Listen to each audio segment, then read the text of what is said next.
moon hangs high over a silent forest, setting a chilling stage for the events about to unfold. An old man waits anxiously on his porch, his heart heavy with worry because his grandson Takumi hasn't returned from school. A sudden violent rustle in the nearby bushes breaks the eerie silence of the night. He narrows his eyes and focuses his senses, instantly detecting a hostile presence lurking in the shadows. Hidden in the brush, a desperate intruder sweats with nervous energy, preparing to strike.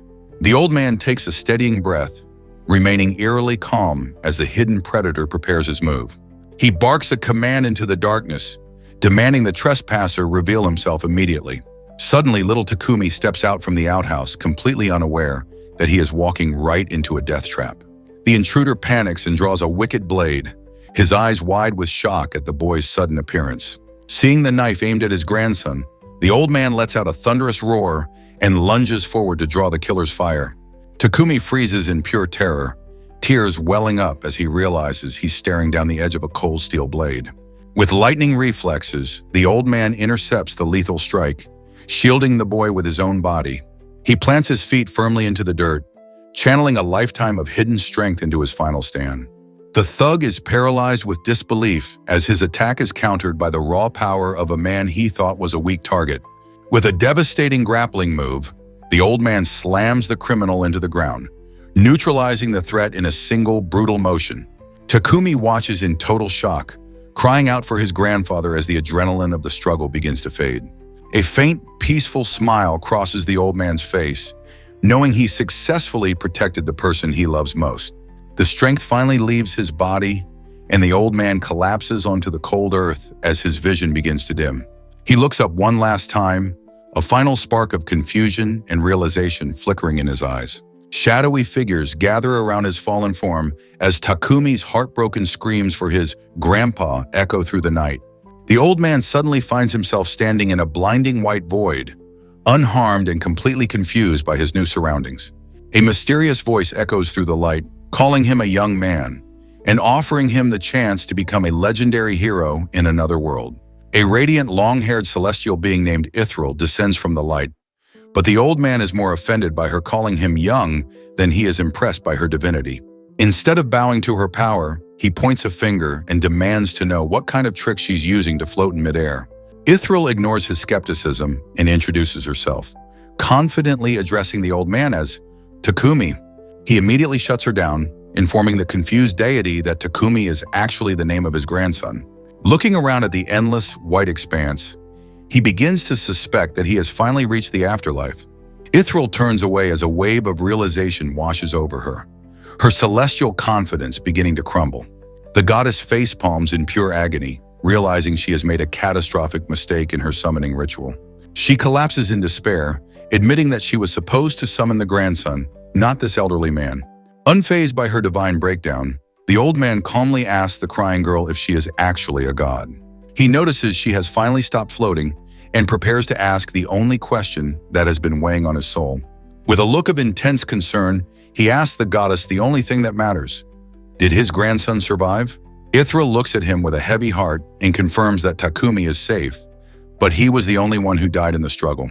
A wave of pure relief washes over the old man as he laughs off his own death, satisfied that his sacrifice wasn't in vain. He looks toward the future with a steady, resolute gaze, completely at peace with the end of his journey. Ithril hangs her head in deep shame, confessing that because of her blunder, she has done something to him that can never be undone. A brief, quiet moment of reflection passes, symbolized by the beauty of blooming flowers in the void. The old man gives her a warm, grandfatherly smile and declares that as long as Takumi is all right, he has no regrets. Ithril reveals that she intended to reincarnate the grandson as a hero in her world, and now she is powerless to return the old man's soul to where it belongs. The old man drops a bombshell, asking the goddess to simply reincarnate him instead of his grandson. Ithril doesn't hesitate for a second, shouting her agreement as she finally sees a way out of her mess. A bright, relieved smile returns to the deity's face, thrilled that her mistake can still be salvaged. The elder lets out a long sigh of relief, knowing his grandson gets to live his life while he begins a new one. With the deal struck, they move on to the finer details of his upcoming rebirth. Ithril strikes a graceful pose and tells the old man he's incredibly lucky, though he isn't buying her sudden shift back to divine mode. She admits that despite her blunder, she is still a god. Yet she's annoyed that this old man remains completely unimpressed by her presence. He casually explains that he's already familiar with this whole isekai business from reading his grandson's light novels. The elder asks if he can be made just a little bit younger in the next world, and the goddess promises to grant any wish he strives for. A mischievous glint appears in his eyes as he realizes the absolute power he now has over his own character build. Ithril gives him a warm, trusting smile, reaffirming that she'll give him whatever he needs to succeed. He starts weighing his options carefully, realizing he can literally ask for anything in this new reality. The old man brings up a practical concern, noting that he'll have a hard time communicating in a foreign land. Ithril steps up, offering him total language comprehension, world common sense, and a high-tier appraisal skill. They stand in the vast void, negotiating the terms of his reincarnation like two pros closing a deal. However, the goddess begins to sweat, shocked by just how detailed and specific the old man's demands are becoming. He pushes his luck even further, demanding a legendary item box because he's a veteran of online RPGs. Ithril suggests that an infinite inventory would be even more efficient for his journey. The elder is genuinely impressed, praising the goddess for finally showing some real expertise. She laughs off the compliment, reminding him that despite her earlier mistakes, she really is a supreme being. As he is swept away into the unknown, the goddess asks for his name, and he proudly answers, Asao Seidaru. With a final goodbye from the deity, Seidaru vanishes into a pillar of blinding light, his journey to the other world finally beginning. Ithril is left alone, musing on the bizarre, fearless human she just sent away as a replacement hero. A tiny, curious goddess named Philosoph emerges from the shadows, demanding to know the identity of the person who was just summoned. She peeks out with wide eyes, clearly fascinated by the chaos her fellow deity has just caused in the divine realm. Philosoph tugs on Ithril's robes, persistent in her quest for answers about the mortal who left such a strong impression. Ithril recalls the image of Seidaru as a kind grandfather before revealing his name to her young companion. She assures Philosoph that she sent the elder to a safe cave in their world to ensure he has a gentle start to his new life. Under the eerie light of two alien moons, the reality of this new world settles over a silent, jagged landscape. Seidaru wakes up deep inside a crystal-filled cave, snugly tucked into a high-tech sleeping bag next to an ancient stone altar. Now dressed in full wizard regalia, he scratches his head, noting that the place looks suspiciously like the shrine behind his old house. He walks toward the cave exit and gazes up at the twin moons, finally accepting that his isekai life has officially started. The elder takes a deep breath of the crisp mountain air, adjusting his hat as he prepares to explore his new surroundings. He ventures out into the thick forest, unaware that a massive predator is already watching him from the darkness.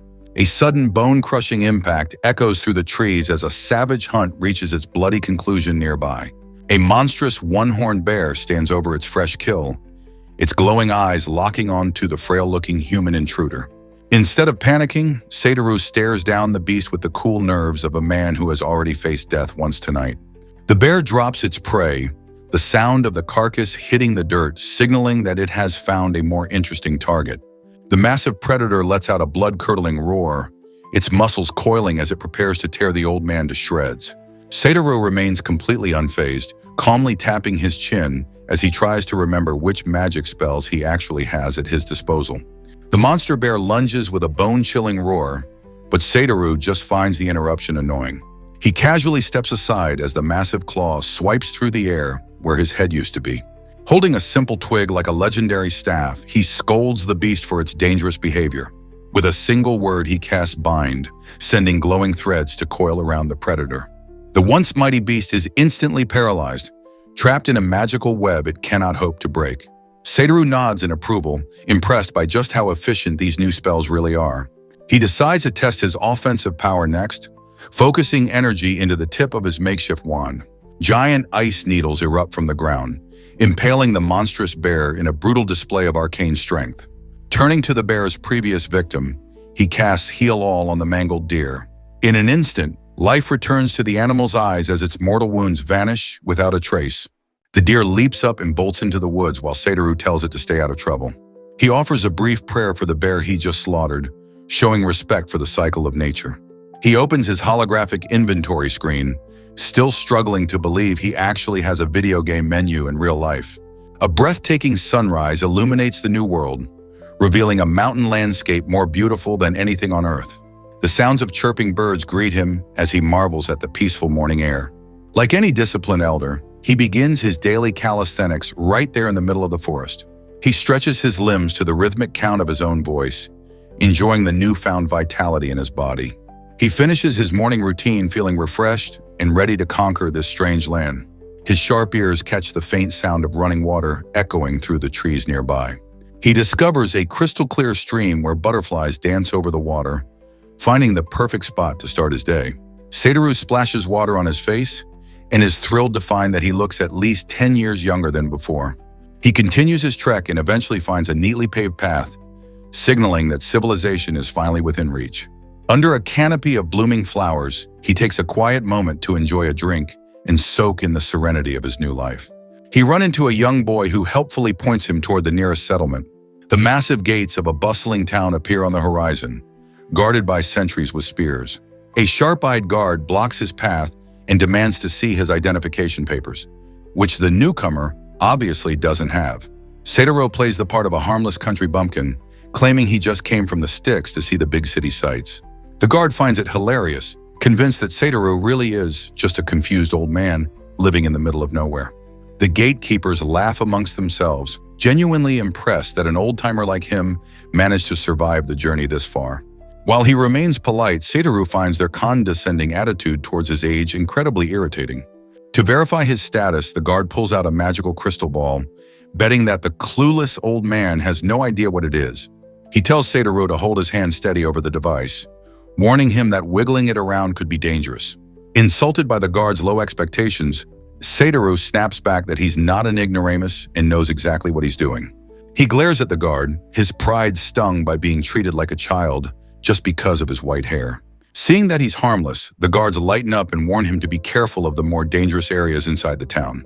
They officially welcome him to the town of Seoul, telling him to call for the gatekeepers if he ever gets into trouble. Satoru steps into the city proper, noting that the atmosphere seems lively and not at all a bad place to start his adventure. Watching the energetic young guards reminds him of his own youth and the friends he used to hang out with. He begins analyzing the town's economy and layout, planning to use his game theory knowledge to navigate this world. With a clear goal in mind, he decides that his very first destination in Seoul will be the local temple. Satoru enters the grand interior of the temple, impressed by the high ceilings and elegant architecture of this new world. He comes face to face with a beautiful statue of Ithril and can't help but comment on how handsome they made her look. A temple worker interrupts his musing, asking him to step aside to make way for a moving trolley. He steps back out into a lively courtyard where children play and merchants roll carts of goods through the sunlit square.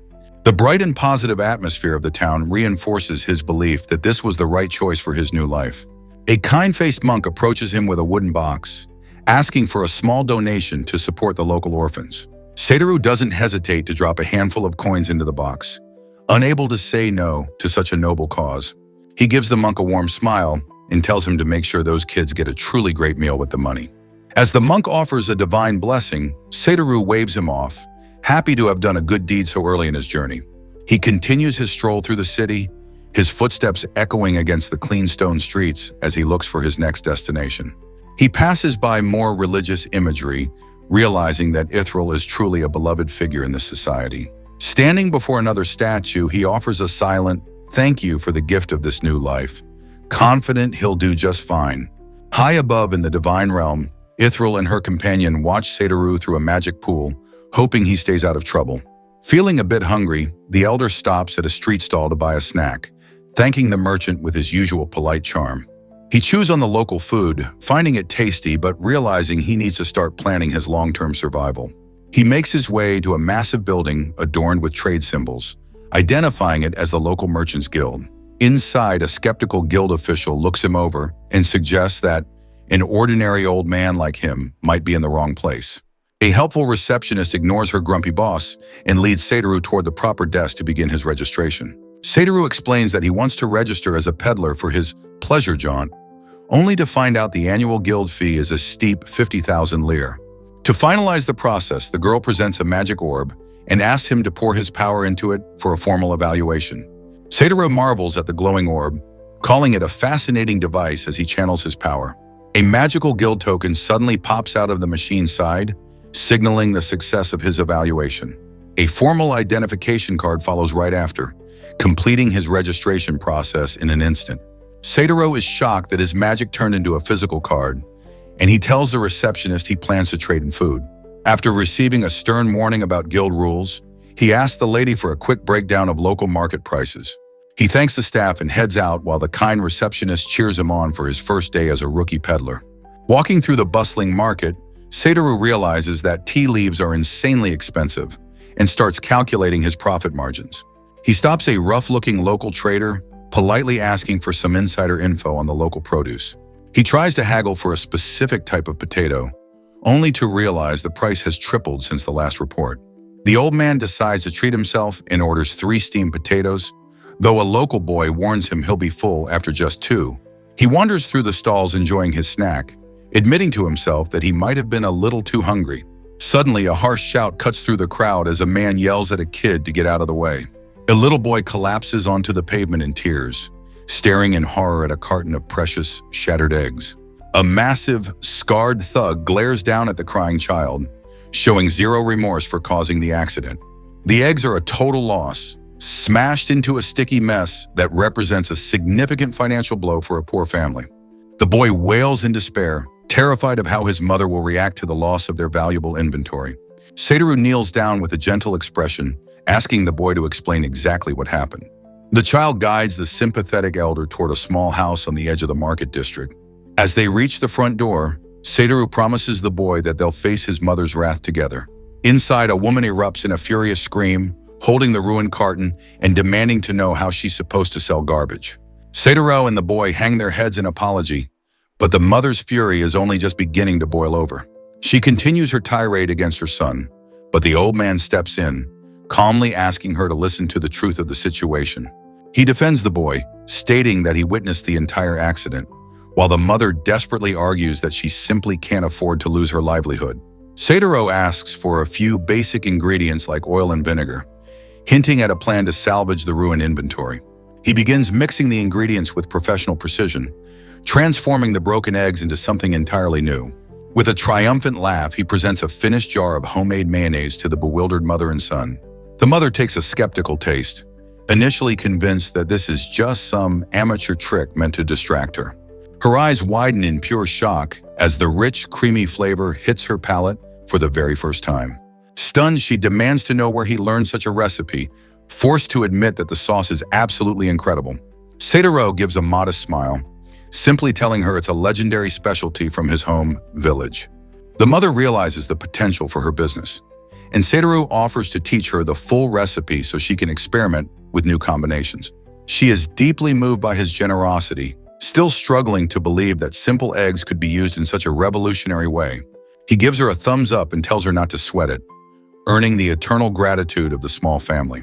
In return for his help, the mother offers him a room at their inn, where Satoru finally takes a moment to relax with a hot cup of tea. He accesses his specialized skill, a sao tea plantation, successfully restocking a massive amount of high-grade black tea worth millions. A wave of nostalgia hits him as he remembers how his grandson Takumi used to play with tea containers when he was just a toddler. As he drifts off to sleep in his new bed, his final thought is a quiet hope that his grandson is living a happy life back on Earth. The sun rises over the town of Seoul, marking the official start of Satoru's first major business venture. Satoru returns to the guild and drops a massive shipment of 10,000 units of premium tea, causing the boss to have a total meltdown over the old man's true identity. Under the fading glow of the twin moons, Satoru has officially established himself as the most mysterious and powerful merchant in the world. News of Satoru's massive trade deals spreads like wildfire, leaving the local guards stunned by the sheer volume of tea and coffee he moved. The soldiers mock the old-timer behind his back, labeling him a suspicious scoundrel who surely isn't up to any good. They dismiss him as a seedy-looking coot, unaware that the little boy he helped is listening to every word. The kid fires back with pure conviction, declaring that Gramps is a good man while the guards remain skeptical. The soldiers laugh it off and warn the boy he's being swindled, but the kid refuses to back down. One of the guards suddenly freezes, his expression shifting as a shadow falls over the table. Satoru appears with a cheerful, "Good morning," his warm aura immediately silencing the group. The guard is paralyzed by the resemblance to his own grandfather, his earlier insults replaced by total confusion. The atmosphere lightens as Satoru joins them for a final morning meal before his departure. He tells the wide-eyed boy that since the trade is finished, it's time for him to move on to the next town. The boy grabs onto Satoru's robes in tears, desperately pleading with him not to leave. Satoru promises to drop by again in the future, telling the lad to stay strong and be good. With a final wave and a promise made, he walks out of the town of Seoul to continue his journey. The elder steps back onto the open road, blending in with the other travelers as he heads into the wilderness. Deep in the forest, Satoru lets out a satisfied laugh, relishing the simple joy of the fresh air and morning sun. He stops to brew a fresh pot of tea, his peaceful presence even drawing out the curious local wildlife. His quiet moment is shattered by a sudden heavy rumbling coming from the road ahead. An elf girl with glasses bursts through the trees, sprinting at top speed with a look of pure terror on her face. Satoru counts the pursuers as they emerge from the brush, realizing she's being hunted by a dangerous pack. A ruthless bandit looms over the exhausted girl, his malicious smirk signaling that Satoru's peaceful morning is officially over. The elf girl is dead meat as a group of bandits and goblins close in, dangling a mysterious stolen pendant just out of her reach. Total chaos erupts as the girl screams for help, while the pack demands their prize back at any cost. The cause of all this trouble is revealed to be a strange, primitive-looking tooth pendant that seems to hold a dark significance. Watching the drama unfold, Satoru rubs his forehead, clearly trying to decide if he should step into this mess. The girl tries to make a desperate leap for freedom, but her strength is failing as the predators close the distance. She's finally cornered against a tree, surrounded by twitching, drooling goblins who have no intention of letting her go.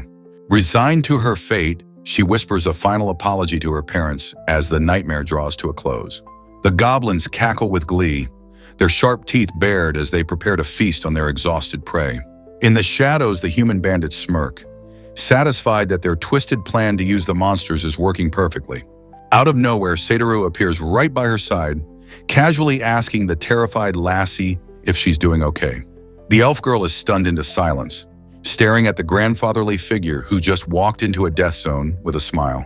Satoru hops right into the line of fire, treating the bloodthirsty goblins like nothing more than a minor nuisance. The bandits in the brush are blindsided, their confidence turning to confusion as they wonder where this old man came from. The girl screams for him to run, but Satoru is more interested in the thingy that started this whole mess. With a swift movement, he snatches the pendant, realizing instantly that this small object is the reason for all the violence. The goblins lose their minds, lunging at the elder with a primal rage and demanding he return their treasure. Satoru slams his staff down and casts Swamp, turning the solid ground into a literal pit of mud that swallows the charging monsters. The hidden bandits are sweating bullets, realizing they've just encountered an old-timer with enough magical power to end them in a second. To finish the job, he drops a massive paralyzed spell that leaves the remaining attackers convulsing on the forest floor.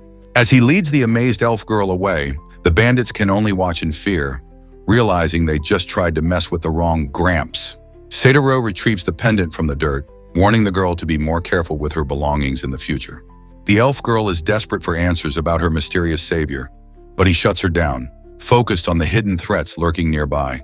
The bandits realize their cover's blown and immediately start turning on each other for being too loud. They step out into the open, masking their malice with fake smiles and acting as if they were just glad to see the girl safe. Satoru ends their charade instantly, revealing that he saw exactly what they were planning from the start. The lead thug loses his temper and looms over the old man, threatening to end his life for talking too much. Satoru stares back with cold, unwavering eyes, completely unfazed by the bandits' pathetic attempt at intimidation. In a flash of magic, the entire group of criminals is bound in tight ropes, leaving the elf girl speechless at the elder's power. She stands there in a daze, unable to process the absolute reversal of fortune she just witnessed. Satoru spots the gatekeepers from earlier and waves them over to handle the captured scum. The friendly guard from Seoul greets Satoru with a grin, happy to see his favorite old-timer again. The smile fades instantly when Satoru presents his collection of tied-up criminals and asks for a bit of assistance. The guard is hit with a wave of pure dread as he recognizes the faces of the people Satoru just apprehended. He barks an order to his partner, demanding they bring the chief of police immediately because they've stumbled into a political nightmare. The elf girl looks around in total confusion, wondering why the local authorities are so terrified of a few captured bandits. The lead criminal smirks despite being tied up, seemingly confident that his connections will protect him from any real justice. Satoru looks up at the sky and notes the gathering clouds, sensing that this arrest has just triggered a massive storm. The guards roughly haul the screaming bandits toward the city, their earlier friendliness replaced by frantic urgency. The gatekeeper glances back at Satoru, his face pale as he realizes the magnitude of the situation the old man just dropped in his lap. He reveals the terrifying truth. One of those bandits is the son of a major power player, and if this isn't handled perfectly, everyone's heads are going to roll. The elf girl looks on with a hollow expression, coming to the cynical conclusion that all human civilizations are essentially the same and equally rotten. As the bandits are led away, Satoru watches them closely, already sensing that the ordeal is far from over. The gatekeepers check over the pair, relieved to find that neither the old man nor the girl sustained any physical injuries during the struggle.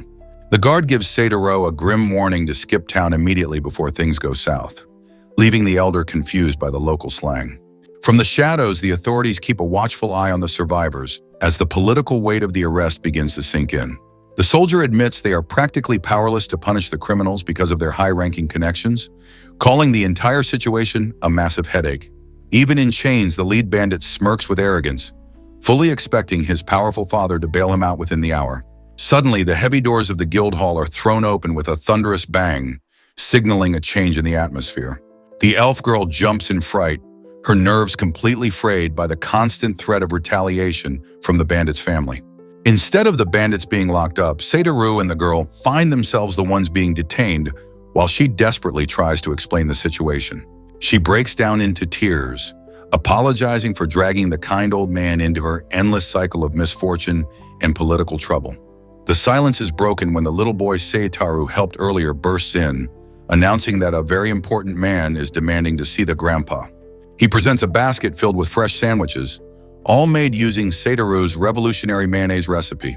A formidable man steps forward and introduces himself as the master of the town's adventurer guild, his expression unreadable.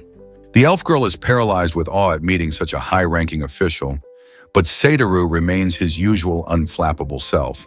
He casually asks if the master is here to apologize for the youngsters who attacked them, while the little boy happily snacks on the peace offering. The nearby guards tense up at the old man's bluntness, warning him that he needs to choose his words carefully with someone so influential. The elf girl watches the exchange with bated breath, terrified that Satoru's lack of a filter will land them in a dungeon. The guildmaster lays out the cold reality. In this world, suspects are considered innocent until the evidence is undeniable, regardless of the crime. The elf girl shouts in disbelief, realizing that justice in this town is a game that is heavily rigged in favor of the elite. The guildmaster turns the tables, accusing Satoru and the elf girl of being the ones who staged an ambush on the noble's son. Satoru doesn't even break his stride, calmly whisking a bowl of tea and questioning why his impeccable record isn't evidence enough. The master argues that without immediate authentication, any records could be easily faked to hide a crime. Ignoring the interrogation, Satoru hands a bowl to the trembling elf girl and tells her to take a sip to steady her nerves. The girl offers the drink to the master instead, while the guards whisper in awe at how the old man remains completely unfazed by the pressure. The guildmaster takes a long, skeptical sip of the mysterious brew Satoru provided. He nearly chokes as the intense bitterness of the tea hits him, his face contorting in an instant reaction. Satoru watches with a satisfied grin, asking the high-ranking official if the shock of the drink was enough to finally clear his head. Suitably chastened, the master sets the cup down and admits that a voluntary confession would lead to a much lighter sentence for everyone involved. The gatekeepers hide behind the corner, terrified as they watch the dangerous verbal sparring match between their boss and the mysterious newcomer. The guildmaster finally drops the act, admitting he's fully aware of the dirty scheme the noble's son and his lackeys were running. Satoru and the girl listen as the master begins to reveal the dark underbelly of the local adventurer culture. He explains that this isn't an isolated incident, but rather a standard business deal for those with the right connections. The corrupt adventurers intentionally cause disasters only to swoop in and save the day for easy money and undeserved guild rank. Satoru's expression turns to one of pure disgust as he labels their twisted system as completely outrageous. The master acknowledges the old man's point, his authoritative wall finally beginning to crumble under Satoru's moral weight. As the two moons rise, Satoru drops a chilling warning. The next person these heroes try to scam won't be nearly as merciful as he is. He gives the official a dark, piercing look, hinting that those who walk into the forest looking for trouble might never find their way back out. The guildmaster audibly gulps, feeling the true hidden power of the ordinary old man standing before him. He promises to deliver the guild's harshest possible punishment to the offenders, but Satoru is more concerned with what their own fate will be now. The guildmaster heads out to settle the score, promising to force the noble's son to withdraw the complaint immediately. He knows that's the only way to end this mess before it blows up. As he walks away, the master breaks a sweat, realizing he was just staring down one of the most terrifying old men he's ever met. Satoru gives the elf girl a warm, grandfatherly smile, finally allowing the heavy tension in the room to break. He treats the little boy to a snack while the girl stands there in a daze, wondering if their legal nightmare is actually resolved. The pair waves a final goodbye to the kid as they prepare to exit the guild hall as free people. The gatekeepers from earlier greet Satoru with huge cheers, thrilled to see the old-timer come out on top. They pat him on the back and laugh, admitting they knew from the moment they met him that he was no ordinary traveler. The elf girl starts writing in her journal, relieved that the official suspicion against them has finally been cleared. She notes that while human society is fundamentally broken, there are still ways to find retribution, even if it's unofficial. Up in the divine realm, Ithril watches Satoru's every move through a magic basin, asking her companion Luce for her thoughts. The two goddesses observe the mortal's progress, fascinated by the way he's navigating their world. Luce looks on with wide, sparkling eyes and declares that Satoru is a truly capable and remarkable man. The sun breaks over the horizon, signaling the start of another day and another chapter in Satoru's journey. The old man and the elf girl finally reach the city limits, where the guards wish them luck on the dangerous road ahead. Satoru waves back with a polite thank you, leaving the town of Seoul behind to see what else this world has to offer. The tranquility of the road is short-lived, as the pair is suddenly swarmed by a pack of fuzzy, wide-eyed monsters. Once the danger passes, they spend a quiet afternoon gathering rare mushrooms and herbs from the forest floor. Satoru raises his wand and chants barrier, creating a massive magical dome to keep them safe through the night. Night falls over the woods, the wind whispering through the trees as the world outside the shield goes silent. Satoru points out the twin moons to the girl, reminding her that even in a strange land, there's always something beautiful to see. The elf girl takes a sip of Satoru's special brew and is instantly hooked, declaring it the best coffee she's ever tasted. As they relax by the campfire, Satoru reveals that back in his old world, he spent his life as a simple tea dealer. The girl points toward a nearby river, but the elder quickly calls her out on her earlier conflicting directions. She rubs her neck sheepishly, admitting that her sense of direction is absolutely non-existent. To solve their navigation issues, Satoru decides to manifest a high-tech layout of the entire forest. With a casual pop, a glowing magical map appears in midair, leaving the girl completely stunned by his display of high-tier magic. She stares at the holographic display in total shock, unable to believe a simple merchant can perform such feats. Satoru just tilts his head, wondering why she's making such a big deal out of a basic utility spell. She points out that producing such a detailed map, chantless, is practically impossible for most mages, but the elder just shrugs it off. Sensing his mystery, the girl asks if he truly came from a land very, very far away. He confirms her suspicion, mentioning that his arrival in this world was all thanks to a specific god he met. The elf girl is confused why he chose to stay elderly after being reincarnated, even if he did manage to shave 10 years off his age. Satoru explains that he felt perfectly fine until he hit 70, while the girl notes that most people would have chosen to be teenagers again. She wonders aloud if all humans have a deep-seated desire to be young, though she admits it sounds strange coming from an elf. The elder ponders her words with a serene expression, clearly content with his current stage of life. They sit in comfortable silence for a moment as the girl finishes her hot drink, soaking in the peace of the forest. She suddenly realizes that Satoru's unique coffee is a luxury she can't find anywhere else, making her even more grateful for his company. Satoru continues to manage his business through floating UI screens, while the girl frantically takes notes on his legendary techniques. The peaceful atmosphere is suddenly cut short as a group of rough voices echoes through the clearing. A gang of muscle-bound bandits surround their camp, laughing at the careless geezer they think is an easy mark. The bandits are hauled off with their loot, leaving Satoru and the elf girl to resume their journey through the wilderness. Satoru decides it's time to keep moving, though the girl still seems dazed by the elder's casual display of god-tier power. They soon reach a quiet village on the horizon, where the old man suggests it might be time for them to finally part ways. As they exchange goodbyes, a suspicious man with a ponytail and an empty basket walks past them, catching Satoru's attention. The elf girl senses something is off and asks if the stranger just did something subtle as he walked by. Satoru's sharp eyes catch a vital clue. The man's footprints are far too deep for someone carrying an empty load. The girl concludes the stranger is hiding something heavy under his clothes, while Satoru chuckles, intrigued by the mystery. They decide to head to the local inn, where the staff greets them with a surprisingly enthusiastic welcome. Satoru books 2 separate rooms, deciding to stay the night and see what's really going on in this town. The rhythmic sound of a broom sweeping the wooden floor fills the hallway as they settle into their new quarters. The innkeeper explains that they've only just reopened for business, while the elf girl immediately offers to help out. He reveals the village was recently terrorized by a bandit raid, though luckily no lives were lost during the attack. Satoru listens intently, realizing the peace in this village is far more fragile than it looks on the surface. A grim warning is issued that the bandit pack might return at any moment to strike again. Satoru mentions the shady character they passed at the gate, sending the innkeeper into a state of pure shock. The elf girl steps up with a staff in hand, declaring her intention to help defend the village from any further trouble. The elder asks the man to hear him out, but the innkeeper insists on gathering the rest of the villagers first.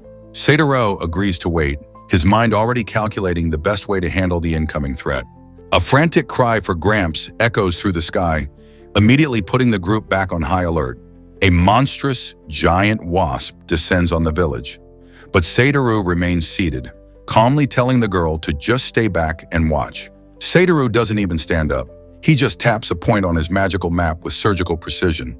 High above, a massive bolt of lightning arcs through the sky, cooking the giant wasp instantly in midair. The threat is neutralized before it even lands, leaving the elf girl and the villagers absolutely dumbfounded by the casual display of power.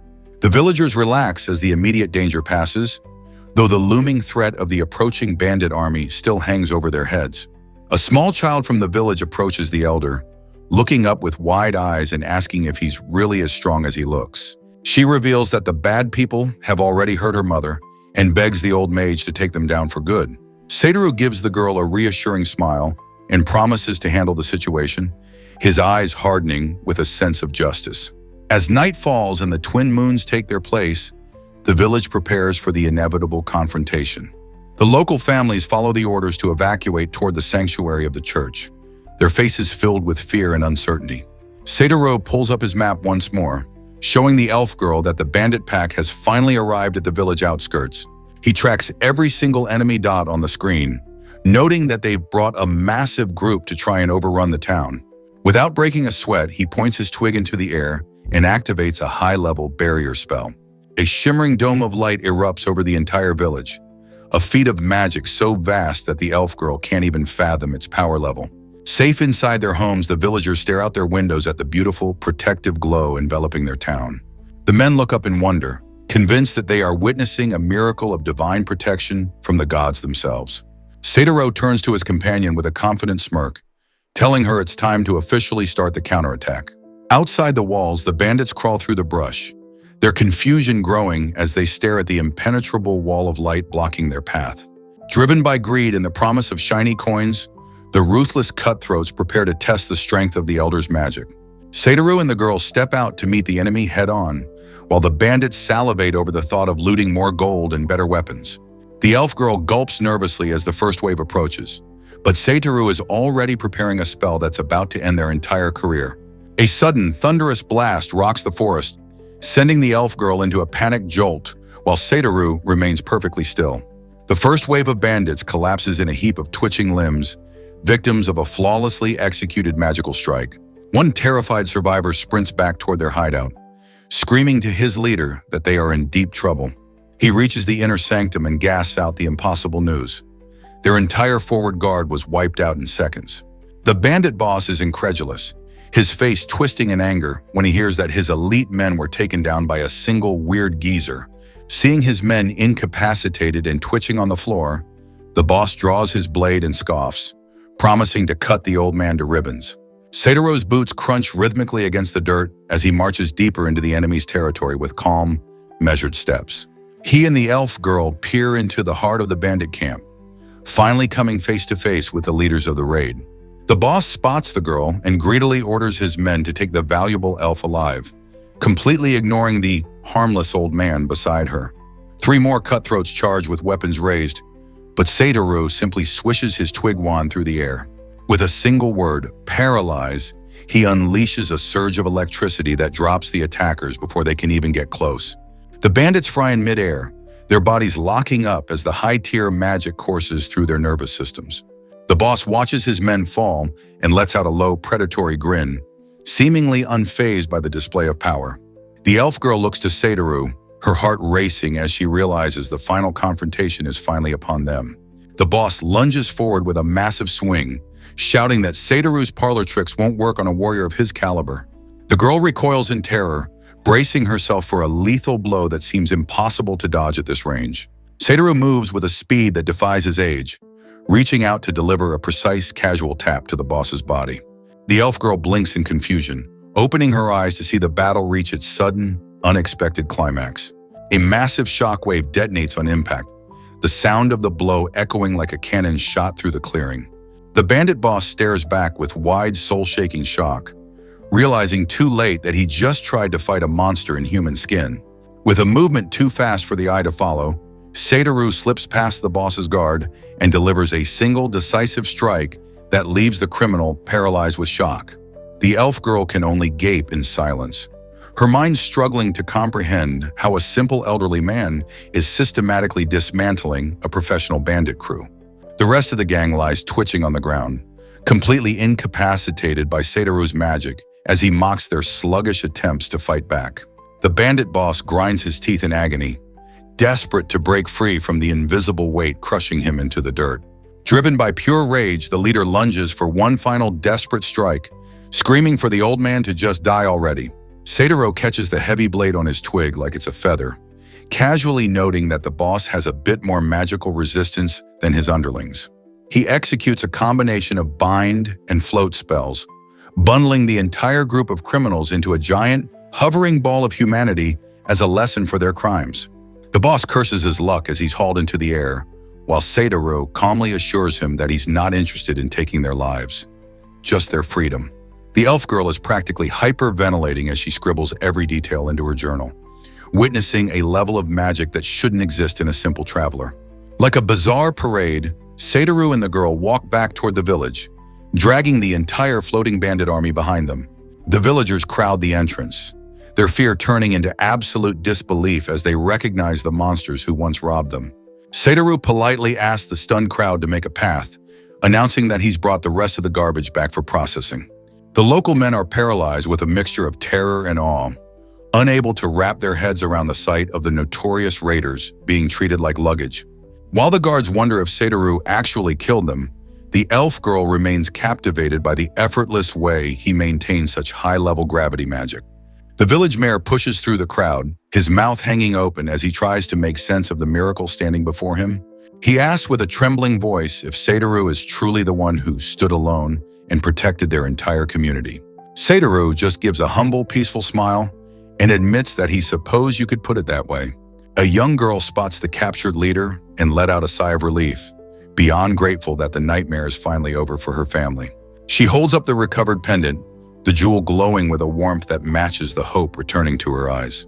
The little girl sprints toward Satoru, shouting, "Grandpa!"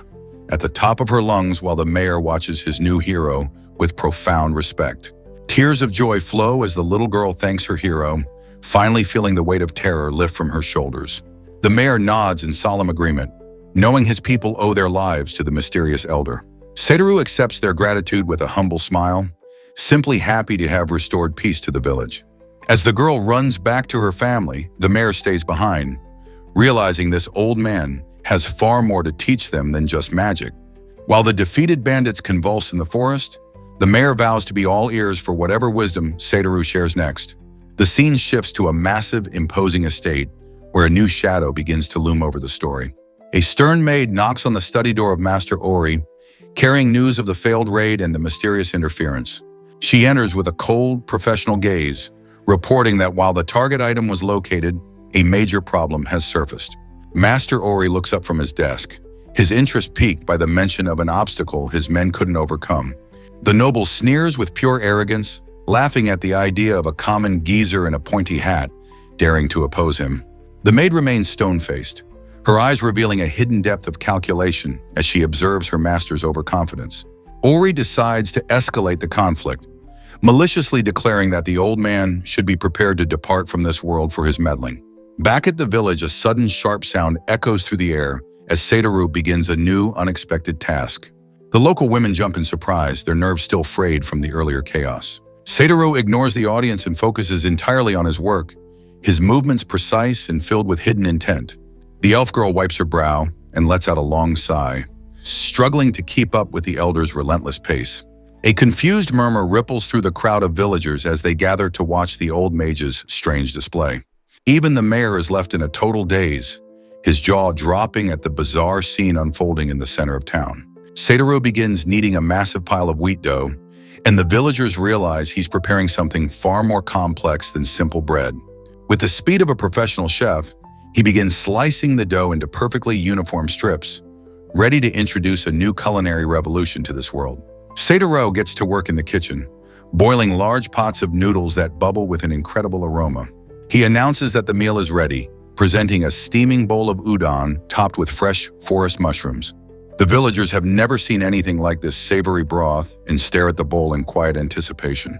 The mayor and the little girl dive in, slurping the noodles and declaring the dish to be absolutely delicious.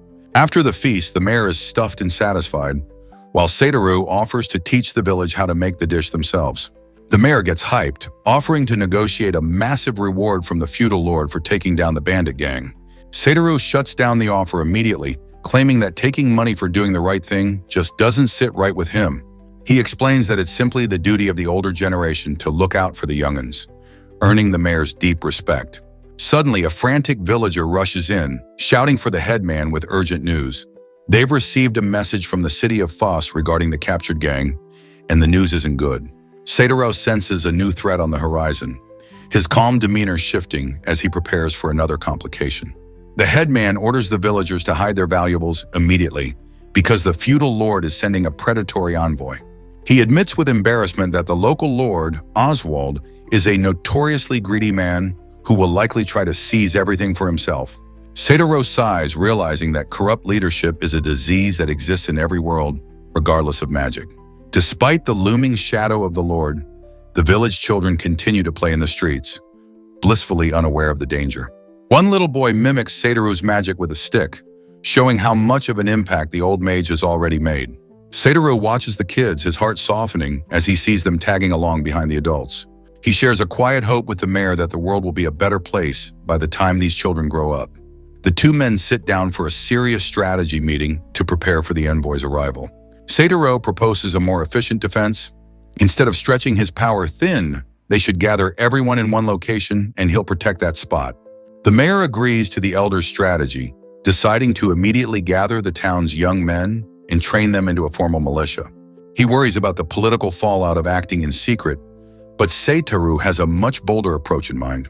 The old man suggests being completely transparent about their new strength, noting that even the most ruthless gangs avoid a troublesome village.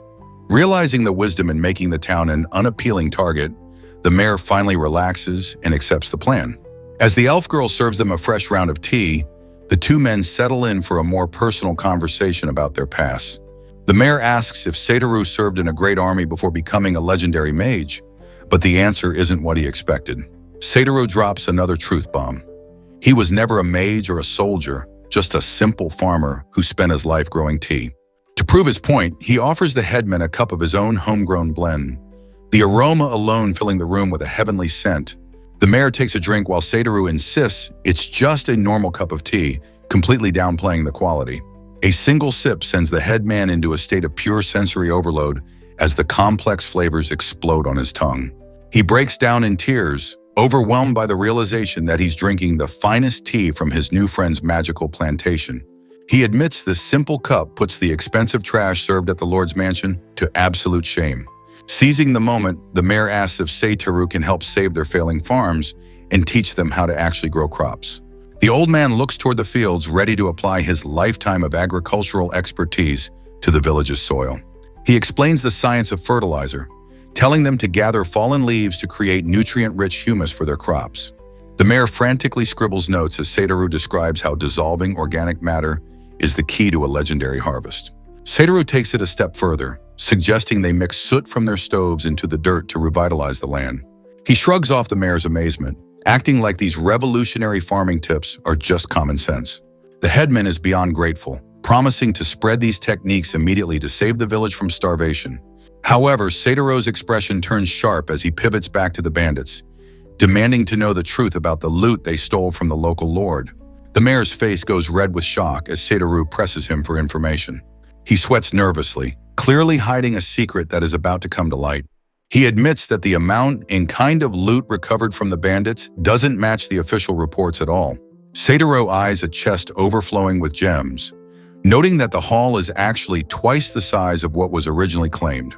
They sit in private, discussing the massive discrepancy in the stolen treasure and what it means for the village. Putting the mystery aside for a moment, Satoru and the elf girl distribute snacks to the local children. A fishing line dips into the water during a rare moment of peace for the group. Satoru pulls up a fresh catch, much to the delight of the excited village kids surrounding him. The mayor comes sprinting back into view, waving his arms frantically to get the elders' attention. Out of breath, he reports that the authorities from Foss City have officially made their entrance. Satoru looks up with a questioning glance, wondering why such high-ranking officials would travel this far. Two powerful figures march through the village. A man in black robes and a heavily armored knight. A massive feline beast watches from the sidelines as the villagers gather to see the new arrivals. The creature stays alert, sensing the shift in power that these newcomers bring with them. The villagers recognize the heavy hitters immediately as the master of the Foss Guild and the local garrison commander. The man in black offers a formal salute, addressing Satoru as the rumored old man everyone has been talking about.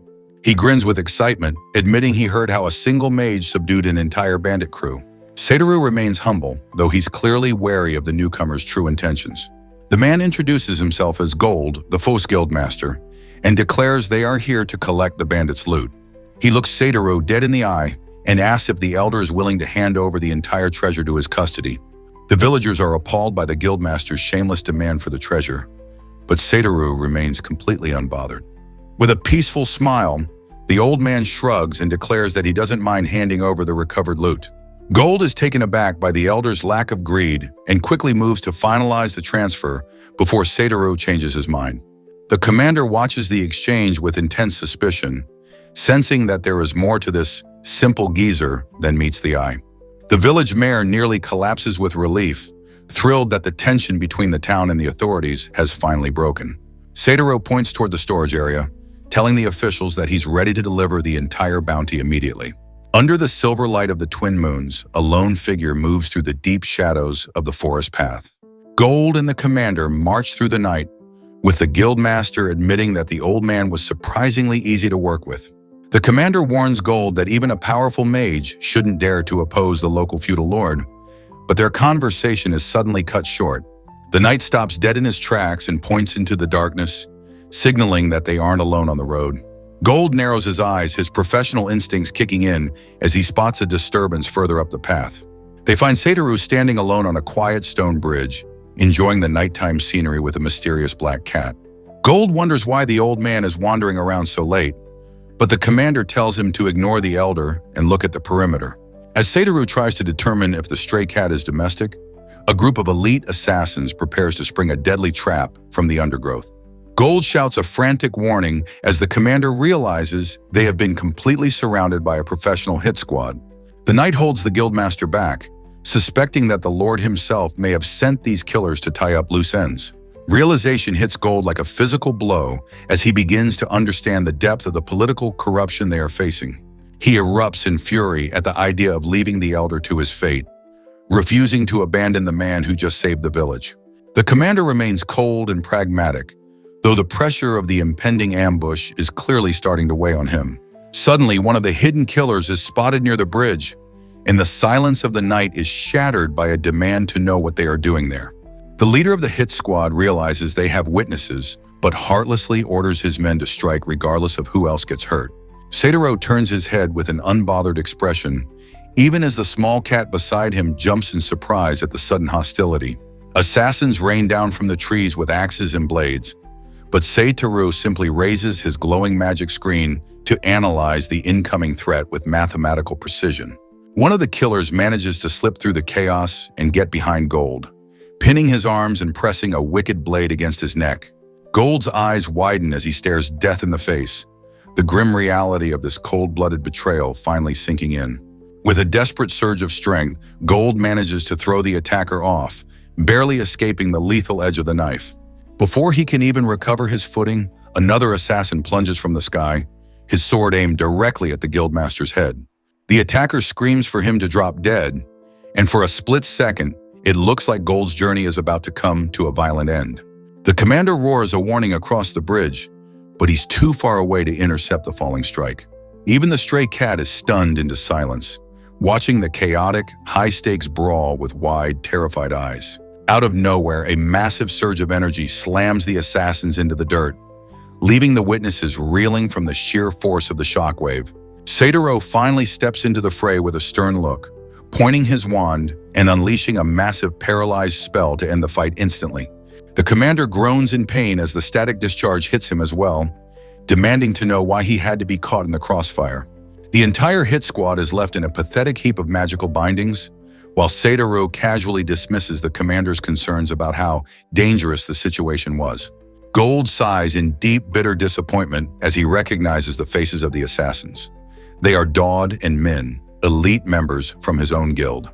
Bound and utterly defeated, the former hunters realize they were the ones who were actually in danger the moment they stepped onto that bridge. Gold starts to reveal exactly who these men were working for, but Satoru politely tells him to keep those secrets quiet for the time being.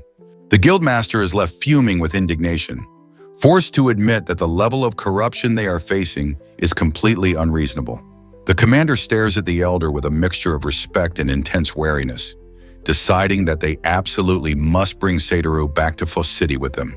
Under the quiet silver glow of the twin moons, Satoru takes a deep breath and reflects on the night's events, his mysterious journey taking yet another unexpected turn. The trio prepares to depart, while the mayor and the village families gather to see off the man who saved their town. The little boy looks up with sad eyes, asking if his new grandpa is really leaving them so soon. Behind the group, the captured assassins remain bundled together in a floating ball of magic, drifting effortlessly through the air like cargo. Satoru gives the lad a final, reassuring smile, promising to return one day and telling him to stay out of trouble. The officials stand ready to move, while the villagers watch with profound gratitude as their protector begins his march toward the city. Just as they set off, a familiar voice calls out Satoru's name, stopping the group in their tracks. The elf girl sprints down the dirt path, her face flushed as she desperately tries to catch up before they vanish into the woods. She arrives breathless and presents Satoru with a large, heavy bundle she's been carrying with both arms. With a proud, blushing smile, she reveals that she's been working hard on a special parting gift based on the recipe he taught her. Satoru accepts the package with genuine curiosity, wondering what his young apprentice managed to whip up on such short notice. He peels back the wrapping to find a massive supply of perfectly prepared, dried udon noodles ready for the long road ahead. She explains that she used her wind magic to dry them out for travel, promising they'll be just as delicious once they're boiled in a pot. The mayor cheers at her initiative, impressed that the girl managed to master the elder's culinary technique so quickly. Satoru thanks her with a warm, grandfatherly grin, truly touched by the kindness of the people he helped. With a final wave to the small crowd at the gates, the party officially leaves the village and heads into the wilderness. As they trek through the forest, the men discuss the journey to Foss, with Gold predicting it will take at least a week at an elder's walking pace. The sun hangs high over the trail as they settle into the rhythm of the road, acknowledging the grueling distance of the round trip. Night eventually blankets the woods, the silence of the trees monitored by a watchful owl under the glowing twin moons. They gather around a crackling campfire for a meal, where even the tied-up assassins scarf down their food with animalistic hunger. The commander watches the prisoners with a look of pure disdain, amazed that men who have landed in such a mess still have the appetite for a feast. Gold sighs, acknowledging that while they are criminals, they shouldn't be left to starve to death on the road. He complains about the heavy burden of carrying all the extra rations for the prisoners on their own backs. Sipping his tea, Satoru casually offers to store everything in his inventory to save them the physical trouble. The commander remains silent, his suspicious gaze fixed on the mysterious old man whose utility magic seems to have no limit. Gold is taken aback, never having heard a simple merchant talk about such advanced and rare spatial storage concepts before. The deep shadows of the forest close in around the small camp as the night grows colder and more uncertain. By the dying embers of the fire, the commander and Gold discuss the terrifying and inexplicable level of power the elder possesses. Satoru sleeps peacefully beneath a tree, while directly above him, the ball of captured assassins floats silently in the night air. Staring into the flames, the commander admits he can't stop wondering about the true identity of this legendary grandfather. Gold offers a small comfort, noting that regardless of his secret past, the elder clearly isn't a bad person. The conversation turns to their immediate future, as Gold asks what their next move will be regarding the political mess in Foss. The commander firmly states that their primary goal must be to secure enough evidence to prove the local lord's blatant corruption. Gold scoffs in agreement, labeling their ruler as nothing more than a greedy crook sitting on a stolen throne. A sudden sound from the darkness makes Gold jump, his nerves still on edge from the earlier ambush. Satoru appears with a tray of fresh tea and a cheerful smile, announcing that his nap was quite refreshing. High above, the bundle of bound assassins begins to lower as the magical energy maintaining the float spell starts to waver. One of the killers wakes up and realizes with a jolt of hope that they are finally descending back to the ground. He notices the magical ropes are loosening, providing a desperate and narrow window for a final escape. The group of criminals scrambles into the thick brush and flees for their lives while Satoru watches them leave with an unreadable expression. The elder remains perfectly calm, his serene gaze suggesting that every part of this escape might be going exactly according to his secret plan. The sun rises over the distant mountain peaks, signaling the start of a chaotic new morning for the group. A frantic shout echoes through the forest as the officials realize their high-value prisoners have vanished into thin air. Satoru laughs sheepishly and scratches the back of his head, claiming he must have accidentally nodded off while on guard duty. On the ground, the discarded magical ropes and several sets of fresh footprints tell the silent story of the nighttime getaway.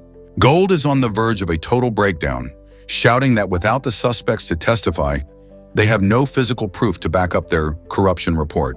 The commander remains focused on the mission, urgently asking if the recovered treasure is still safe or if the Lord's men managed to snatch it back. Satoru offers a quick apology, reassuring the group that he stashed every single piece of loot securely in his inventory before the escape. To calm their frayed nerves, the elder prepares a steaming pot of the elf girl's dried udon noodles over the fire. Gold erupts in frustration again, demanding to know how they can possibly think about eating when their entire legal case just ran into the woods. Despite the tension, the commander takes a bite and is immediately taken aback by the incredible, enticing flavor of the dish. Even Gold eventually gives in to the smell, though he continues to shout that he won't be fooled or bribed into forgetting their failure. As the rich, savory taste hits his palate, the guildmaster's anger melts away into pure shock, leaving him speechless. The commander continues to eat in quiet satisfaction, forced to admit that the meal is absolutely extraordinary. Satoru watches them with a warm, satisfied smile, pleased that his culinary distraction is helping the group regain their composure.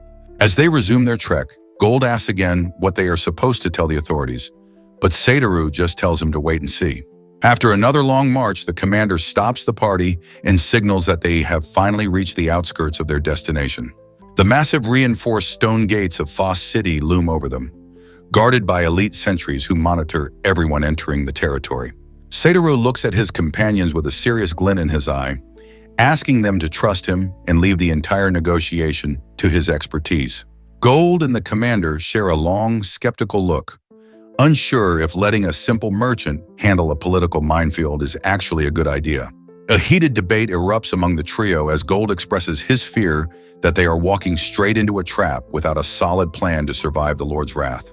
Inside the bustling city of Foss, locals whisper about the arrival of a mysterious, powerful elder who has caught everyone's attention. Gold slams his fists onto a counter in a fit of rage, demanding to know where Satoru vanished to the moment they entered the city. He and the commander rush to a local desk, only to be told by a calm receptionist that the old man left a specific message for them. She informs the bewildered pair that Satoru has already headed off to the Commerce Guild and expects them to wait patiently for his return. Gold clutches his head in total despair, unable to fathom why the elder would wander off alone in such a politically charged environment. He yells that they are currently in a life-or-death struggle against the feudal lord and can't afford any reckless moves. To make matters worse, the commander informs Gold that he has his own pressing matters to attend to and leaves the guildmaster to worry on his own. A heavy rain begins to fall over Foss City, casting a gloomy atmosphere over the winding streets and stone buildings. Meanwhile, Satoru has already made his way inside the prestigious Commerce Guild of Foss, presenting a large sack of his magical coffee beans to the evaluators. A guild expert narrows his eyes and inspects the product through a magnifying glass, instantly realizing he is looking at something beyond ordinary quality. The elder begins a professional brewing demonstration, filling the room with a brilliant, intoxicating aroma that stops everyone in their tracks. He takes a small sip and confirms with a satisfied nod that the flavor is just as perfect as he intended it to be. The female guild official is visibly shaken by the quality and demands to know which legendary land produced such incredible beans. Satoru slides a freshly brewed cup across the table, maintaining his calm, merchant-like composure as he prepares to close the deal. The evaluators take their first sip and are instantly blown away, their expressions shifting from skepticism to pure, unadulterated awe. The lead expert is nearly in tears, declaring that the color and aroma of this brew put even the highest-grade luxury goods to absolute shame. Confident in his product, Satoru begins the negotiation by proposing a premium price well above the current market standard. The guild mistress stares back with an intense, sharp gaze, her professional instincts screaming that she cannot let this opportunity slip away. She shocks the elder by claiming his price is actually too cheap, admitting she has never seen beans of such magnificent quality in her entire career. She counters with a staggering offer of over 1 million rial, asking if such a massive sum would be enough to finally satisfy his demands. The expert evaluator confirms that beans of such extraordinary quality deserve nothing less than a premium price. Satoru listens with his usual serene expression, completely unfazed by the massive fortune he's about to acquire. He reaches back into his bag, announcing to the intrigued officials that he has brought something else for them to examine. He produces a large glass jar filled with a dark, finely ground powder that immediately captures their attention. The evaluators lean in with wide eyes as Satoru begins to demonstrate the preparation of this mysterious substance. He presents them with a cup of instant, grated coffee, introducing a level of convenience this world has never seen before. The guild mistress is stunned by the simplicity, while Satoru casually explains that you just pour hot water and it's done. Completely captivated by the revolutionary product, she urgently declares that they must make a deal immediately. Outside the guild hall, the rain continues to hammer down as the group inside prepares to finalize their historic business arrangement. As Satoru turns to leave, the male official calls out for him to wait just one more moment to wrap up the paperwork. In a nearby rain-slicked alleyway, a mysterious figure watches the area, their presence adding a layer of hidden tension to the city streets. A woman gazes through the downpour with a sharp, calculating look, her eyes fixed on a specific target. Satoru pauses, a look of mild confusion crossing his face as he senses someone watching him from the shadows. The mistress and the expert reveal 2 massive sacks of coins, confirming that each one contains a staggering 10,000 lanka. They formally thank Mr. Asao for the incredible trade and hand over a heavy pouch containing his final payment. Satoru accepts the wealth with a polite smile, satisfied that the deal was a success for both parties.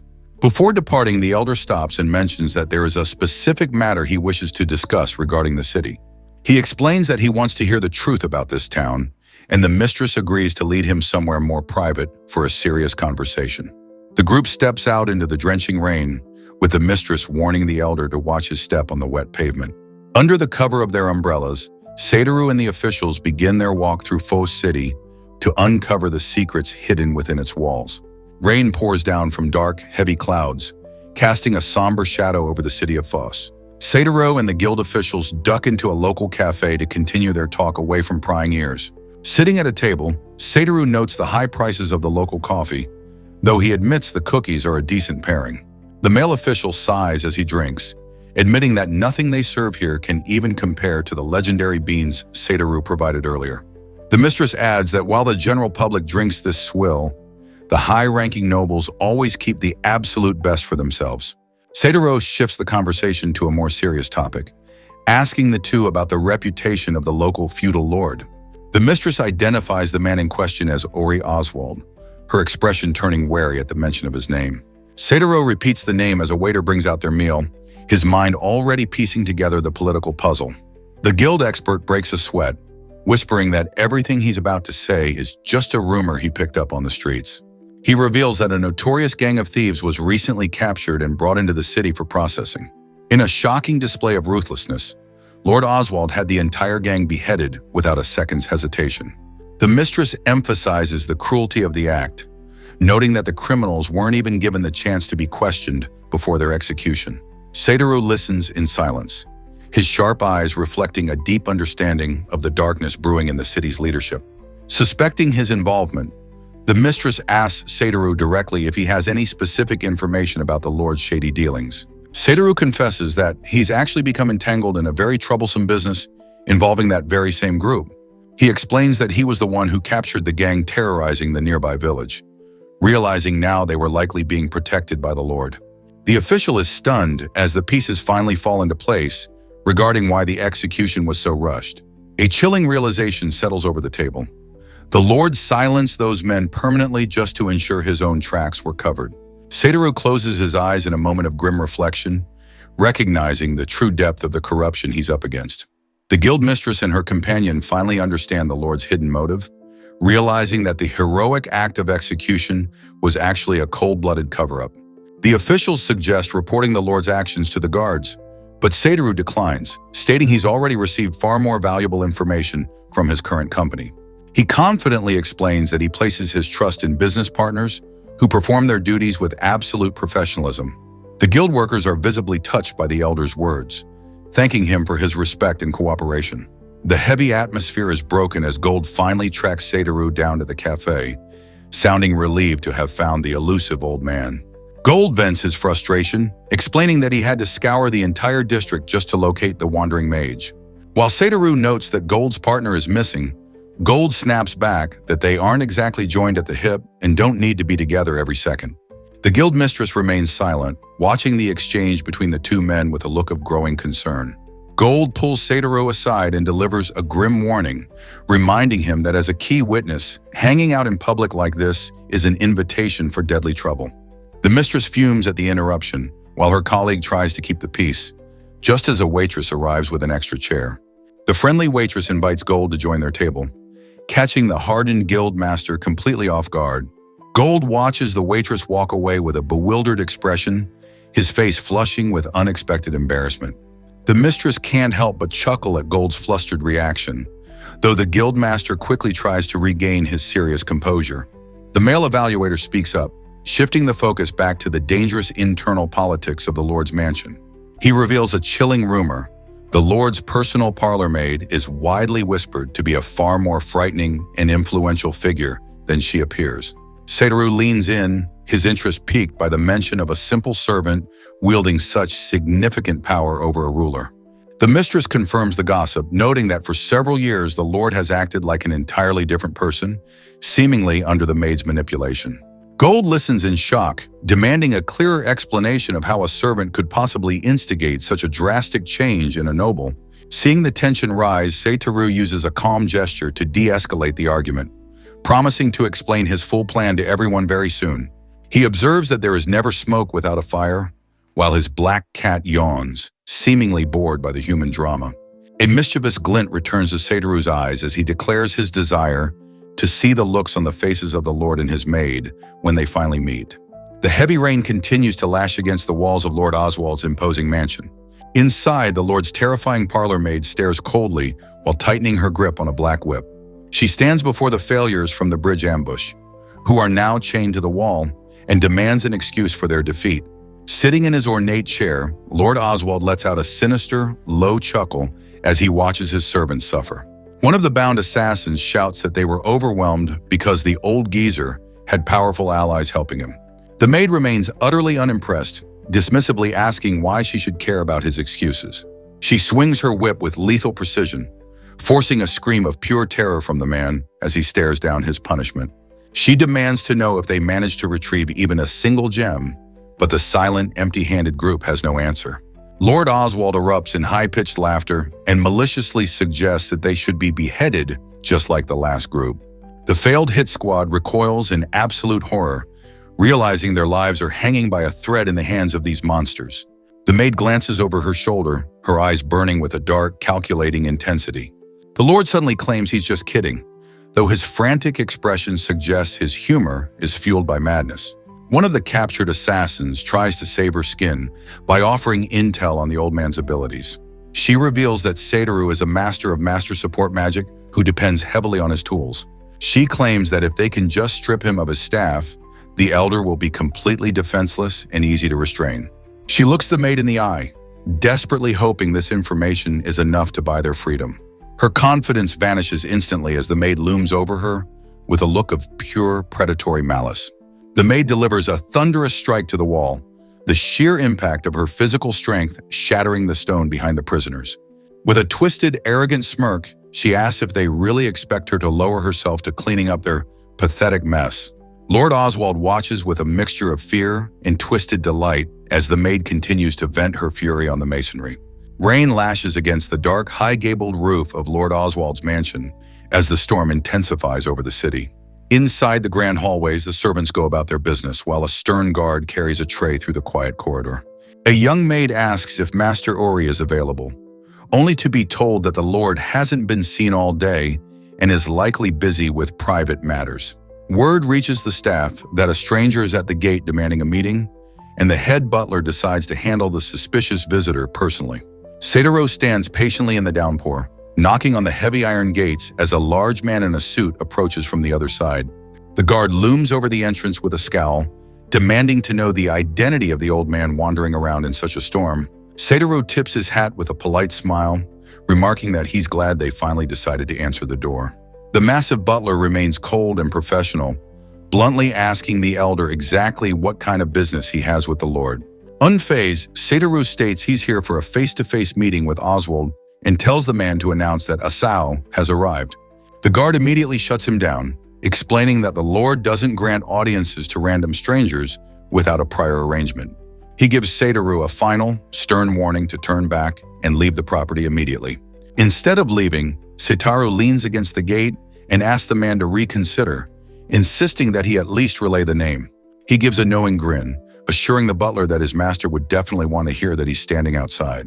The guard grows increasingly agitated by the old man's persistence, while the mysterious parlor maid watches the exchange silently from the shadows behind him.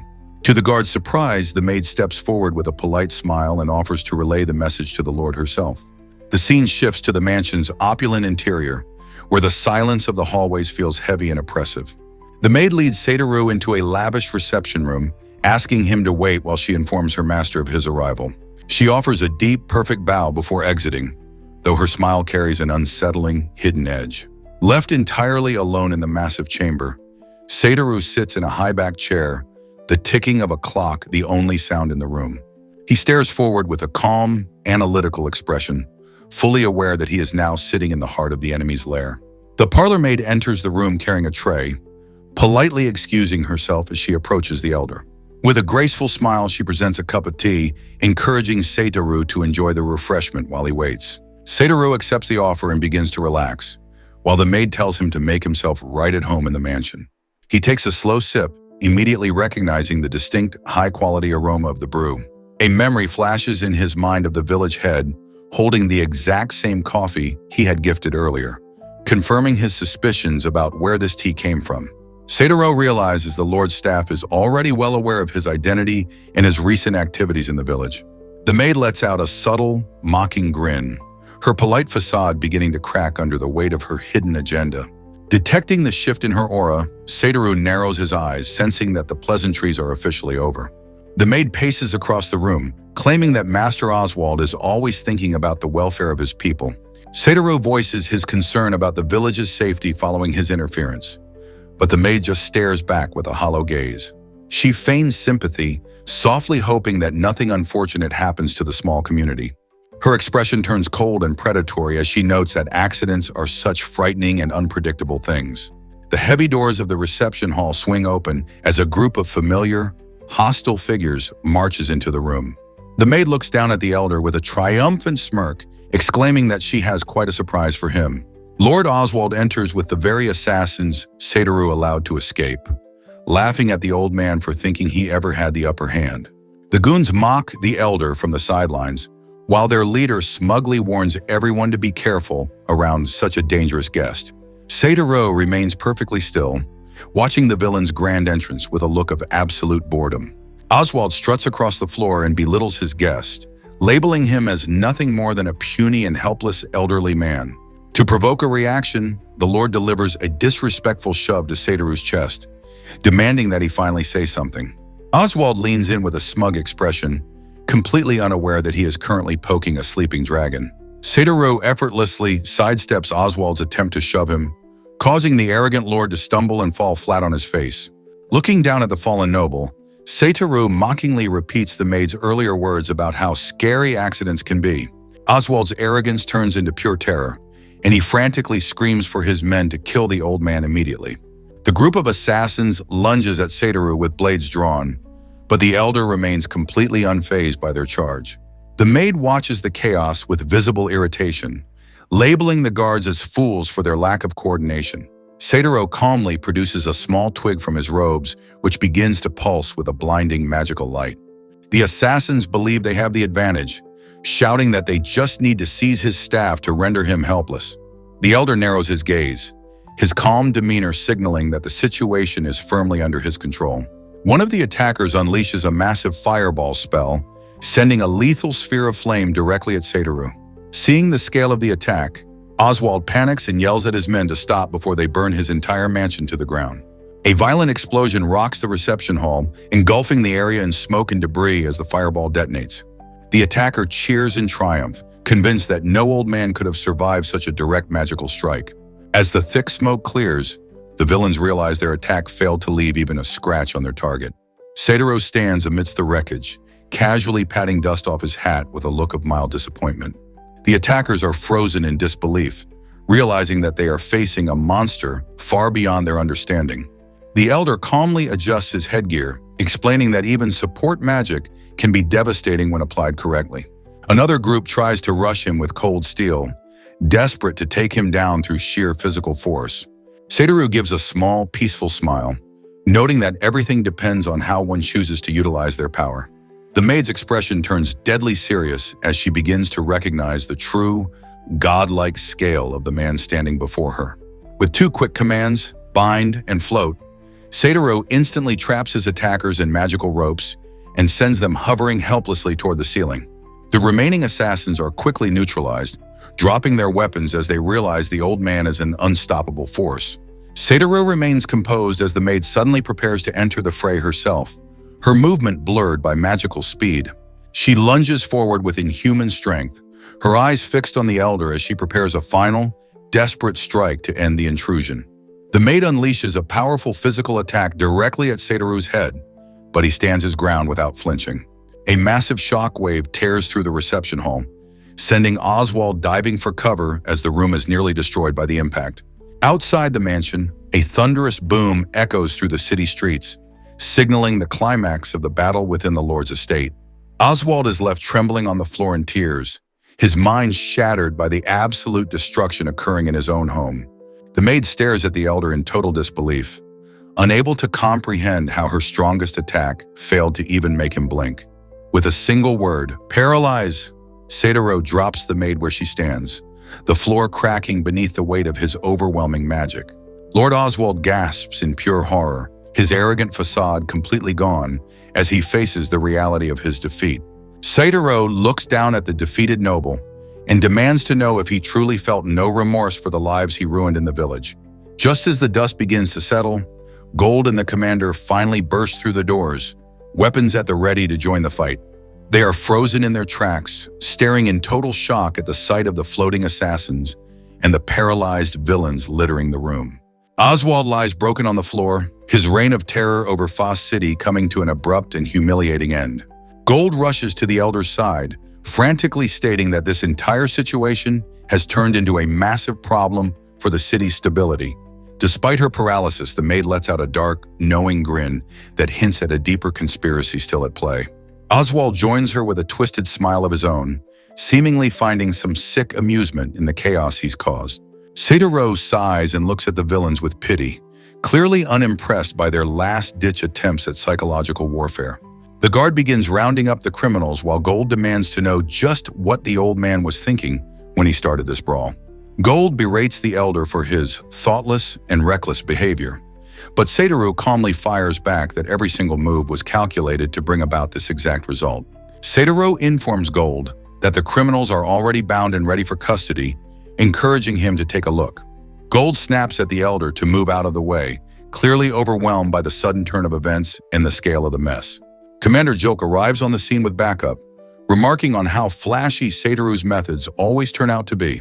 Gold stares at Joke in confusion, still trying to process the rapid arrival of the authorities and their connection to the elder.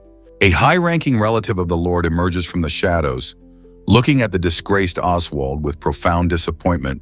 Oswald lets out a pathetic squeal, his arrogance replaced by pure terror as his own family prepares to pass judgment. The uncle berates Oswald for his total incompetence and corruption, declaring that his late father would be ashamed of such a pathetic legacy. Miss Adier from the Commerce Guild arrives and thanks Satoru for his help, while Gold is left speechless by the group's secret cooperation. Satoru gives Gold a knowing look, asking if he actually believed the easygoing geezer act was anything more than a mask. The royal guards begin hauling the captured assassins away, while Joke orders his men to secure everyone involved in the conspiracy. The uncle officially washes his hands of the matter, telling a groveling Oswald that he will no longer protect him from the consequences of his crimes. A guard attempts to arrest the parlor maid, ordering her to follow the others into custody immediately. The maid's expression shifts into something predatory, revealing the true dark intensity hiding behind her servant's uniform. Before the guard can even finish his sentence, he is struck by a burst of movement so fast it seems impossible for a human. The maid brutally attacks the officer, proving that she is far more dangerous than any of the professional killers the party has faced so far. A violent impact shatters the floor as the maid leaps across the hall, throwing the entire room into total chaos with her raw power. Joke checks on his fallen soldier, while the guard warns everyone that the woman is wielding deadly hidden weapons up her sleeves. Satoru stands his ground, his eyes narrowing as he realizes the real battle for the city's soul is only just beginning. The maid gives a chilling smile and tells the old man to step aside if he values his life, her eyes fixed on his staff. She lunges with a lethal strike, but Satoru casually blocks the blow with his twig, the sound of clashing steel echoing through the ruins of the mansion. Gold yells out in frustration as the situation continues to spiral into a deadly confrontation. Satoru unleashes a massive ice needle spell, sending jagged pillars of ice erupting from the ground to pin down the rogue maid.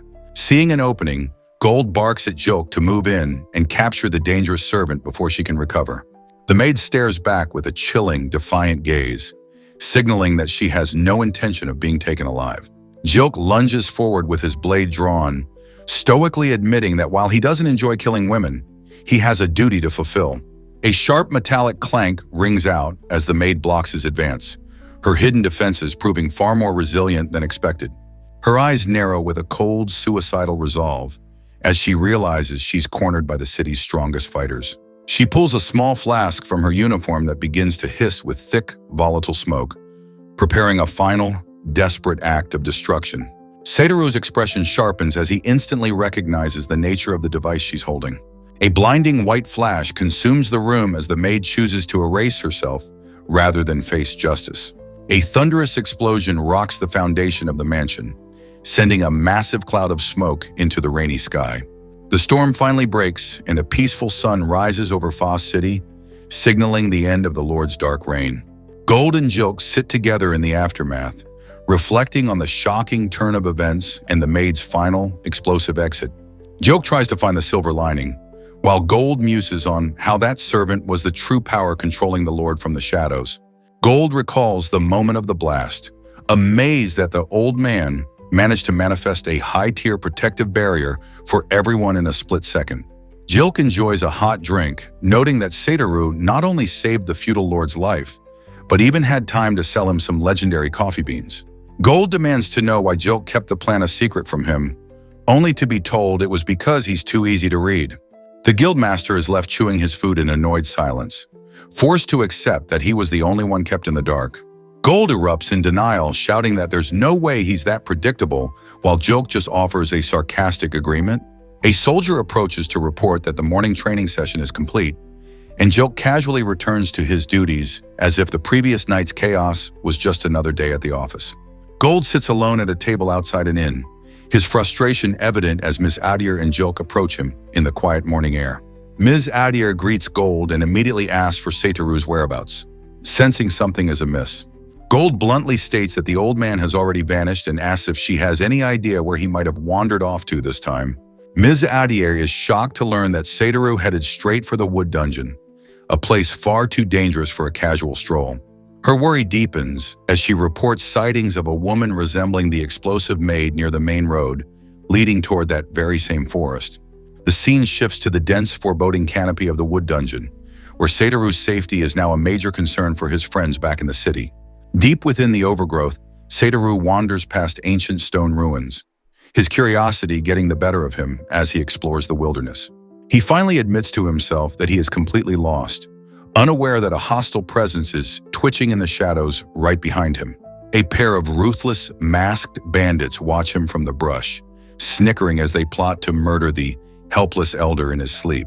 Satoru's little white cat companion senses the impending danger and begins to panic, its fur standing on end as the predators close in. The bandits tower over Satoru as he takes a nap against a tree, their massive blades reflecting the dim forest light. The terrified cat squeezes its eyes shut, trembling with fear as it prepares for the worst to happen to its master. It tentatively peers out, realizing that the old man hasn't even stirred despite the murderous intent surrounding them. Driven by loyalty, the tiny cat leaps forward and hisses at the massive attackers, trying its best to defend the sleeping mage. The bandits are momentarily confused by the pet's bravery, wondering why an old man would bring such a small creature into a dungeon. One of the thugs lets out a cruel grin and suggests they skin the cat to sell its pelt once they're done with its owner. Satoru finally opens his eyes and pulls the cat into his lap, his calm expression a sharp contrast to the blades hovering over him. The lead bandit is startled by the old man's lack of fear, sensing that they might have underestimated their target once again. Before they can strike, magical black vines erupt from the ground and tighten around the bandit's ankles with a sudden, violent stretch. The killers struggle to move as the magical trap locks them in place, leaving them baffled while Satoru and the cat watch their pathetic efforts from the safety of the tree. Satoru follows up with paralyze and silence spells to ensure his attackers can't move or scream for help. The bandits clutch their throats in a panic, realizing their voices have been completely stolen by the elder's magic. Seeing the enemies incapacitated, the little white cat makes a sudden, high-speed dash across the clearing. With a fierce cry, the cat lunges at the thugs, proving it's far more than just a helpless pet. The feline strikes the bandits with sharp claws before they collapse to the dirt in total humiliation. Satoru binds the pair tightly with magical ropes while the cat celebrates their quick victory with a proud meow. The elder notices something unusual in the brush, his curiosity piqued by a hidden object nearby. He gives the brave cat a warm scratch behind the ears, thanking his small companion for the backup. Satoru interrogates the captives, asking if they are professional highwaymen or just low-life thugs blinded by greed. The bound criminal can only offer a confused grumble. Unable to provide a straight answer to the elder's questioning, the cat discovers a hidden stash nearby, unearthing a sack filled with stolen goods that the bandits were trying to hide. Satoru pulls a wooden tablet from the pile, realizing it holds critical information about the local criminal underworld. He inspects a collection of jewels and necklaces spilled on the grass, confirming he's found solid proof of their many crimes. With the evidence in hand, Satoru officially labels the pair as common bandits and prepares to settle their fate. The thugs begin to bicker among themselves, with one reminding the other that a geezer with a barrier is always bad news. The elder rubs his chin and ponders how to handle the criminals without it becoming another troublesome headache. He recalls the chaos back at the mansion and decides that a more direct approach is needed this time. Satoru ignores the bandits' desperate pleas for pity and decides to leave them tied together like a human package. He hangs a humiliating wooden sign around their necks, labeling them as pitiful losers who are on their way to turn themselves in. He places a protective barrier around the bandits that will last until they reach town, telling them to be good boys and surrender to the guards. Satoru continues his trek through the dense forest, searching for a way forward. He finds a massive, magically sealed door and decides to take a break, brewing a fresh pot of tea for himself and his cat right in front of the dungeon's boss room. A group of energetic young adventurers arrives, surprised to see an old man sitting so casually in such a dangerous location. The party is led by a friendly knight and accompanied by a cheerful young witch, followed by porters carrying heavy logs. They ask if he's guarding the gate or waiting for a party, but Satoru simply tells them he's traveling all by himself. The young witch immediately gets distracted, rushing over to hug the cute white cat while the rest of the team looks on. The knight warns Satoru that he is literally sitting in front of a boss room, while the elder reflects on what a lively and noisy company they are. Unfazed by the warning, Satoru offers them a seat and suggests they all take a well-deserved break together. The leader gives a warm, appreciative smile, finding the old man's hospitality refreshing in the middle of a dungeon. They explain that they are in a massive hurry, while Satoru notes that their intentions and lack of caution are incredibly obvious. The elder proposes that they should all enter the boss room together to help each other out.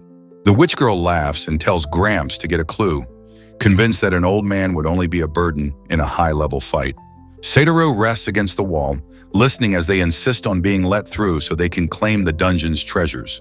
He reveals that he has already cleared out the area and stored everything in his inventory, causing the empty-handed adventurers to stare in total shock. The mention of an inventory skill sends a wave of disbelief through the group, as such a rare ability is unheard of among common travelers. Satoru manifests the magical storage screen, proving that he possesses high-tier spatial magic that most heroes can only dream of. The party leader decides that since the old man is clearly in trouble with his lack of protection, they should officially take him under their wing. Satoru gives a modest look, quietly assuring them that he isn't actually in any trouble at all. He eventually concedes that travel is always better with company and agrees to join their lively squad. With a loud cheer of "Yeah!", the newly formed team turns toward the inner sanctum, ready to face whatever boss waits behind the gate. Satoru unleashes a devastating magical blast that obliterates the dungeon boss in a single, earth-shaking explosion.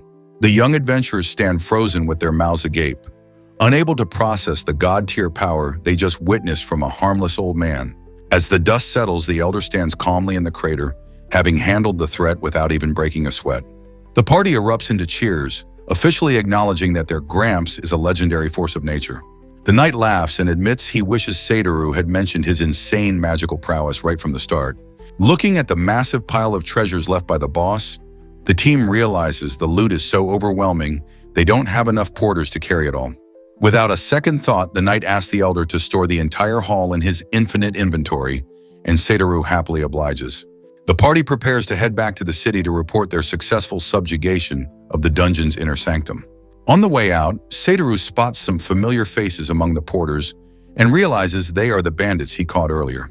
The former thugs drop to their knees and beg for their lives, terrified that if their criminal past is revealed, they'll lose their only honest job. Satoru gives them a warm smile and commends them for working diligently, noting that their rehabilitation is quite admirable. The group makes a peaceful trek back through the forest, heading home with the weight of the dungeon's riches safely tucked away in magic space. Back in civilization, a quiet building with a smoking chimney marks the perfect spot for Satoru's next destination. The elder finally takes a well-deserved soak in a steaming hot bath, while his little cat companion enjoys its own tiny wooden tub right beside him. He exhales a long sigh of relief, relishing the simple, refreshing joy of the water after a long day of dungeon crawling. The peace is suddenly shattered as Gold's voice booms through the hall, frantically demanding to know where the old man is hiding. Gold bursts into the bath area in a panic, yelling that this is absolutely no time for the elder to be relaxing in a tub. Satoru just looks back over his shoulder with a serene expression, casually greeting his high-strung friend as if nothing is wrong. Eventually, even the stressed-out guildmaster gives in, stripping down and joining Seitaru in the water to soak away his worries. Refreshed and revitalized, the elder gets dressed in a clean robe, ready to face whatever political storm is waiting for him next. Seitaru asks Gold if the hot bath was nice, and a blushing Gold has to admit that it was actually quite pleasant. The elder sips his tea and asks Gold what was so urgent, triggering the guildmaster's memory about the current political threat. Gold frantically explains that a rival group is planning to steal Seitaru's achievements from the wood dungeon, claiming they were the main force involved. Seitaru just looks at him with a simple, "Really?" completely unbothered by the attempt to hijack his credit. Gold clarifies that they are trying to spin the story as if they were the ones who rescued a helpless old man in distress. Seitaru gives a warm smile and thanks Gold for the information, but reminds him that he is first and foremost a merchant who knows how to handle his business. Gold groans that Seitaru is far too good-natured for his own good and practically begs the old man to finally get an official adventurer license. He worries that having the dungeon beat so easily by one man is going to cause a massive headache for the city's power structure. Seitaru continues to drink his tea with a puzzled expression, seemingly oblivious to the gravity of the ecosystem problem Gold is describing. Gold yells that the entire monster ecosystem is screwed up because one single man took out a boss, while the cat just casually drinks from a cup. Seitaru tries to calm him down, calling the situation awful in a tone that makes Gold tell him to stop playing the fool. Later that night, Seitaru uses a silence spell to ensure a peaceful sleep for himself, while Gold is left gasping and tossing on the couch.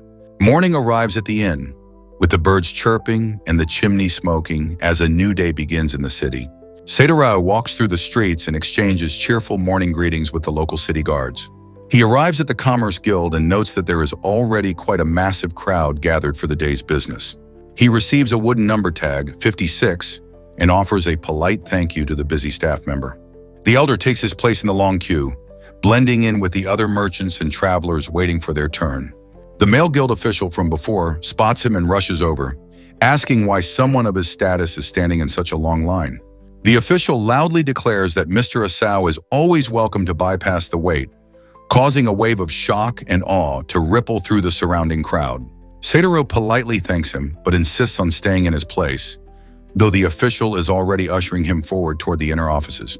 Seitaru politely declines the offer to skip the line, insisting that the queue is important and he is happy to wait his turn like everyone else. As he stands in line, the various people he has helped throughout his journey begin sharing stories of his legendary deeds and odd personality.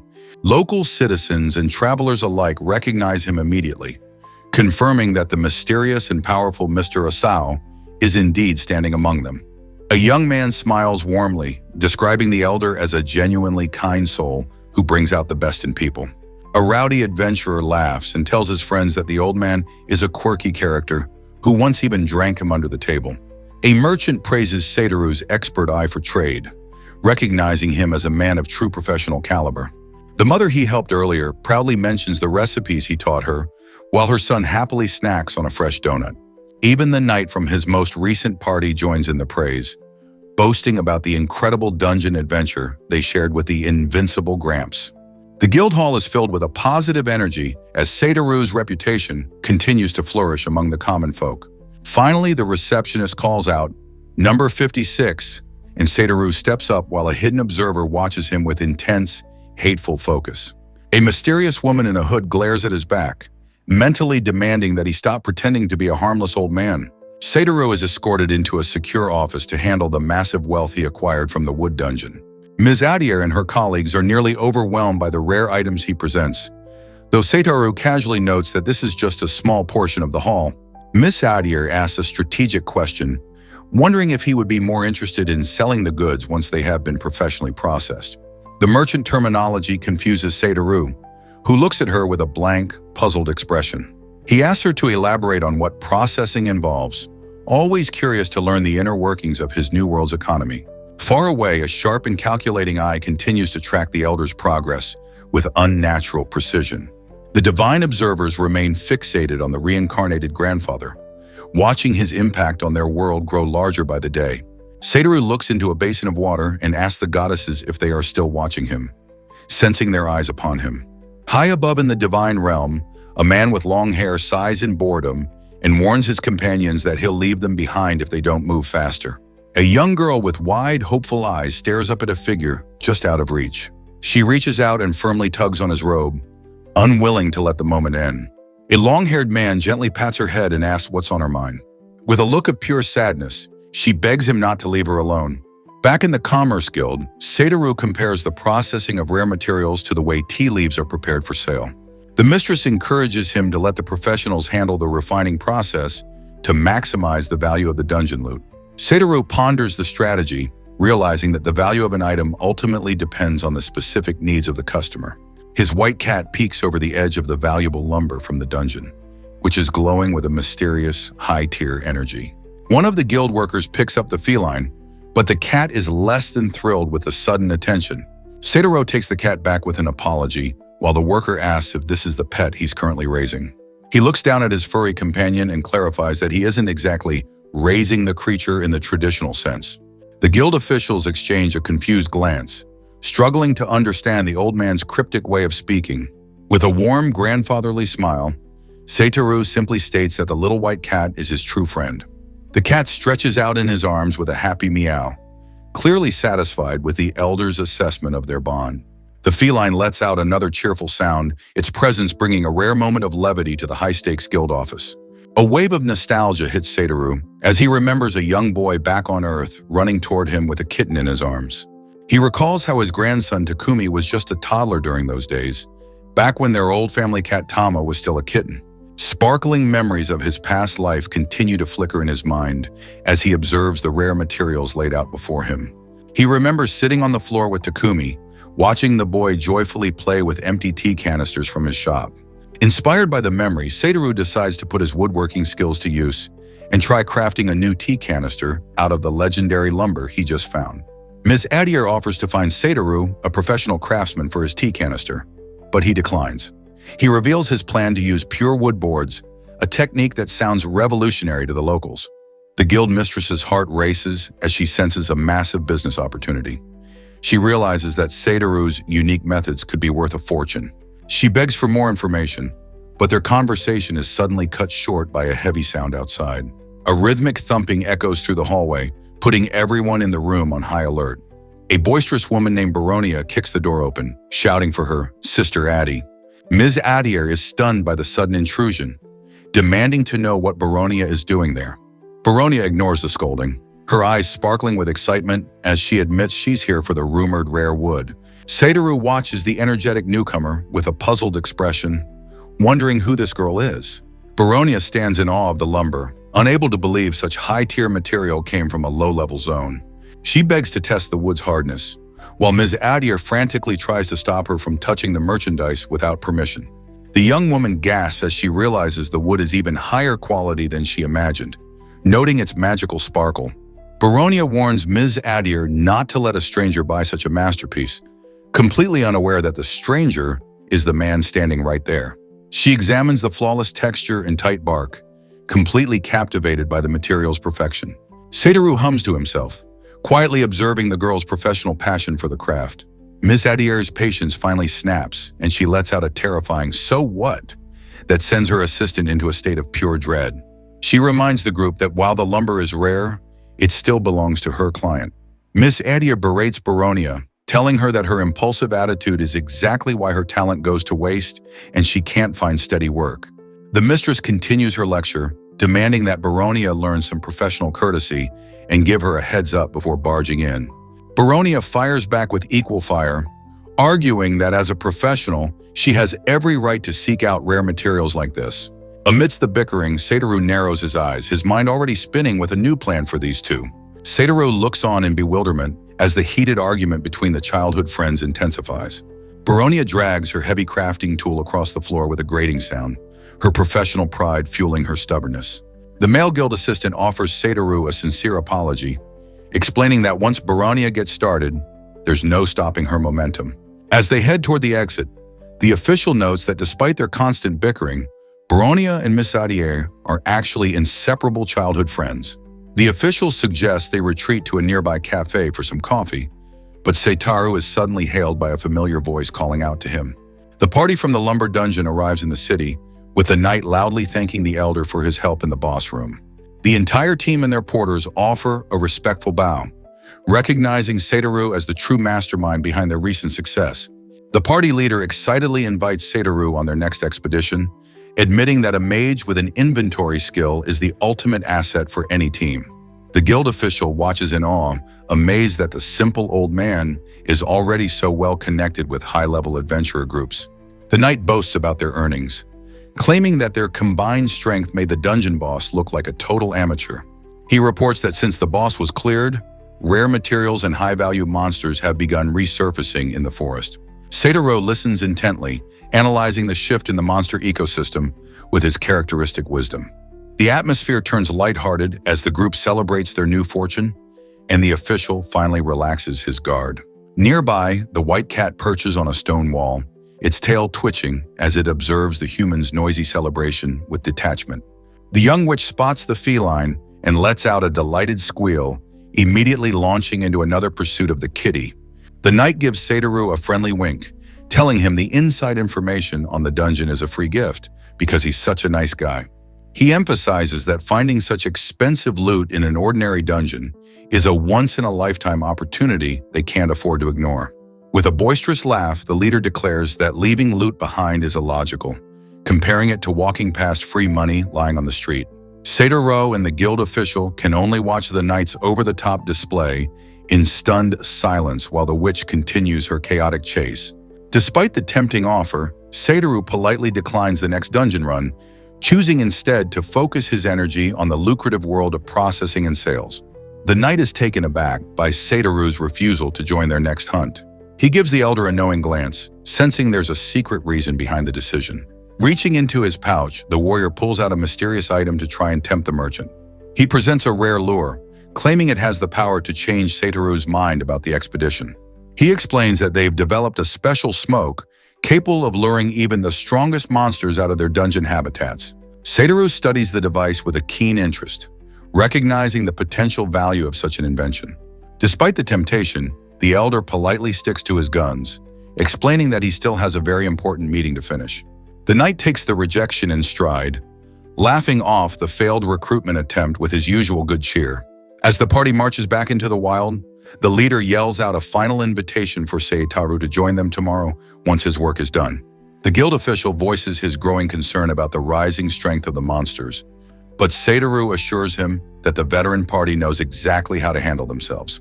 The white cat lets out a playful meow, fully enjoying the calm atmosphere of the city. The pair eventually retreats into a cozy local cafe to escape the noise of the busy streets.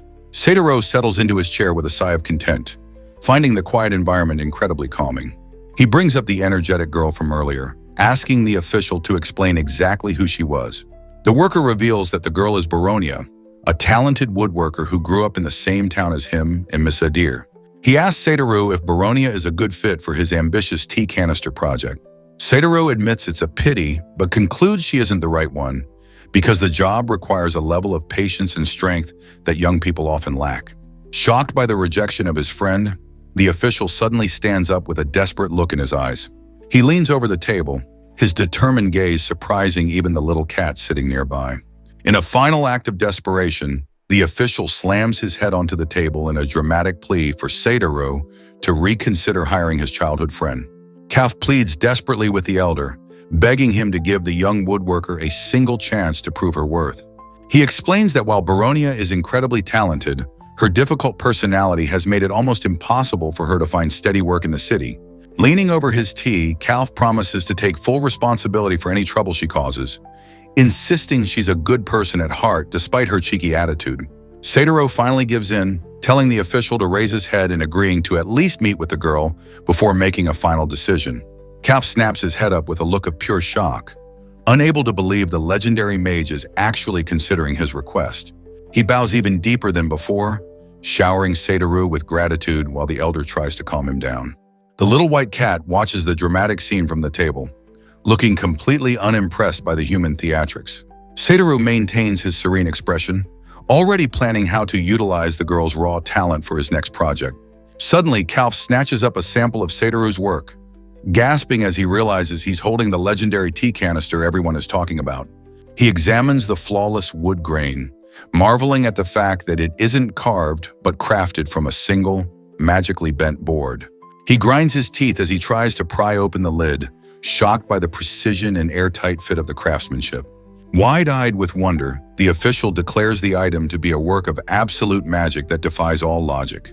Satoru laughs off the praise, humbly explaining that the secret lies simply in understanding and respecting the natural properties of the wood. The elder takes a quiet sip of his brew, the atmosphere in the cafe settling back into a peaceful rhythm. Calf begs to be taught the revolutionary technique, and Satoru confirms he fully intends to share his knowledge with the younger generation. Their conversation is interrupted as the devils themselves arrive, catching the group by surprise. The white cat spots the newcomers first, realizing the two women have tracked them down to this specific cafe. Ms. Adair and Baronia march into the shop, with the guild mistress announcing that she has a very important matter to discuss with Satoru. As the women approach the table, Addie begins to clarify their earlier negotiations, while Calf tries to find an opening to speak. Calf seizes the moment, immediately pivoting the conversation back to the possibility of Baronia taking on the legendary tea canister commission.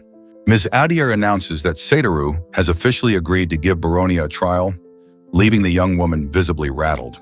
Baronia's tough exterior cracks, her eyes wide with a mix of shock and disbelief at the sudden opportunity.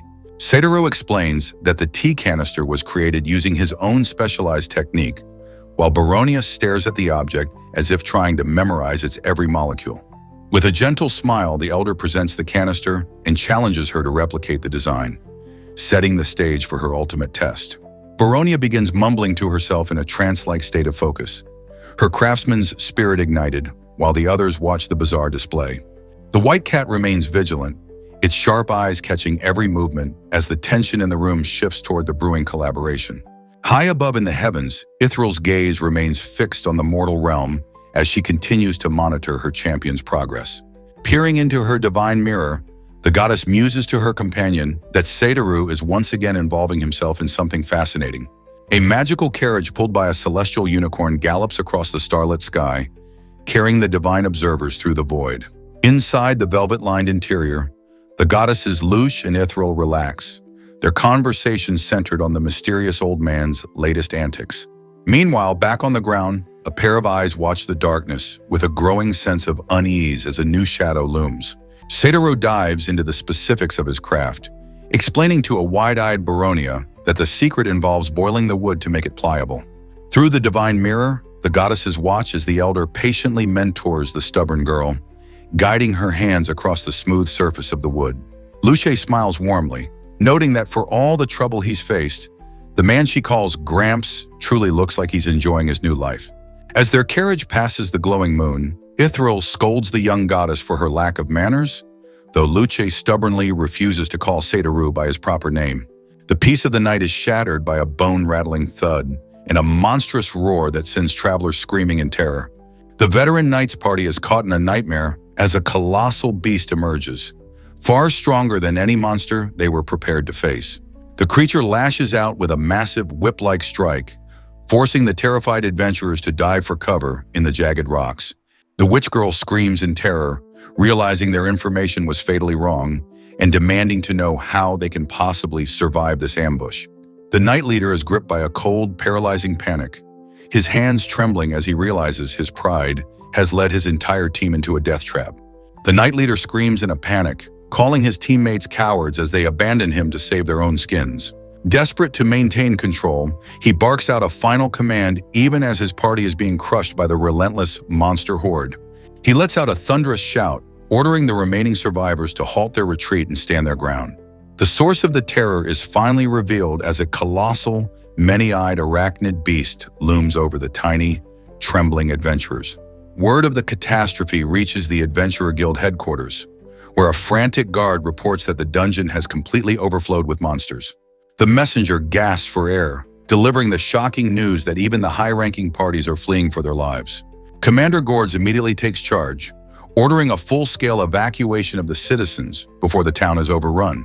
Despite the terrifying reports that the surface is already crawling with predators, Gords remains a pillar of strength and tells his men to keep their cool.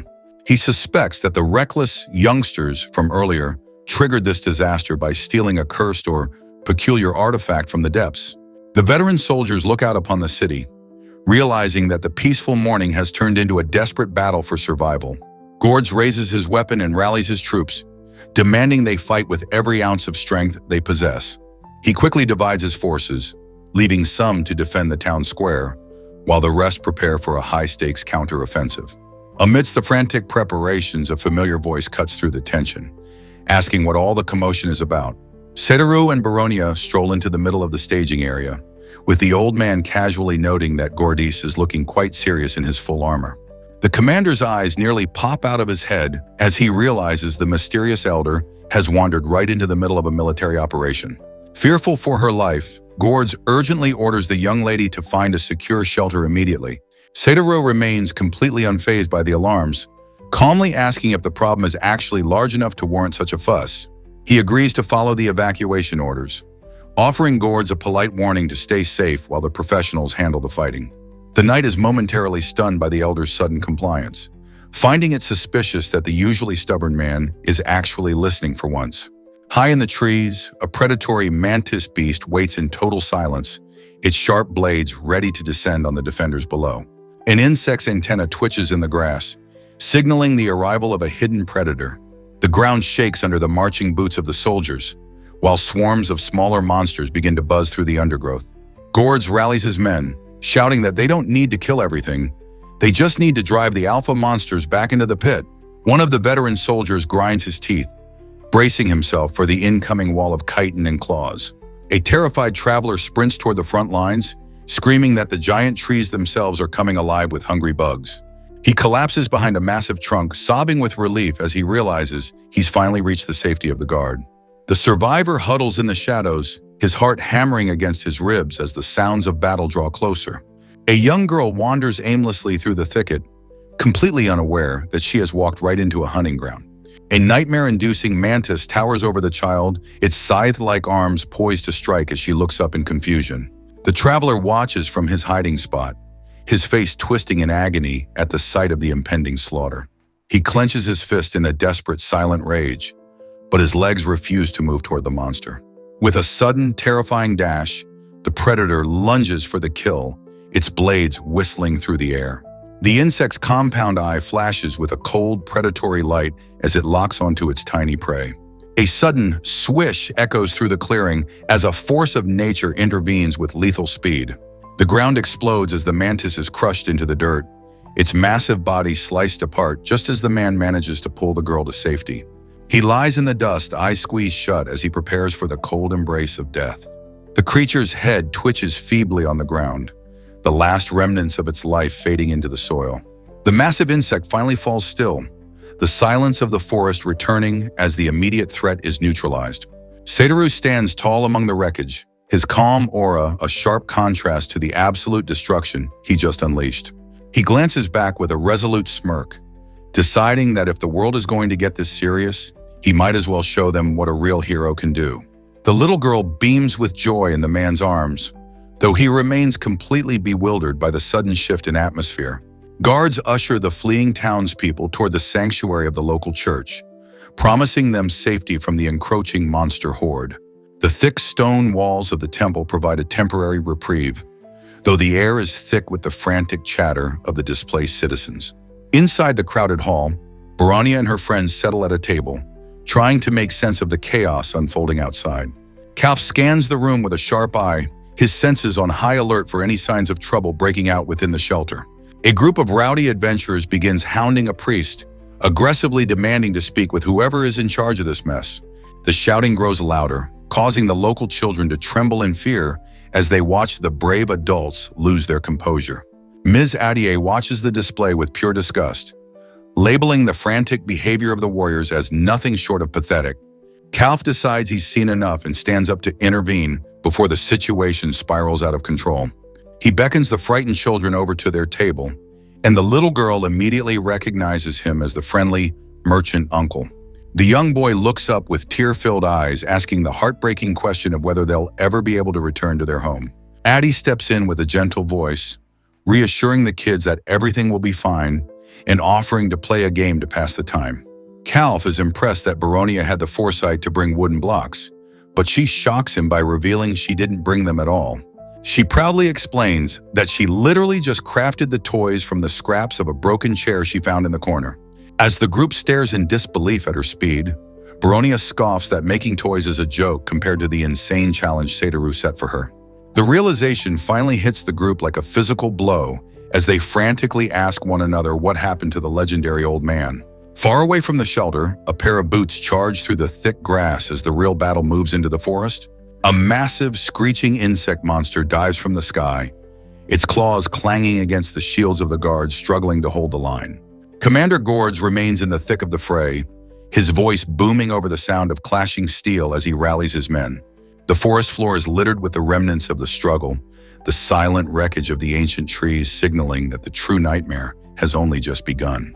Countless pairs of glowing eyes glare from the pitch-black shadows of the forest, signaling that a massive ambush has already begun. Commander Gords and Gold stand back to back, with the knight admitting that the situation is becoming desperate as the monsters keep coming in endless waves. Suddenly, a familiar casual voice drifts down from the canopy, catching the battle-worn soldiers completely off guard.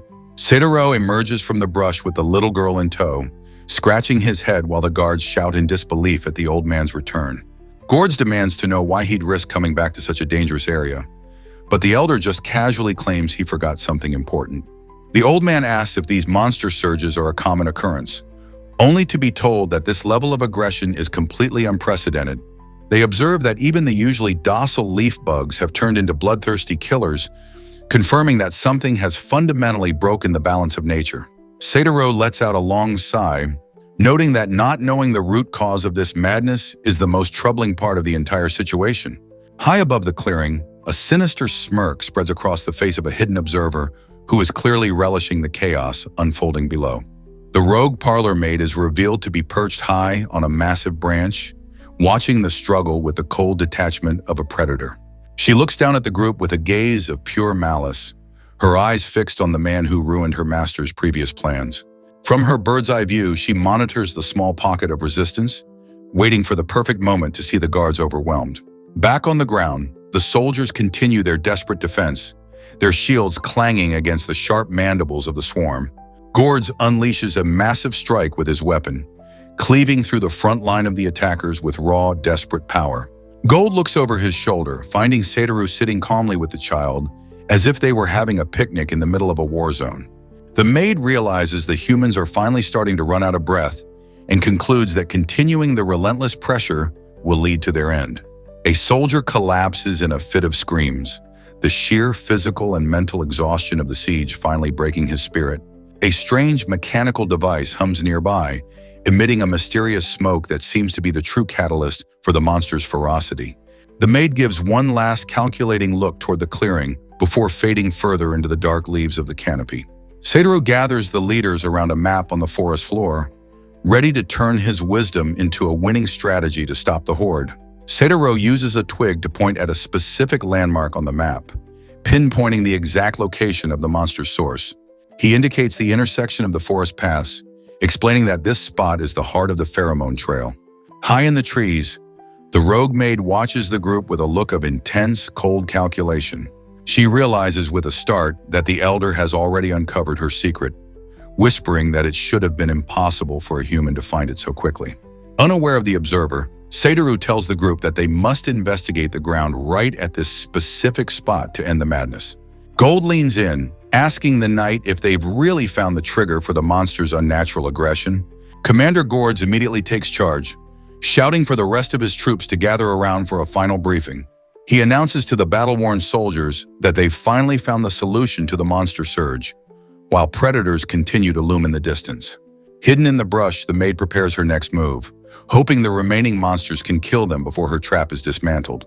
Gords orders his men to maintain a tight formation and focus all their energy on protecting the Gramps at all costs. The maid snaps a small branch as she shifts her position, her eyes never leaving the group in the clearing. The commander lets out a thunderous battle cry, raising his weapon as the first wave of high-level monsters lunges from the shadows. He warns his guards not to break ranks or pursue the retreating beasts, emphasizing that defense is their top priority. A soldier clashes his shield against a lunging insect, shouting his agreement as the party holds the line with renewed vigor. Satoru watches the display with a satisfied smile, noting that the tides of the battle are finally turning in their favor. Gourds fights his way to the objective and confirms that they have reached the exact coordinates so Satoru marked. The elder gives a sharp professional nod, his gaze hardening as he prepares to deal with the source of the corruption. The group comes to a sudden halt as a massive, multi-legged shadow emerges from the trees to block their path. Gold asks if Satoru is ready to perform his magic, sensing that the climax of the investigation is finally upon them. Satoru narrows his eyes and studies the massive beast, already calculating the best way to neutralize the threat. A dead monster lies in the dirt, the immediate threat finally neutralized. Satoru activates his high-tier barrier and binds spells to secure the perimeter. The smaller monsters scurry and scuttle away in fear as Gold breathes a sigh of relief. Gourds plants his heavy axe into the soil, while his men erupt into cheers at their hard-won victory. Massive flying beasts flap their wings and retreat into the distant tree line, sensing the shift in power. The thick foliage of the forest goes silent as the unnatural aggression of the local wildlife begins to fade. Near a tree, a weary guard rests while the little girl discovers a strange monster trapped in a shimmering magical cage. She points at the captured beast with pure curiosity, demanding to know the identity of the bizarre creature. Satoru's expression turns grim as he realizes he's found the physical proof of the conspiracy. He kneels in the grass to perform a thorough inspection of the device, while Gold watches with intense focus. A holographic analysis screen appears, revealing the internal structure and magical signature of the monster-luring item. The little girl hums in confusion, unable to grasp the significance of the elder's high-tech diagnostic magic. Satoru looks up and confidently declares that he has finally identified the true owner of this sinister device.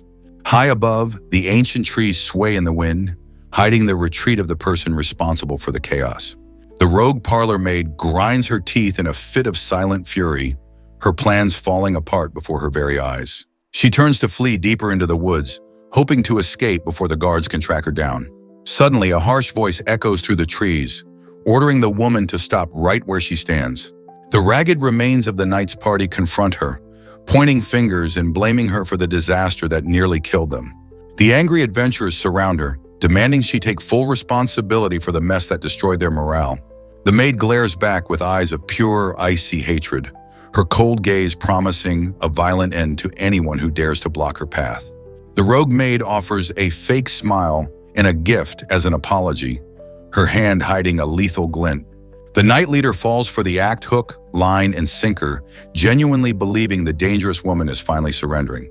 She holds up a glowing gem, while the adventurers wonder why she's giving them such a valuable prize.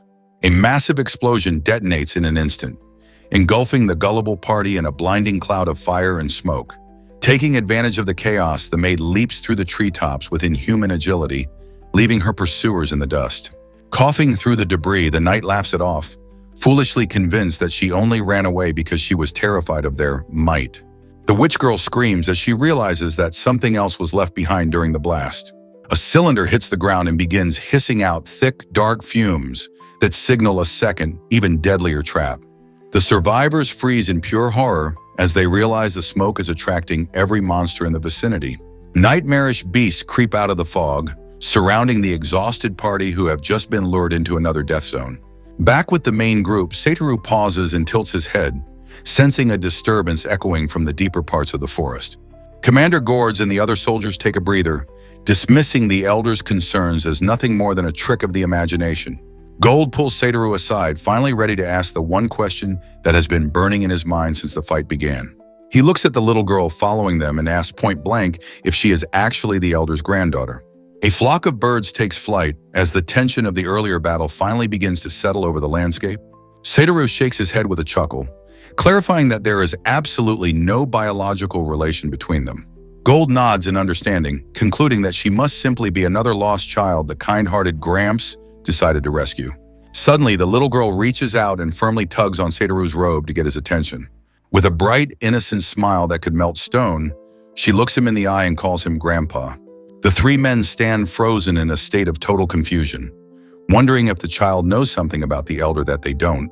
The little girl gives a radiant, heartwarming smile that momentarily washes away the tension of the battlefield. A sudden, sharp rustle in the distant brush catches Satoru's sharp ears, putting him back on high alert. He taps his head and admits that he definitely heard something moving through the undergrowth.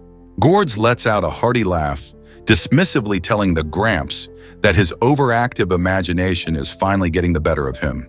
Satoru remains unconvinced, his skeptical gaze fixed on the shadows where the monsters once lurked. Far away, the screams of the abandoned Knights party echo through the trees as they are hunted by the relentless mantis beast. The twin moons hang high in the starlit sky, signaling the end of a long and chaotic day. In the quiet city, a white cat perches on a roof beside a glowing lantern, watching over a silent, moonlit street. Satoru and the little girl finally find rest, sleeping soundly under the safety of a warm blanket. A familiar ethereal voice begins to ripple through Satoru's sleep, calling out his name from the void.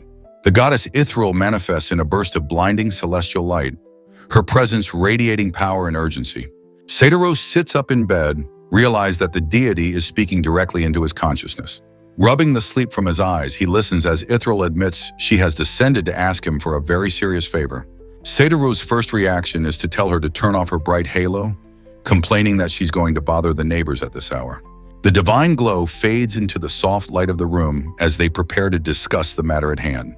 Satoru looks at her with a knowing expression, deducing that she wants him to take full custody of the little girl. Ithril confirms his theory, looking him in the eye with a gaze that is both hopeful and desperate. She sits before him and bows her head, confessing that explaining the girl's true circumstances will be a very long story. The elder looks back at the small, defenseless child, weighing the gravity of the divine burden he's about to accept. The girl sleeps on with a peaceful, innocent smile, blissfully unaware that her life is being reshaped by the gods themselves. Ithril explains that the world is home to many nations, including those inhabited solely by monsters. She reveals that the little girl is the daughter of a king from one of those monster countries, which was recently overtaken by a sinister coup. Satoru listens as the goddess suggests that the political upheaval was likely the first move in a grand scheme for world domination.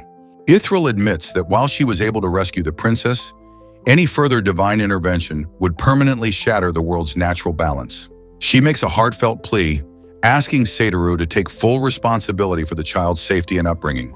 The elder glances over at the sleeping girl, weighing the immense burden of protecting a royal refugee from another nation. The princess sleeps soundly, blissfully unaware of the dangerous political forces hunting for her. Satoru suspects that while the goddess isn't lying, she is definitely withholding some key details about the girl's true nature. A lamp flickers in the darkness of the room, symbolizing the fragile peace they've managed to find for the moment. The white cat watches from the foot of the bed as Satoru and Ithril continue their secret late-night negotiation. The cat lets out a sharp meow, its instincts alerting it to the powerful celestial energy radiating from the deity. Satoru looks up toward the heavens, eventually accepting that his quiet retirement is officially over. He lets out a resigned sigh, acknowledging that once he's involved in a troublesome business, there's no turning back. Ithril's expression brightens instantly as she realizes the old man has agreed to become the girl's guardian.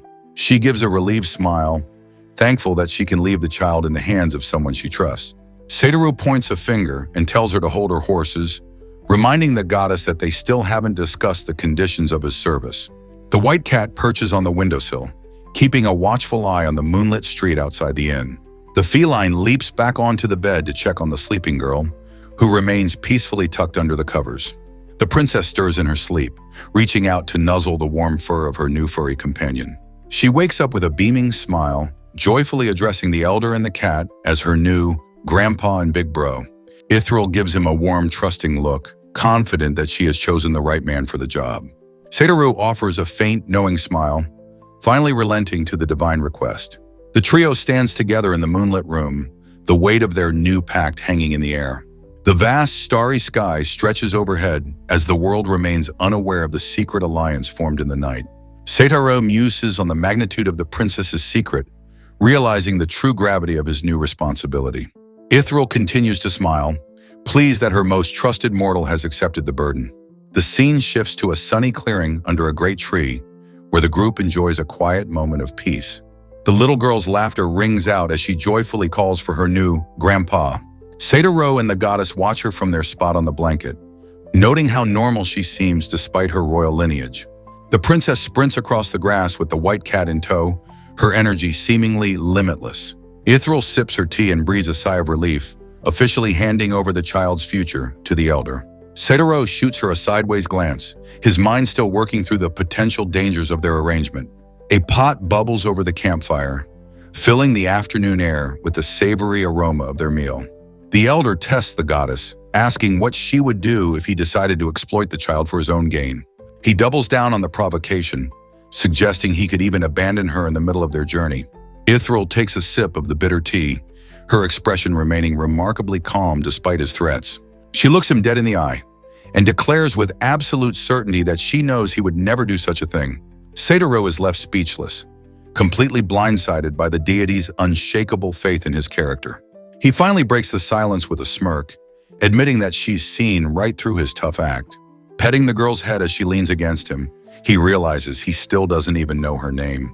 The sun hangs high over a quiet afternoon, marking the passage of time as the group settles into their new reality. Ithral points out that the little girl is waiting expectantly for Satoru to finally give her a proper name. Back at the workshop, a harsh realization sets in as Baronia stares at her latest failure, declaring it absolutely worthless. She breaks down in a fit of frustration, convinced that she lacks the talent to ever complete the Master's Challenge. Satoru and the cat watch the dramatic display with a mixture of concern and mild confusion. The entire workshop hums with activity, while in the center of it all, Baronia shakes with a mixture of exhaustion and rage. She admits that she has been obsessively creating prototype after prototype, yet none of them meet the elder's standards. With a dramatic swish of a curtain, she reveals a shelf overflowing with hundreds of failed attempts. She holds up a wooden cylinder that has already begun to crack, desperately wondering what part of the secret process she is missing. The young woman grinds her teeth, her professional pride taking a massive hit as she hits a developmental wall. Satoru watches her closely, noting that she expects far too much perfection from herself on a first attempt. Sensing her desperation, the elder offers to step in and personally show her a few tricks of the trade. Baronia turns toward him with a look of pure shock, her earlier anger replaced by stunned silence. She blushes and hesitates, feeling that it's far too soon for her to be asking for formal lessons from such a master. Satoru gives her a knowing look and reveals that even he had to spend years being taught by his own master in the past. Baronia reveals the source of her stubbornness, fearing that if she doesn't succeed alone, people will claim she only won because she's a woman. She clenches her fist in a silent, determined rage, her past experiences with discrimination fueling her need for independence. Satoru acknowledges her frustration, understanding the heavy burden of the frustrating experiences she's endured. He looks her in the eye and firmly states that learning from those with more experience is never something to be ashamed of. While the little girl joyfully chases a butterfly, Satoru continues to mentor a skeptical Baronia within the walls of the shop. Baronia's gaze sharpens as she finally finds the missing spark of inspiration. With a newfound sense of confidence, the young craftswoman declares that she has finally grasped the master's secret. Satoru watches her with a look of quiet satisfaction, his role as a mentor finally bearing fruit. A warm smile crosses the elder's face as he witnesses the exact moment a rookie begins their transformation into a pro.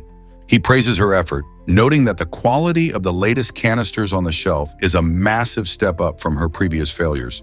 Ridden with excitement, Baronia raises her hand and asks if she can make a very specific request regarding their partnership. The master encourages her to speak her mind, prompting a nervous Baronia to prepare a difficult confession. She reveals the harsh reality that her workshop is currently struggling with a severe lack of funding.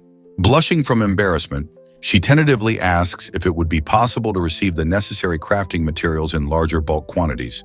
Without a single moment of hesitation, Satoru grants her request, telling her he doesn't mind at all. A wave of pure relief washes over the girl, her earlier anxiety vanishing in an instant. The elder steps toward the table and asks for a detailed list of exactly what materials she needs to keep her production line moving.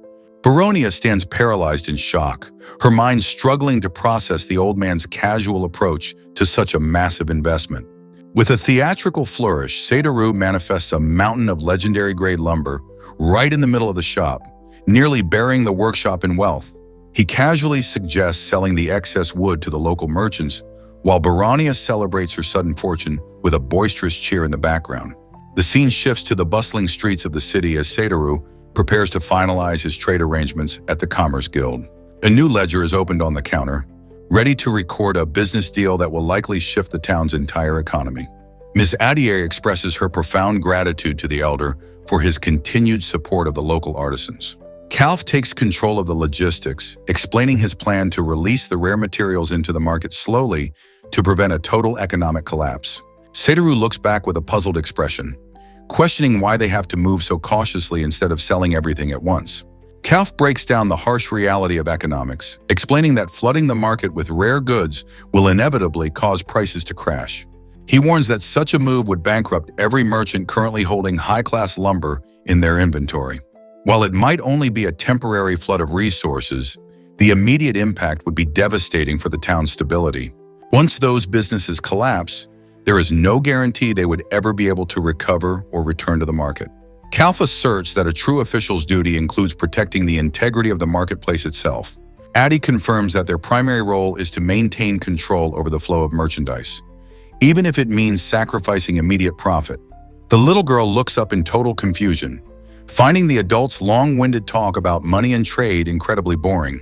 Satoru finally understands their logic, realizing that these young officials are far more responsible than he initially thought. He reflects on the seriousness of the local trade culture, admitting that he truly respects the way they manage their business. Addie hints that the rules of the game change completely if the product is a new, undiscovered merchandise that hasn't been traded yet. Without missing a beat, Satoru reveals that he actually has exactly what they are looking for in his possession. Calf and Addie are nearly sent into cardiac arrest by the old man's casual announcement, their shock echoing through the room. He explains that he discovered this mystery resource deep within the dungeon long before the recent chaos broke out. The merchants erupt in a chorus of disbelief, unable to fathom how one man can keep stumbling upon such legendary finds. Outside, the city remains quiet and peaceful, blissfully unaware of the revolutionary trade deal being discussed within the guild walls. The officials demand to see the item, their professional greed and curiosity reaching a fever pitch as Satoru remains calm. The little princess tugs on her new grandpa, wondering why everyone is suddenly shouting and making such a scene. Satoru offers a gentle pat on her head, momentarily setting aside the high-stakes trade talk to comfort the child. The merchants are vibrating with excitement, realizing that the wood dungeon holds secrets that could change the face of the local economy forever. With a cool and confident look, Satoru confirms their suspicions, letting them know that the real treasure hunt is only just beginning. Satoru declares that talk is cheap and starts rummaging through his belongings to provide some real proof to the officials. He presents a detailed list of materials, asking if the guild can help him procure these specific tools. Addie scans the document and confidently states that every item on the list should be stored within the guild's main warehouse. Calf and the little girl both volunteer to help with the search, eager to see what the mysterious elder has planned. The old man gives a warm, satisfied smile as he watches his new companions prepare for the task.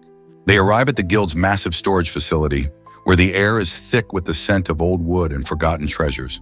Total chaos ensues in the warehouse as the girl dives into boxes and Calf rattles around with a trolley to collect the gear. Calf eventually uncovers an exotic bowl from the Far East, presenting the rare find to the intrigued group. The princess's eyes go wide as Satoru carefully uncurls a cloth to reveal another hidden component of his plan. With the supplies finally gathered, Addie remains skeptical, asking how this pile of junk is going to help their business. To everyone's absolute shock, Satoru puts on an apron and begins flipping a pancake in a hot pan with professional flair. Addie is completely lost, demanding to know what a simple breakfast dish could possibly have to do with their trade deal. The elder ignores the confusion and holds up a small vial, challenging the merchants to identify the liquid within. Calf stares at the amber contents of the bottle, suspecting it might just be some kind of ordinary colored water. Satoru begins to carefully plop the mystery ingredient into a serving dish. He pours the thick, glistening substance with practiced ease, letting it flow slowly from the jar. The little girl watches with pure wonder as a rich, golden glaze is drizzled over a massive stack of fluffy pancakes. Addie is drawn in by the intoxicating scent, asking if this incredible topping is a rare form of honey. Calf is hit by a wave of sensory overload, gasping that the smell is completely different from anything he's ever encountered. The little girl stuffs her face and shouts that it's delicious, confirming that Satoru has introduced yet another revolutionary product to the world. Calf is hit by a wave of disbelief, realizing that the incredible pancake syrup is actually just tree sap that locals have been throwing away as garbage for years. The group stares at an empty plate, the speed with which the treat was devoured serving as a testament to its market potential. Addie's business instincts go into overdrive as she labels the discovery as absolutely revolutionary for the trade world. Satoru watches their excitement with the calm confidence of a veteran merchant who knew his product would succeed. With the white cat perched on her head, the princess joyfully pleads for another helping of the sweet treats. The elder laughs and reveals he has plenty of extra portions already prepared back at the inn for later. Calf emphasizes that sweets are a luxury that few can afford, predicting that this affordable alternative will be a hit with every citizen in town. Watching the child eat, Satoru is struck by a wave of nostalgia, remembering how precious and rare sweet treats were during his own childhood back on Earth. A small vial of amber liquid sits on the table, representing a fortune in untapped resources. Her curiosity piqued, Addie asked the elder to reveal the identity of the other new product he mentioned earlier. Satoru gives a mischievous grin, informing the confused pair that the second masterpiece has been sitting right in front of them the entire time. He points directly to the serving dish, revealing that the product isn't the food, but the unique bowl the pancake is sitting on. The officials stare in stunned silence, their minds racing as they look at the plate with fresh eyes. The spotlight shifts to the glossy, robust bowl, which seems to possess a quality far beyond local craftsmanship. Addie lifts the dish and examines it closely, forced to admit she's never seen finishing touches of this caliber before. Calf recalls the item's history, identifying it as an ancient sample retrieved from a guildmaster's legendary voyage many generations ago. The girl and Addie are captivated by the antique, realizing that they are holding a piece of history that has remained in perfect condition. Calf notes that the bowl survived a grueling journey from the Far East and reached them without a single scratch on its surface. Addie is mesmerized by the way the wood grain remains visible through the robust, glass-like coating of the dish. Satoru drops one final truth bomb, explaining that the finish is created using the sap of another specific tree, known in his homeland as lacquer. Addie and Calf are visibly shaken by the mention of a new crafting material called lacquer, realizing it could revolutionize their entire industry. The guild mistress leans in with wide eyes, asking if the elder is also willing to share the secret method for producing such a high-quality finish. Satoru looks down at the girl and the cat, sensing their support as he prepares to pass on his ancient knowledge. He gives a warm, fatherly smile and promises to teach the young merchants every step of the process. As they examine the bowls, he points out that the secret to a perfect finish lies in the multiple layers and the preparation of the undercoat.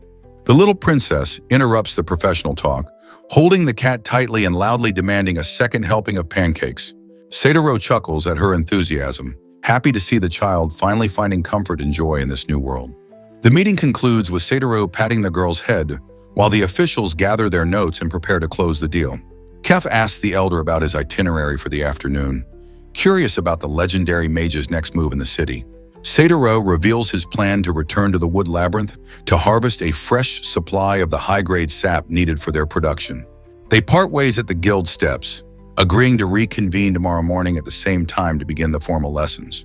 Walking through the city, the girl holds Satoru's hand and hums a happy tune as they head toward the outskirts of town. She gets distracted by a passing butterfly, sprinting ahead across the cobblestones, while the white cat follows closely behind her. She stops suddenly and points toward a nearby street, shouting for Grandpa to come and look at a cute kitty she found. The girl pauses in thought, her curious eyes scanning the crowd of people passing through the busy district. She spots a familiar face and points excitedly, her energy returning after the long meeting at the guild hall. They run into a man in civilian clothes carrying heavy bundles of groceries, accompanied by a kind-faced woman and a young girl. Satoru recognizes the man immediately and notes that it's quite an unusual place to find the town's commander out and about. The knight confirms he's finally taking a well-deserved day off to spend some quality time with his wife and daughter. The commander's little girl steps forward with a bright, innocent smile and introduces herself to the group as Nina. Satoru declares that the proof is in the pudding and begins rummaging through his gear to settle the merchant's doubts once and for all.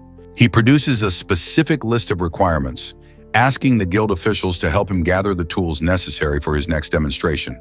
Ms. Adair scans the list and confirms that everything he's requested is currently sitting in the guild warehouse. Both Calf and the little girl volunteer to help with the search, eager to see what kind of magic the elder is about to perform.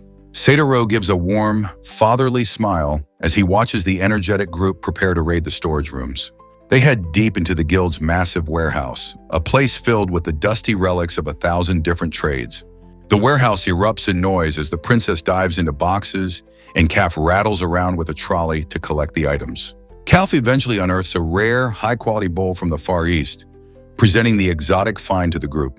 The little girl's eyes sparkle with wonder as Seidaru carefully unwraps another component of his mysterious plan. With the supplies finally gathered, Addie remains skeptical, questioning how this collection of items will actually help their business. To the absolute shock of the professionals, Seidaru puts on an apron and begins flipping a pancake in a hot pan with master-tier flair. Addie is completely lost, demanding to know what a simple breakfast dish could possibly have to do with a revolutionary trade deal. The elder ignores the confusion and raises a small vial, asking the merchants if they recognize the amber liquid inside. Calf leans in for a closer look, initially suspecting the bottle contains nothing more than ordinary colored water. Seidaru begins the demonstration, carefully plopping the mystery ingredient into a serving dish. He pours the thick, glistening substance with the practiced hands of a professional, letting it flow slowly from the jar. The little girl watches with pure fascination as a rich, golden glaze is drizzled over a stack of fluffy pancakes. Addie is captivated by the sudden, intoxicating scent and asks if this incredible topping is some rare form of honey. Calf is hit by a wave of sensory overload, gasping that the aroma is completely different from anything he's ever smelled. The little girl stuffs her face and declares the dish to be absolutely delicious, confirming that Seidaru has successfully introduced a new luxury to the world. A group of small, bee-like monsters huddles together on a branch, trembling in fear after a sudden impact. A bald man looms over them with a cold expression, addressing the creatures with utter contempt. Without hesitation, one of the flying monsters is slammed brutally into the dirt, its wings pinned to the ground. Seidaru happens upon the scene, stopping to observe the twitching insect with a look of mild curiosity. The tiny creature shakes uncontrollably, letting out a pitiful squeak as it realizes it has no escape. Seidaru finds a group of workers aggressively harvesting a massive tree and asks them exactly what they think they're doing. He scolds them, reminding the group that the Merchant Guild strictly prohibits destroying nests or stealing honey from these creatures. One of the men recognizes Seidaru and lets out a boisterous laugh, thrilled to see the legendary old man again. Seidaru struggles to place the face, demanding to know what business they have in this part of the woods. The man gestures to a cart overflowing with jars, claiming that their illegal harvest simply can't be helped. The little princess watches the interaction with a heavy heart, her empathy for the small monsters clearly visible on her face. The bald man jokes about his lost youth and his dramatic new hairstyle, trying to jog the elder's memory. Seidaru admits he has no clue who the man is, until he's reminded of their previous encounter deep inside the wood dungeon. A flash of a handsome knight from his past crosses his mind, and the realization finally hits him like a ton of bricks. The former knight, Danan, explains that since the dungeon incident, he's pivoted his career into the lucrative honey trade. Seidaru questions the ethics of his new job, asking if they aren't causing unnecessary trouble for the local bee population. Danan scoffs at the concern, laughing as if the idea of worrying about mere insects is the funniest thing he's ever heard. The group of harvesters continues their work under the canopy, completely ignoring the angry buzzing of the hive above them. He dismisses the creatures as mindless bugs, claiming they lack the intelligence to truly understand what's happening to their home. To prove his dominance, Danan roughly snatches a bee out of the air, crushing its dignity in his bare hands. Danan continues to mock the tiny creatures, claiming they are merely on the level of common pets rather than actual monsters. Seidaru's expression turns ice cold as he listens to the arrogant man's justification for his cruelty. Suddenly, the ground beneath their feet begins to rumble, sending a jolt of panic through Danan as the environment itself seems to react. Danan's lackeys grow bold, with the Mohawk thug and the mage girl shouting for the old man to stay out of their business. Seidaru calmly tells the little princess to take a few steps back, assuring her that he's about to settle this dispute once and for all. A sudden, blinding surge of magical energy erupts from the clearing as the confrontation reaches a boiling point. Fed up with the interference, the mage girl levels her staff and unleashes a massive fireball directly at the elder. A thunderous explosion rocks the forest, but Seidaru is already a blur of motion, easily evading the lethal blast. One of the thugs makes a desperate dash through the smoke, trying to catch the elusive mage off guard while his vision is obscured. High above, the bees continue to buzz in a frantic chorus, watching the humans turn on each other from the safety of the branches. The Mohawk thug lunges with a savage slash, his face twisted into a murderous grin as he tries to end the fight quickly. Satoru intercepts the strike effortlessly, his defensive magic clashing against the steel with a resounding metallic ring. Danon smirks from the sidelines, mocking Satoru for having the guts to actually resist a professional party. The elder gently cradles a trembling bee in his hand, feeling the small creature's pure terror as the battle rages around them. He delivers a scathing verbal blow, telling the harvesters that their selfish actions are far more monstrous than anything an insect could do. Danon loses his temper and erupts in a rage, screaming at Satoru for choosing the side of mindless bugs over his own kind. With a serene yet powerful aura, Satoru declares that to him, these bees seem significantly more human than the men standing before him. Before they can react, he casts Entangle, trapping the entire group of criminals in a massive, inescapable cocoon of magical vines. The little princess watches the display with sparkling eyes, her admiration for her grandpa reaching new heights. With the threat neutralized, the forest returns to a peaceful state as the bees buzz happily among the ancient trees once again. Satoru delivers a profound lecture on humanity, declaring that being human is defined by how one treats those who are weaker, regardless of race. A tiny bee monster looks up with wide, innocent eyes, serving as a silent witness to the elder's philosophy on compassion and power. Trapped in the magical vines, the harvesters look on in utter confusion as they struggle to understand why an old man is defending common bugs. Denon lashes out with a desperate insult, calling Satoru a senile old fool for prioritizing the lives of insects over his own kind. The elder lets out a weary sigh, visibly disappointed that his attempt to teach the group a moral lesson has fallen on deaf ears. Tucked away in the brush, the little princess watches with a curious expression as the sound of heavy footsteps signals a new arrival. Guildmaster Gold marches through the forest with a terrifyingly calm determination, having tracked the source of the disturbance to this very clearing. Gold accidentally bumps into the bald harvester, sending a jolt of pain through the man as the reality of his situation sinks in. Denon breaks into a cold sweat, his earlier bravado completely vanishing the moment he recognizes the powerful official standing before him.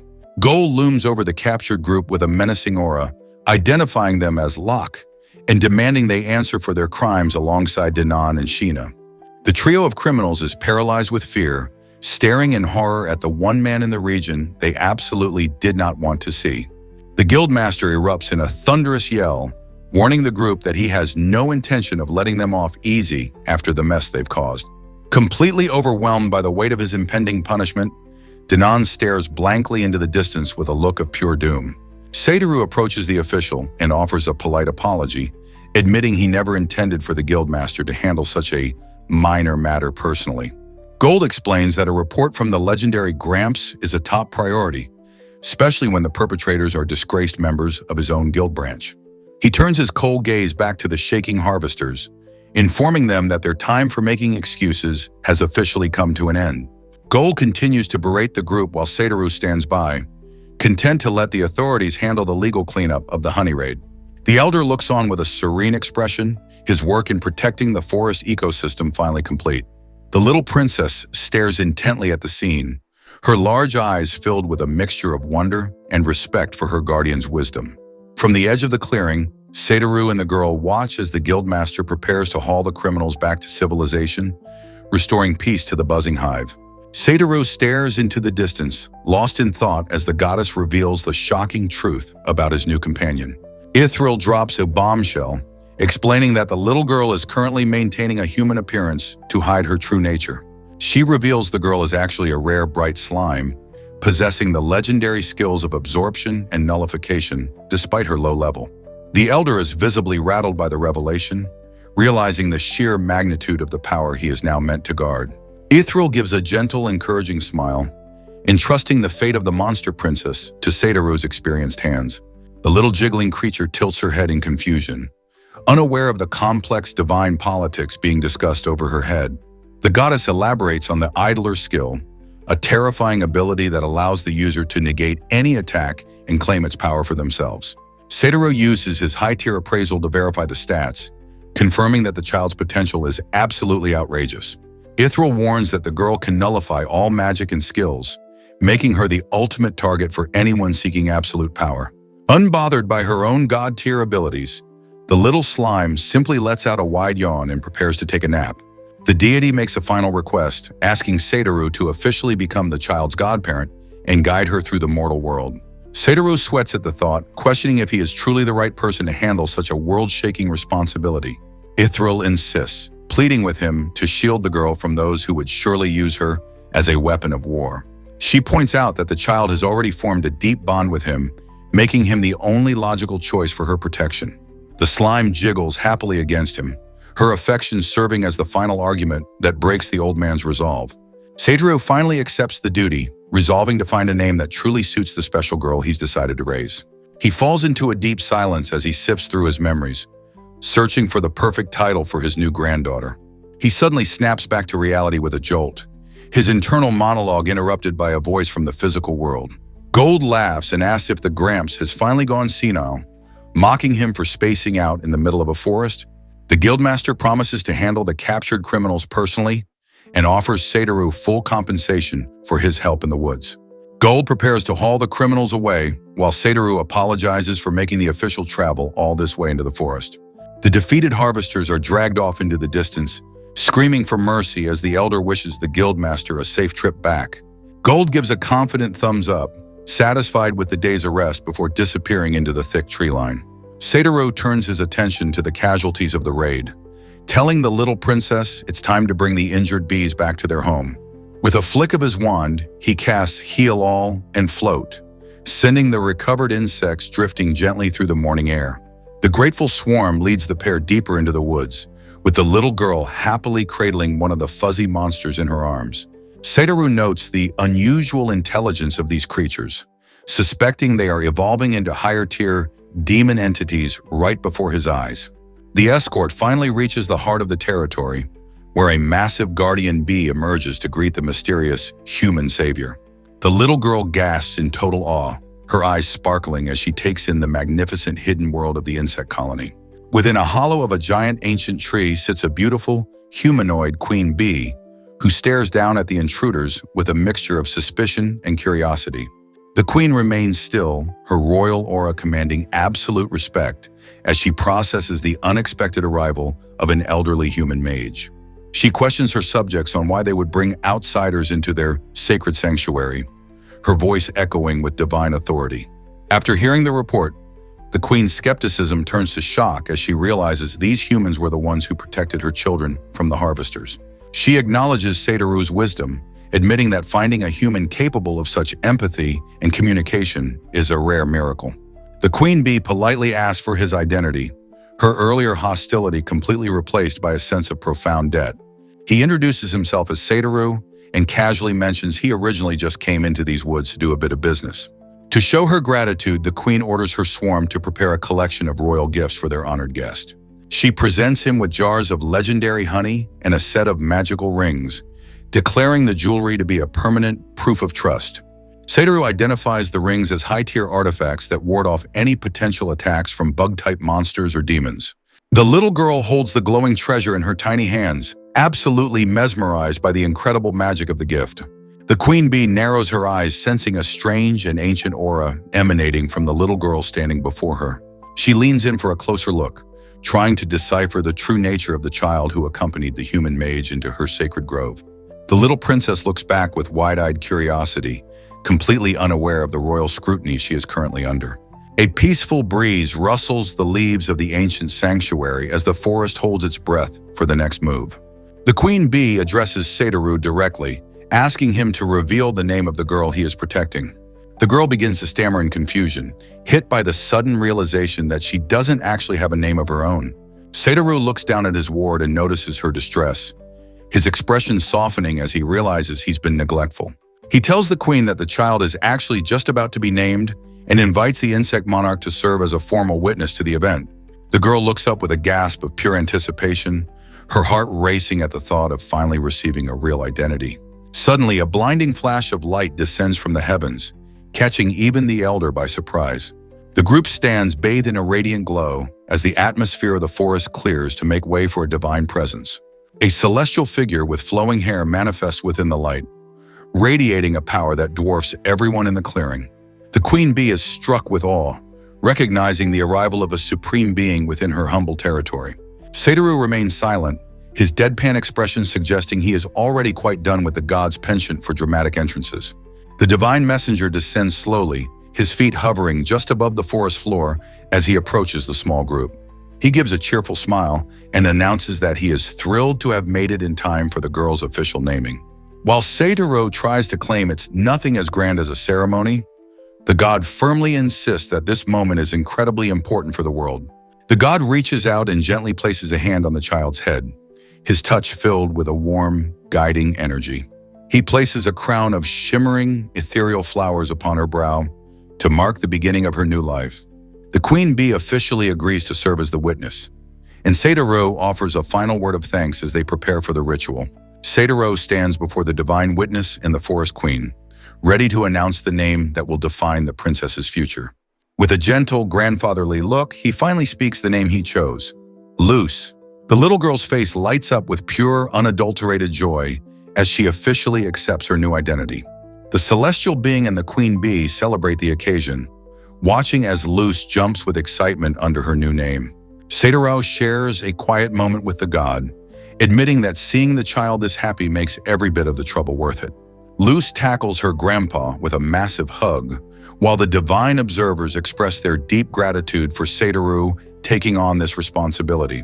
The peaceful atmosphere is shattered by a frantic voice calling out Satoru's name, warning him of a new disaster. The group turns toward the edge of the clearing, their celebratory mood instantly replaced by high alert. The elf girl from his earlier travels bursts through the trees, completely out of breath from a desperate sprint. She begs the elder to return to town immediately, her face pale as she reveals that something catastrophic has just happened. Back at the Foss garrison training field, the once orderly grounds have descended into a scene of chaotic urgency. The White Cat watches as soldiers hustle across the field, their movements signaling a massive emergency. Guards dash into the main headquarters, carrying urgent reports as the scale of the crisis begins to grow. Voices echo from within the stone walls, frantically demanding to know the location of the commander. The cat is nearly jumped out of its skin by a desperate scream for a doctor to treat a sudden influx of casualties. An officer bellows a command to round up every single mage in the city capable of performing high-level healing magic. A group of exhausted practitioners arrives, admitting they've gathered everyone they could find, though it might not be enough. The hallways of the garrison are thick with tension as the city's leadership prepares for the worst. Two young men stand in the shadows, their voices filled with dread as they whisper the name Nina in a prayer for safety. Commander Jilk storms into the room, demanding an immediate status report on the tragedy unfolding right under his nose. Nina, the commander's daughter, huddles in a blanket and weeps in agony as she clutches her mangled bandaged hand. As Jilk rushes into the room, the little girl offers a heartbreaking apology to her father, while her mother tries to provide what little comfort she can. A frantic official demands to know where Jilk was during the crisis, his face pale with horror at the sight of the girl's condition. The local healers are in a state of total panic, reporting the impossible news that their aid magic is having absolutely no effect on the wounds. A female healer suggests a dark possibility. The injury was caused by a specific magic tool, which has rendered standard recovery spells useless. The men are paralyzed by the revelation, the grim reality of a permanent, uncurable injury finally sinking in. Nina's mother can barely find the strength to stay upright, her heart breaking as she looks at her daughter's tear-streaked face.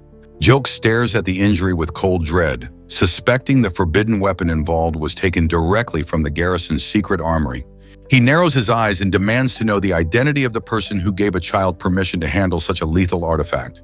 In the shadows, two young mages exchange a nervous glance, their guilt practically radiating off them as the commander's gaze sweeps the room. A subtle, chilling smirk crosses the face of one of the boys, hinting at a hidden motive behind the supposed accident. The blonde youth steps forward with a calculated expression, while his companion is frozen in a state of pure, wide-eyed terror. He shamelessly throws his friend under the bus, apologizing to the commander and claiming the other boy was the one who lured Nina into danger. The blonde boy continues his manipulative act, stating he failed to stop his friend from telling the girl it was safe to touch the magic tool. The accused boy is speechless, his mouth hanging open in shock as he realizes he's being set up as the fall guy for a life-altering tragedy. Joke cuts through the blame game with a sharp voice, declaring that right now finding a culprit is secondary to the girl's survival. The scapegoat boy looks down in total misery, unable to defend himself against the bold lies of his companion. The official erupts in a fit of desperate rage, screaming for the gods to understand the gravity of a young girl losing her fingers. The mother and daughter cling to each other and weep, the heavy weight of the situation crushing the small family. A healer delivers the final, crushing blow. Even the highest tier heal all has failed, leaving them with no hope unless a miracle appears. Joke contemplates the impossible, realizing that only a mage capable of the legendary resurrection magic could fix this. The healers confirm his fears, explaining that such talent is virtually non-existent outside of the royal capital. Sudden, frantic footsteps echo through the courtyard as someone sprints toward the medical wing. One of the mages hears the commotion and looks toward the entrance as the sound of running draws closer. The elf girl bursts through the doors, panting for breath and desperately asking if she made it in time. Gasping for air, she announces that she successfully tracked down the person they need to save the girl. She asks about the severity of Nina's condition, only for Joke to grimly admit that they are on the verge of losing her fingers. Ignoring the despair, Joke focuses on the elf's claim and demands to know exactly who she brought back with her. Nina huddles in her mother's arms, her strength fading as the healers stand by, powerless to stop her suffering. The elf girl rallies her spirit, confidently declaring that a man who can definitely cure this injury is arriving at any second. The mages gasp in disbelief, wondering if she managed to summon a legendary archmage of the kingdom to their aid. Joke remains skeptical, his gaze fixed on the elf as he demands to know the identity of this mysterious savior. She looks back with a surprised smile, wondering aloud how it's possible that none of them recognize the man she's talking about. A sharp creak from the doorway interrupts their argument, signaling a new arrival has finally reached the room. Satoru steps through the threshold, sighing as he observes that there seems to be a noisy uproar no matter where he goes. Little Luce runs circles around him with a joyful shout, while the mages watch the entrance of this legend with utter confusion. One of the city mages cautiously approaches the old man, addressing him with the respect due to an elder.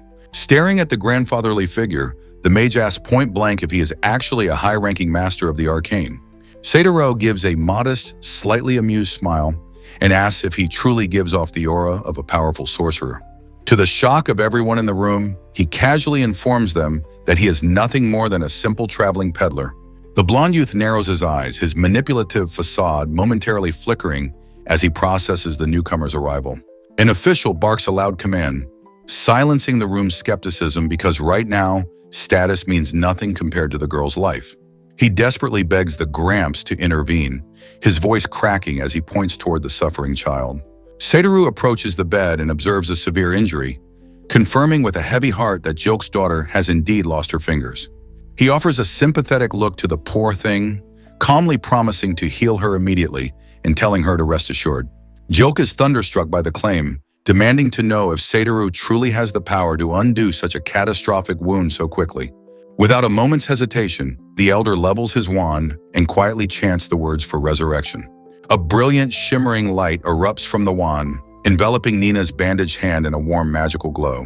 Nina's eyes go wide with surprise as she looks up at her mother, reporting that the agonizing pain has completely vanished. She lifts her hand as the light fades, revealing her fingers have been perfectly restored without a single scar. The official breaks down in tears of relief, shouting his joy while Joke stares at the miracle with a stunned, grateful expression. The city mages are left in a state of absolute shock, unable to fathom how a simple, traveling peddler could possess such god-tier magical aptitude. Gold pulls Satoru into a boisterous embrace, laughing that this is exactly the kind of legendary performance he expected from his friend. The blonde youth rushes to Nina's side, trying to regain his footing in the situation as his companion looks on in amazement. Nina gives a bright, happy smile to her mother, who can finally breathe a sigh of relief knowing her daughter is safe. Satoru tells Gold to calm down, though he looks visibly drained from the exertion of such high-level magic. He explains that while he heard someone was injured at the field, he never imagined the victim would be such a young child. Gold continues to smack Satoru on the back in praise, while the other mages whisper in awe about the old man's incredible secret power. Jilk gathers his wife and daughter into a tight, emotional hug, his heart overflowing with gratitude for his family's restoration. Nina reminds her father of their savior, and Jilk nods in solemn agreement, resolving to go and properly thank Satoru for the miracle. Jilk searches the room, wondering where the mysterious savior Asao has disappeared to. He finds Satoru completely mobbed by young mages, begging for discipleship and questioning the origin of his incredible powers. Among the crowd, two observers note that the elder's approach to support magic is fundamentally different from anything they've ever seen. Satoru takes a moment to observe the atmosphere, his keen eyes missing nothing as the commotion continues around him. Jilk pushes through the throng of admirers, requesting the eager students make way for the commander. He formally thanks Satoru for saving his family, while the elder brushes off the praise as if restoring life was just another part of the job. Luz peeks out from behind Satoru to greet Nina, who is still feeling shy despite her miraculous recovery.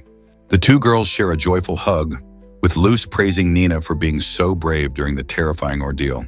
The battle-hardened soldiers and mages watch the exchange with soft smiles, moved by the pure, heartwarming display of friendship. Nina looks up at Satoru with deep gratitude, addressing him as Grandpa, while the elder warmly accepts her thanks. Staring at her healed hand, the little girl realizes that magic is truly a force of wonder in the hands of a good person. Garrison members swarm the pair to offer their eternal support, promising to jump to Satoru's defense whenever he calls. Jilk asks about the elder's next move, and Satoru reveals he has some professional business to attend to at a local workshop. The scene shifts to a large industrial workshop powered by a massive churning water wheel. Inside, Satoru and Luz begin inspecting the raw materials, preparing to turn simple wood into something extraordinary. The lead artisan greets Satoru with visible relief, thrilled that the master has finally arrived to share his expertise. She presents a finished plate and asks with sparkling eyes if he truly holds the secret to such a magnificent craft. Satoru identifies the brilliant finish as lacquer, explaining that the secret ingredient is a special sap found right in the local dungeon. He produces a tea caddy as a sample, demonstrating how a material once discarded as garbage can become a luxury good. The master merchant drops a final piece of wisdom, telling the artisan that using magic to heat the wood is the key to achieving perfect results. Baronia admits her magical aptitude is limited and decides to seek out a partner who specializes in utilitarian, everyday magic to assist her craft. She reflects on Satoru's wisdom, finally accepting that relying on the guidance and expertise of others is a vital part of becoming a true professional. While Luz watches with wide-eyed interest, Satoru acknowledges the young woman's shift in perspective with a thoughtful nod. The elder offers a faint knowing smile, clearly satisfied to see his mentorship having such a positive impact on the artisan's growth. Baronia sets down her tools to ask the master merchant the real reason for his unexpected visit to the shop today. Satoru reveals his curiosity about local craftsmanship, specifically expressing a desire to try his hand at using a traditional hand plane. He offers to pay a formal referral fee for the specialized tools, but Baronia is quick to reject the idea of taking money from him. She insists that since she is always in his care and learning from him, the assistance he's asking for should be completely free of charge. Outside, the sky begins to transform as evening approaches, casting long shadows across the peaceful workshop grounds. Satoru gently argues that there is no such thing as a free lunch, noting that he'd never hear the end of it from Addie if he took advantage of her kindness. The young artisan falls into a stunned silence, her mind racing as she considers the implications of bypassing guild etiquette.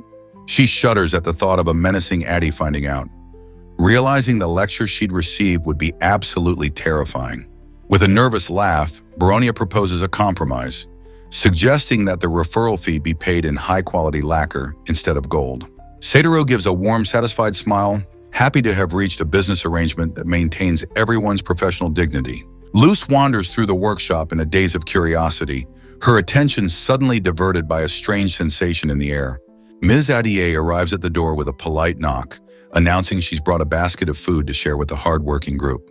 Baronia jokes that speaking of the devil brings her right to the door, while a confused Addie demands to know what they were talking about. Luz's face lights up with pure, unbridled joy as she spots a box overflowing with fresh, delicious donuts for their evening meal. The peaceful moment is shattered by a sudden violent whack that startles the girl and draws Satoru's sharp attention to a box on the table. An eerie creak fills the room as a nearby rocking horse begins to move on its own, and a stone rolls across the floor as if pushed by an invisible hand.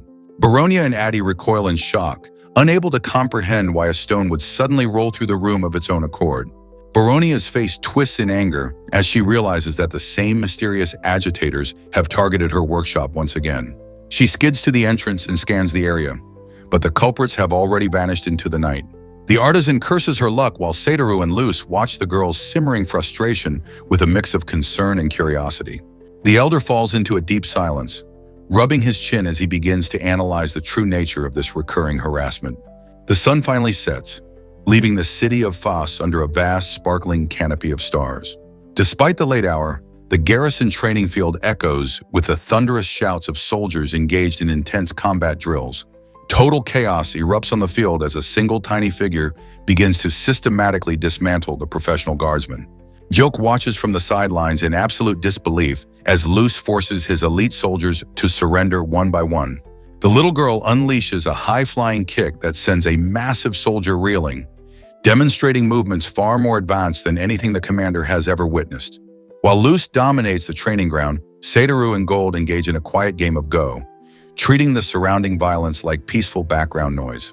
A sudden, frantic warning from a soldier cuts through the air as a training exercise takes a dangerous turn. A massive burst of arcane energy smashes into the dirt, nearly taking out a nearby trainee in a display of raw, unfiltered power. The terrified guard apologizes for the near miss, while the air around him continues to sizzle with residual magical heat. A young mage sprints onto the scene, his eyes wide as he questions whether they just witnessed a new form of high-tier magic. He proudly reports that they are simply testing new applications of the support magic they learned from Satoru earlier that day. The garrison soldiers are left reeling, forced to admit that the elders' simple techniques are actually revolutionary tools for the battlefield. From the shadows, the manipulative blonde youth watches the display with a cold, dismissive sneer. Back at the table, a stone is placed with a rhythmic tap, signaling a decisive move in the elder's board game. Joke breaks into a nervous sweat, realizing that even in a casual game, the man he calls Asao is a strategist of terrifying caliber. Satoru sips his tea and advises Gold that a slow, patient hand is the key to outmaneuvering any opponent before they even notice a trap is set. Joke shifts the focus back to security, suggesting they need to beef up the patrols around the workshop district to prevent further harassment. He admits the garrison is ready to help, but notes that Satoru's mere presence might be a more effective deterrent than a squad of soldiers. Gold agrees, laughing as he observes that Gramps has become a genuine legend among the city's residents. The tension returns to their game as Gold's hand trembles over the go board, searching for any opening to turn the tide. With a heavy slam, he places his stone, finally committing to a move he hopes will catch the elder off guard. He relaxes and reflects on the current political climate, realizing that relying on Joke is their most logical path forward. Gold looks Satoru in the eye and asks the big question, where exactly is the wandering mage heading next? Satoru watches Luce finish her training session in the background, a satisfied smirk playing on his lips. He raises a finger and tells Gold that before he leaves, he has one more specific task that requires the guildmaster's assistance. The scene shifts to a kitchen where Satoru begins slicing potatoes into paper-thin discs with professional speed. Luce and Nina lean over the counter in awe, watching the translucent slices pile up for their next meal. Swirling the pan over a hot flame, Satoru triumphantly presents a batch of perfectly golden, crispy potato chips. The girls gasp at the delicious crunch and savory aroma, while Satoru wipes his brow, satisfied with the results of his deep frying. A local official is speechless, demanding to know if the Gramps has just invented yet another revolutionary recipe. A pair of workers arrive with a massive haul of potatoes, eager to learn the secrets of cooking with high-temperature oil. Satoru laughs at the profuse pile of vegetables, thanking them for the delivery as his culinary plans grow even larger. The sound of frantic running echoes through the stone corridors of the garrison. Satoru and Luce pause their snack to look toward the hallway, sensing a new arrival approaching their position. Hungry faces suddenly appear at the door, drawn in by the irresistible scent of the elder's latest masterpiece. Satoru welcomes the energetic group of children into the kitchen, and immediately orders them to wash their hands at the well. The kids are genuinely baffled by the request, asking why such a chore is necessary before they can start eating. The elder explains the fundamentals of hygiene, warning them that dirty hands are a shortcut to stomach pains and fevers. Luce pipes up to back him up, while the other children watch in awe, wondering how she knows so much about science. The atmosphere turns into a full-blown celebration as the children cheer, their anticipation for the meal reaching a breaking point. The workshop staff brings out a massive haul of food, telling the rowdy group to stay calm because there are more than enough potato treats to go around. The first bite sends the room into a stunned silence as the girls process the unfamiliar and explosive flavor. A deafening crunch echoes through the room, proving that the texture is just as revolutionary as the taste. The children erupt in joy, declaring the snack to be the most delicious thing they've ever tasted in their lives. Nina compares the chips to donuts, struggling to believe that something so different could come from the same cooking method. Luce beams with pride, officially introducing the snack as potato chips and crediting her grandpa for the creation. Watching the master merchant work his culinary magic in the kitchen, the local children conclude that Asao is truly a man of miracles. Seitarao catches their adoring gazes and offers a humble, knowing look as he continues his work at the stove. The kitchen is filled with shouts of gratitude from the kids, leaving the elder satisfied that his latest recipe is a smash hit. The scene shifts to the tranquil courtyard as the sounds of laughter and chatter drift into the evening air. The girls take their play under a massive tree, mimicking Seitaro's professional slicing techniques using fallen leaves as props. Nina is impressed by the thinness of their leaf slices, while Luce explains the importance of precision in the process. Luce lectures her friends on the hand plane tool used for the task, answering Nina's questions about what happens after the slicing is finished. She describes the violent sizzle of the hot oil, explaining how the transformation into crispy chips is nearly instantaneous. Nina is amazed by the child's vast knowledge, but Luce simply shrugs it off, stating that her grandpa knows everything because he's a veteran peddler. Luce happily hops around, explaining that her grandpa travels from town to town because he originally came from a land very far away. The local girls listen with wide eyes, asking if Luce ever feels lonely living such a nomadic lifestyle. She beams at them, stating that they have a mission to teach the people in the next city about the wonders of donuts and potato chips. Luce remains cheerful as she tells her new friends that if they hadn't traveled, they never would have met all these wonderful people. Nina looks on with a curious expression, processing the idea of exploring the vast world beyond her home.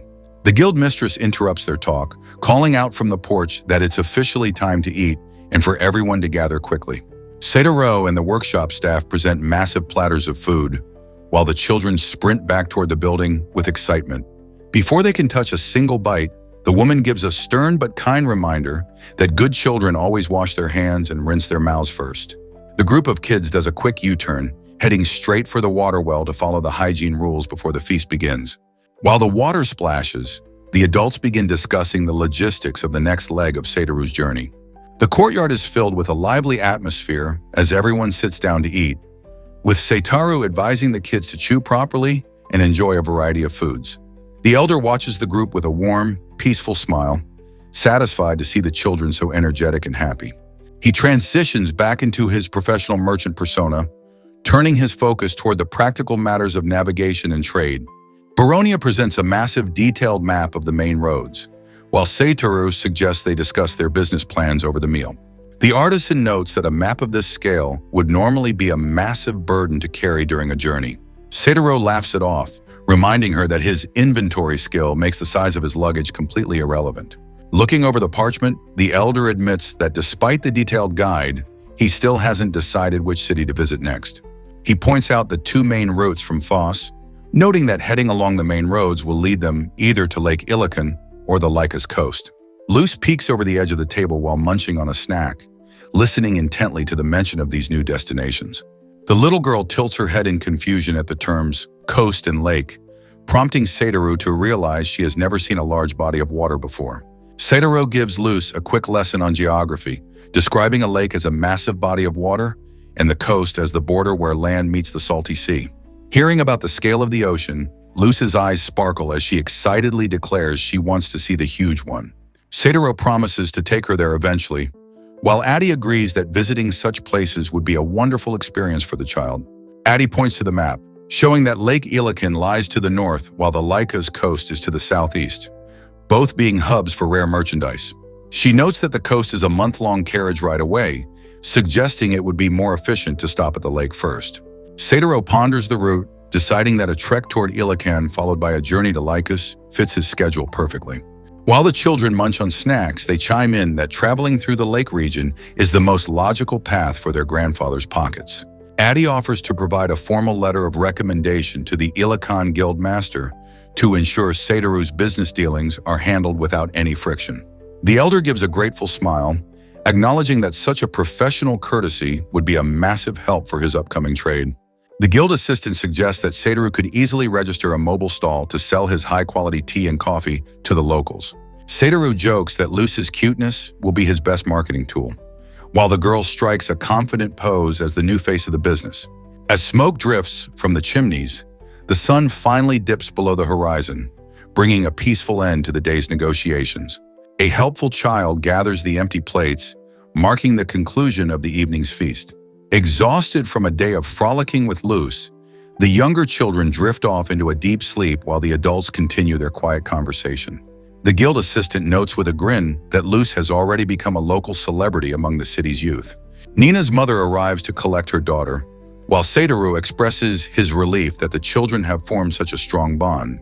The groggy girls struggle to wake up, with Nina's mother warning her about staying up late if she continues these long afternoon naps. With a chorus of goodbyes, Nina and her mother head home into the moonlit streets while the group at the window waves them off.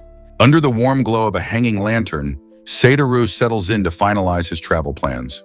Relaxing on the sofa, the elder asks for a detailed breakdown of what to expect in Ilican, and Addie describes it as a beautiful region filled with kind people and vibrant nature. Addie explains that the lake's water transportation brings together people and goods, and Luce would be delighted by the unique species found there. The assistant confirms that many fish can only be caught in Ilican, piquing the group's interest. Addie is surprised by the sudden focus on aquatic life, while her companion looks on with a knowing grin. Satoru's eyes light up with a rare spark of excitement, his mind immediately drifting to a personal passion. He envisions himself as a seasoned fisherman on the coast, landing a colossal catch while Luce watches in awe. Back in reality, Satoru hums to himself in satisfaction, while Addie and her assistant exchange a slightly bewildered glance. Satoru recalls that Chloe, the elf girl from earlier, also mentioned heading toward a lake to find her way home. Addie studies the map and concludes that if that's the case, Chloe likely headed straight for Lake Ilican. She shifts the conversation to logistics, asking if the elders' preparations for the long journey are going well. Satoru confirms he's almost finished, noting that the only thing left to do is ask for God's blessing before departing. Addie listens intently, her expression softening as the elder describes his final pre-travel ritual. The assistant nods in understanding, respecting the old man's disciplined and traditional approach to his travels. The group remains gathered in the workshop for a final moment, the business deal for the next city officially set. A crescent moon hangs over the quiet city, signaling the end of Satoru's final night in Foss. The next morning, a bright-eyed Luce wakes up with a massive stretch, energized for the next leg of their adventure. She runs to her grandpa to ask if they are leaving, but he firmly insists she finish her breakfast first. Hand in hand, Satoru and Luce walk toward a quiet local chapel, nestled among the trees on the outskirts of town. A sister from the chapel welcomes them, expressing her deep appreciation for Satoru's generous offer to donate new chairs to the sanctuary. As the sister heads back inside, Satoru waves goodbye and tells Luce that they should seek out the skilled artisan recommended by the nun. He remarks on the luck of finding a true master in such a humble place, knowing the congregation will be thrilled with the new furniture. Disguised as a hooded traveler, the goddess notes that the chairs being crafted will be exceptionally comfortable due to the quality of the wood. Standing before her own statue in the chapel, she urges Satoru to offer a formal prayer for a safe journey and a successful business venture. She observes Satoru closely, pointing out that he clearly didn't come to the sanctuary to ask for anything for himself. Satoru admits his visit is less about prayer and more of a serious consultation regarding his upcoming travels. Luce watches the exchange with silent interest, her large eyes fixed on the mysterious hooded woman. The deity asks for the specifics of his concern, wondering if the issue is tied to the city they are about to leave behind. She offers to listen to any request he has, but the elder warns her not to make blind promises before hearing the full details. Disguised Ithral ignores the warning, claiming her trust in Satoru is absolute and there is no reason for concern. Satoru shifts the topic to his small companion, asking if the white cat that follows them is actually linked to the goddess. Ithral confirms the suspicion, revealing that the feline is indeed one of her divine familiars. She explains that she uses the cat as a remote observer to watch over his progress, while Satoru asks about the magical mechanism behind it. Luz plays a rhythmic game with the white cat, drawing warm smiles from the local citizens watching the peaceful scene. The little girl holds the cat close to her chest, responding instantly when her grandfather calls out to her. She tugs on Satoru's hand and asks if his important business at the chapel is finally finished. The group walks through the sun-drenched streets, leaving the sanctuary behind as they prepare to exit the city. Satoru offers his sincere thanks for the divine assistance, while Ithral praises him for never overlooking the smaller details of his plans. Luz gazes up at the cat's tail as the goddess assures her that the familiars are more than happy to serve the group. As Luz sprints ahead with the cat, Ithral notes that her divine pets have grown quite fond of the old man. The girl reaches up to pet the fluffy tail, delighted by the cat's playful reaction. Disguised Ithral promises that her smart familiars will always be available should Satoru need any further advice or assistance on the road. Satoru offers a sincere word of thanks to Ithral, while the deity asks if there was anything else he needed to consult about before his departure. The elder admits that the god has completely seen through his intentions, while Ithral reminds him that despite her appearance, she is still the ruler of this world. Little Luz hums a happy tune while petting the white cat, her joy radiating through the quiet atmosphere of the town. The group sets off toward another pressing matter, their figures disappearing into the winding streets of the city. They move with purpose, the weight of their next objective hanging in the air. Deep in the forest where the light filters through the trees, they reach the spot where the earlier chaos began to unfold.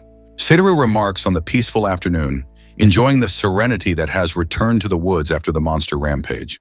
Luz pauses and looks into the brush, noting that it's as if the violent struggle from before never even happened. Suddenly, a violent brawl erupts as the blonde youth slams his companion into the dirt, screaming about who has been working harder since the beginning. Satoru and his companions are blindsided by the sudden outburst of aggression from the young mages. The blonde boy continues his tirade, dismissively labeling a support mage as nothing more than a minor, insignificant role. He gets even more conceited, smacking his friend and mocking him for thinking he accomplished something significant during the battle. A hand suddenly reaches out and grabs the aggressor's arm with iron-like strength. Satoru tightens the magical binding around the boy's wrist, reminding the young'un that even those in minor roles carry a massive weight on their shoulders. The elder looks him dead in the eye and delivers a harsh lesson. What matters isn't your aptitude, but how and when you choose to use your power. The surrounding woods go silent as the weight of the master's wisdom settles over the group. High above, birds take flight over the distant hills, signaling a shift in the afternoon's energy. As they rest in the clearing, the dark-haired youth admits that his companion always had more talent, but spent his time skipping every single practice session. The blonde boy sits in the dirt and sulks, his ego bruised by the elder's intervention and his friend's honesty. The other boy grinds his teeth, knowing that someone who only values attack magic will never truly understand the depth of support. Satoru notes with surprise that Gold and the young mages go way back, as the guildmaster settles in with a hot drink. From his perspective, the elder explains to the exhausted boys that their conflict stems from a misunderstanding of their own roles. He points out that the blonde boy's frustration is actually quite similar to his friend's anger, fueled by a desire to be useful. Taking a sip of his own brew, Satoru teaches them that magic isn't about natural talent or who can use the flashiest spells. The blonde youth stares into the distance, his arrogance fading as the weight of the elder's words begins to sink in. His companion looks up in silence, finally seeing the truth behind the minor role he was so ashamed of. Satoru asks if they finally understand their worth, while Luz tugs on his hand to signal she's ready to move on.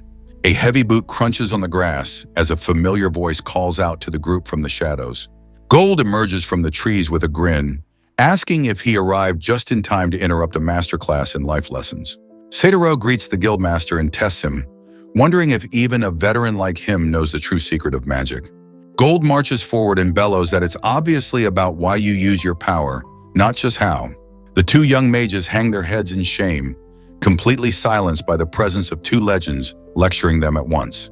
Gold looks toward the horizon and asks if he's wrong, his boisterous confidence momentarily replaced by a moment of genuine reflection. The entire party begins their walk back toward the city as night settles over the forest and fireflies dance around them. Satoru questions why the guildmaster was searching for these specific boys in the first place. Gold reveals that Jilk personally requested him to track them down to ensure they were safe after the accident. Catching sight of the hooded traveler, Gold asks who the young man is, and Satoru quickly labels the nervous deity as his newest disciple.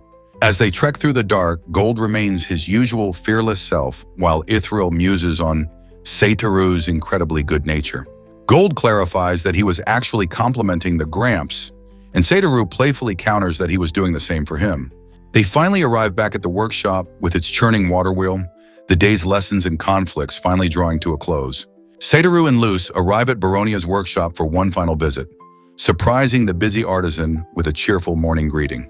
Baronia is overflowing with nervous energy, revealing that the temple officially commissioned her to replace their damaged furniture thanks to the Elder's nomination. Satoru reminds her that the temple was a sanctuary for the people during the disaster, making her durable craftsmanship more important than ever. Overwhelmed by the opportunity, Baronia looks him in the eye and offers her most sincere thanks for his unwavering support. The elder merchant simply smiles and encourages her to focus all her talent on making the best product possible. She proudly presents a completed tea caddy crafted with his secret techniques, and Satoru confirms it will be a centerpiece of his upcoming trade deals. As a parting gift, Baronia provides him with a collection of extra caddies for his long journey ahead. With their business concluded, Satoru and Luce prepare to depart Faux City for their next grand adventure. Just as they reach the outskirts, they are intercepted by Gold, Jilk, and a massive group of citizens who have come to see them off. Satoru is slightly flustered by the overwhelming turnout, while Luce enthusiastically waves to her many new friends. The crowd gathers around as the elder offers a humble word of thanks, while the locals warn him to take it easy on the road. The guild mistress and her assistant plead with him to return someday, just as little Nina comes charging through the crowd. Luce is thrilled to see Nina again, but the joy is quickly replaced by a heavy sense of farewell. The weight of the departure finally hits Nina, who breaks down into tears at the thought of losing her new best friend. The girls make a solemn promise to meet again and share more chips and adventures, while Jilk pledges the garrison's help whenever Satoru might need it. Nina continues to sob as the reality of the long road ahead settles over the small group. With a radiant, hopeful smile, Luce reassures her friend that this isn't a final goodbye, but just a temporary parting. The pair boards their transport, looking back at the faces of the people they've helped and the lives they've changed. Jilk offers one final salute, wishing the wandering merchant a safe passage and a prosperous journey. Even the hardened Gold is reduced to a sobbing mess, gulping back tears as he begs Gramps to stay healthy and not overexert his elderly body. Satoru waves off the crowd's concerns, assuring them he's heard their warnings. He and Luce take their first steps away from the city, shouting final thanks back to the people of Foss. Baronia and the rest of the group wave from the gates, promising to improve their crafts and come to his aid the moment he calls. The traveling pair looks back one last time, sharing a peaceful moment of satisfaction as they leave civilization behind. A vast, mountainous landscape opens up before them, marking the beginning of the road to Lake Ilakan. They resume their march through the wilderness, the quiet of nature replacing the noise of the city. Satoru checks on Luce to see if she's exhausted, but the little girl insists she can keep up the pace. The elder notices a subtle change in her expression, sensing that she might be feeling down after the emotional farewell. He offers to let her stay at a local temple if the travel is too lonely, but Luce isn't having it. She shakes her head vigorously, refusing to let her grandfather go on alone. Luce reveals her true motivation.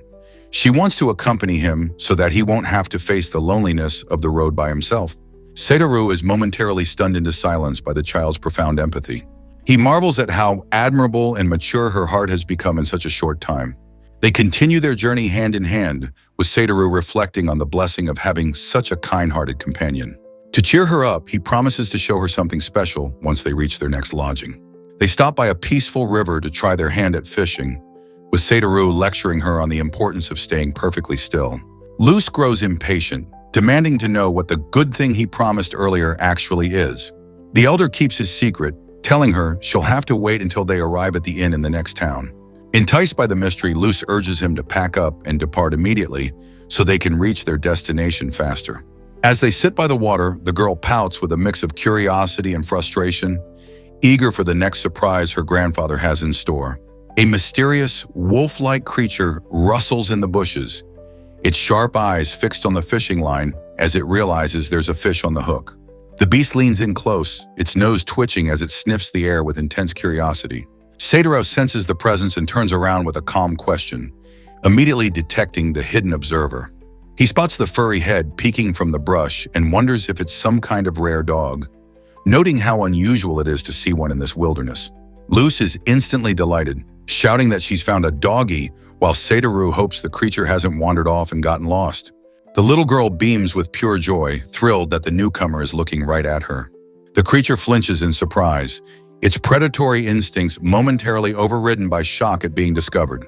Satoru cautions Luz not to frighten the animal, while she begins to tiptoe toward the brush with gentle, curious steps. The elder reflects on how late it's gotten, his mind shifting toward practical matters while Luz focuses on her new find. He decides it's time to stop for lunch and begins rummaging through his bag, while Luz continues her careful approach.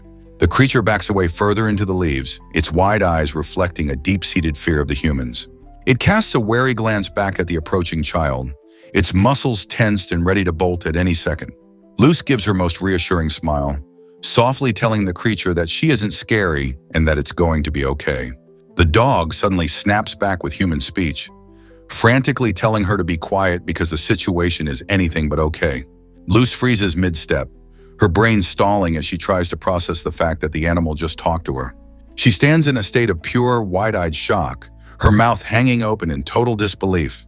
With a loud scream, she alerts her grandfather that the doggy just spoke, while the creature recoils in terror from the noise. Satoru is pulled from his task, demanding to know what kind of trouble is brewing at the edge of the clearing. The elder approaches and correctly identifies the creature as a young kobold, while Luz introduces herself to the trembling, wolf-like boy. Luz frantically calls for her grandpa to help, pointing out that the poor child is bleeding and needs immediate medical attention. Satoru activates a glowing aid spell, directing the healing energy into the young kobold's injuries. The elder watches with a serene gaze as the magic flows, ensuring the recovery process is flawless. The kobold boy blinks in surprise as his strength returns, offering a hesitant word of gratitude to Luz. Satoru gives a warm smile, genuinely relieved to see the small creature back on his feet. Suddenly, a flash of pure terror enters the boy's eyes as he remembers the dire situation he was fleeing from. He frantically gasps out that his entire pack is in terrible danger and needs help immediately. Satoru and Luz exchange a sharp, worried look, realizing their peaceful afternoon is officially over. The young kobold sprints into the thicket, shouting for the group to follow him to the scene of the crisis. As they run, the boy asks if the old man isn't afraid of a monster like him, but Satoru just chuckles and says he's perfectly fine. Jumping onto a fallen log, the boy notes that while humans can be violent themselves, they are almost always terrified of his kind. Luz falls into a deep silence, her expression turning somber as she considers the boy's perspective on human prejudice. She offers her own comfort, admitting she's a monster too, but has found many humans who treat her with kindness. The kobold is stunned by the revelation, finding it hard to believe a girl who looks like her could be anything but human. The group picks up the pace, their footsteps thudding against the dirt as they plunge deeper into the heart of the forest. The boy's stamina eventually fails him, leaving him wheezing and coughing on the forest floor. A cruel laughter echoes through the trees as a band of goblins prepares to feast on another fallen pack member. The malicious creatures cackle with glee, their sharp teeth bared as they raise their clubs for the kill. The trapped kobold screams for the boy to leave him and save himself, while the goblin horde closes the distance with heavy thuds. Satoru calmly points his wand and casts Grassbind, causing the forest floor to suddenly come alive. The charging goblins are blindsided as magical vines twist around their ankles, snatching them right out of the air. One goblin loses its footing and slips, letting out a confused scream as it falls. The rest of the pack collides into a tangled heap, completely snagged by the elder's magical trap. From her hiding spot in the brush, Chloe watches the small fry goblins flee in a panic, hoping her secret plan worked. She beams with excitement, her heart pounding with adrenaline as she celebrates a successful ambush. A horned rabbit scurries past while Chloe tries to soothe the local wildlife, knowing the noise must have been terrifying. A stampede of frightened forest creatures thunders past her, signaling that the local balance of nature is in total disarray. One goblin remains behind, its face twisting with a twitching, predatory rage as it refuses to retreat. The rest of the mob vanishes into the dark mouth of a nearby cave, their high-pitched screeches echoing through the trees. A pair of massive, heavy feet crush the earth, signaling the arrival of a much larger and more dangerous threat. A hulking hobgoblin emerges from the shadows and swings a devastating blow, its raw power on full display. Chloe lets out a blood-curdling scream, completely paralyzed by the sudden appearance of the elite monster. The brute stomps toward her with lethal intent, while the elf girl can only wonder why such a high-level beast is wandering this part of the woods. The monster's eye flashes with cold malice as it offers a sinister grin, relishing the absolute terror of its prey. Tears stream down Chloe's face as she trembles, her mind frantically searching for a way to survive the next 10 seconds. Suddenly, a blur of motion whistles past the hobgoblin, leaving the massive creature blinking in total confusion. Chloe peeks through her fingers, stunned to see a familiar tiny figure standing right in the heart of the danger zone. Little Luce steps out from the brush and casually notes that it looks like her friends are in a bit of a pinch. The princess charges forward with a hero's landing, declaring that she won't let these forest-wrecking goblins run wild for another minute. Chloe screams for her to stay back, terrified that the little girl is about to be crushed by the approaching monster horde. The goblins and their armored hobgoblin leader fix their hateful glares on the child, preparing to eliminate the tiny intruder. The monstrous hobgoblin lets out a disgusting, drooling snarl as it prepares to finish off the group. Chloe jumps in front of Luce, drawing her wand and desperately shouting for the girl to run while she covers her retreat. The goblin horde charges forward with a bloodthirsty roar, their massive leader leading the assault with a heavy blade. Chloe braces for the end, but her terror is interrupted by the sound of a very familiar, calm voice echoing through the clearing. The monsters freeze in their tracks as everyone looks toward the tree line, stunned by the unexpected presence. Satoru steps into view with a smirk, casually observing that it looks like his friends have gotten themselves into quite a mess. He doesn't waste a second, pointing his finger and chanting, "Float," as a magical glow envelops the battlefield. With a commanding bind, Satoru sends magical threads coiling around the attackers, lifting the entire goblin squad and their giant leader into the air. The massive hobgoblin's eyes bulge in pure terror as he realizes he's completely helpless against the old man's power. From the safety of the ridge, Satoru warns the beast that no amount of raw physical strength can break through his divine restraints. He leans against a tree and taps his staff, coolly informing the monsters that he has no desire to take their lives unnecessarily today. Luce grabs onto her grandfather's sleeve, her initial worry replaced by the total security of being by his side. She looks up at her savior with absolute adoration, while Satoru checks to make sure the child is unharmed. The elder takes a quiet moment to reflect on the situation, his sharp mind already deciding the best way to handle the defeated pack. The once ferocious goblins hang pathetically in midair, their weapons dropped as they begin to pray for mercy. Satoru sighs, noting that the underlings are only showing such humility because they realize their chief is at his mercy. One of the smallest goblins breaks down in tears, sobbing as the gravity of their defeat finally sinks in. Despite the kobold's shock at his mercy, Satoru releases the spell and gives the monsters a final warning that he won't be so forgiving next time. He gives them a lecture on coexistence, explaining that this massive forest has more than enough room for everyone if they stop stealing from others. The hobgoblin and his entire clan bow their heads in deep gratitude, while Satoru cynically notes that humans are usually just as guilty of invading other lands. Satoru looks up at the birds in the sky and asks the elf girl why she's wandering this part of the woods, only for her to admit she's somehow managed to get lost yet again. They settle around a crackling campfire with the kobold pack, discussing the sudden goblin aggression that disrupted their peaceful coexistence in the dense forest. The kobold leader explains that both tribes usually maintain a respectful distance, never intentionally venturing near the other's territory or den. A group of young kobolds looks on anxiously as their elder reveals that this fragile peace was shattered the moment that Hobgoblin arrived to take control. Satoru watches Luce play with the young pups, quietly expressing his hope that the giant bully learned a painful and permanent lesson from its defeat. He reaches down to flick a couple of shiny stones across the dirt, the rhythmic clicking sound echoing through the quiet camp. A wave of nostalgia hits the elder as he admits the simple movement reminds him of a traditional marble game from his old home. The kobold leader bows low in deep respect, formally thanking the honored travelers for saving their pack from a dark fate. To show their profound gratitude, the pack presents a massive bounty of fresh meat, splendid fish, and ripe forest fruits. Luce's face lights up with pure excitement at the sight of the haul, while Satoru marvels at the quality of the mountain fish. The tension of the battle fully evaporates as the small kobold pups finally break out into wide, happy smiles. The silence is broken by a thunderous growl from a young kobold's stomach, proving that the adrenaline of the day has left them all starving. Satoru gives a knowing look, realizing he can't simply stand by while his new friends are clearly suffering from hunger. He puts the kobolds to work stoking the fire, the flames roaring as they prepare to turn the raw ingredients into a legendary feast. The elder merchant takes a professional sip of the broth, making sure the flavor profile is perfect before serving the group. He begins a masterclass in survival cooking, patiently showing the curious kobold how to prep the forest vegetables with precision. With a triumphant "da," he presents a spread of savory meat skewers and steaming bowls of noodles that looks like it belongs in a five-star restaurant. Luce happily munches on her portion, proudly asking the kobold pups if her grandpa's cooking isn't the most delicious thing in the world. The camp descends into a joyous frenzy as the kobolds bark for seconds, while the elf girl keeps the bowls full with a bright smile.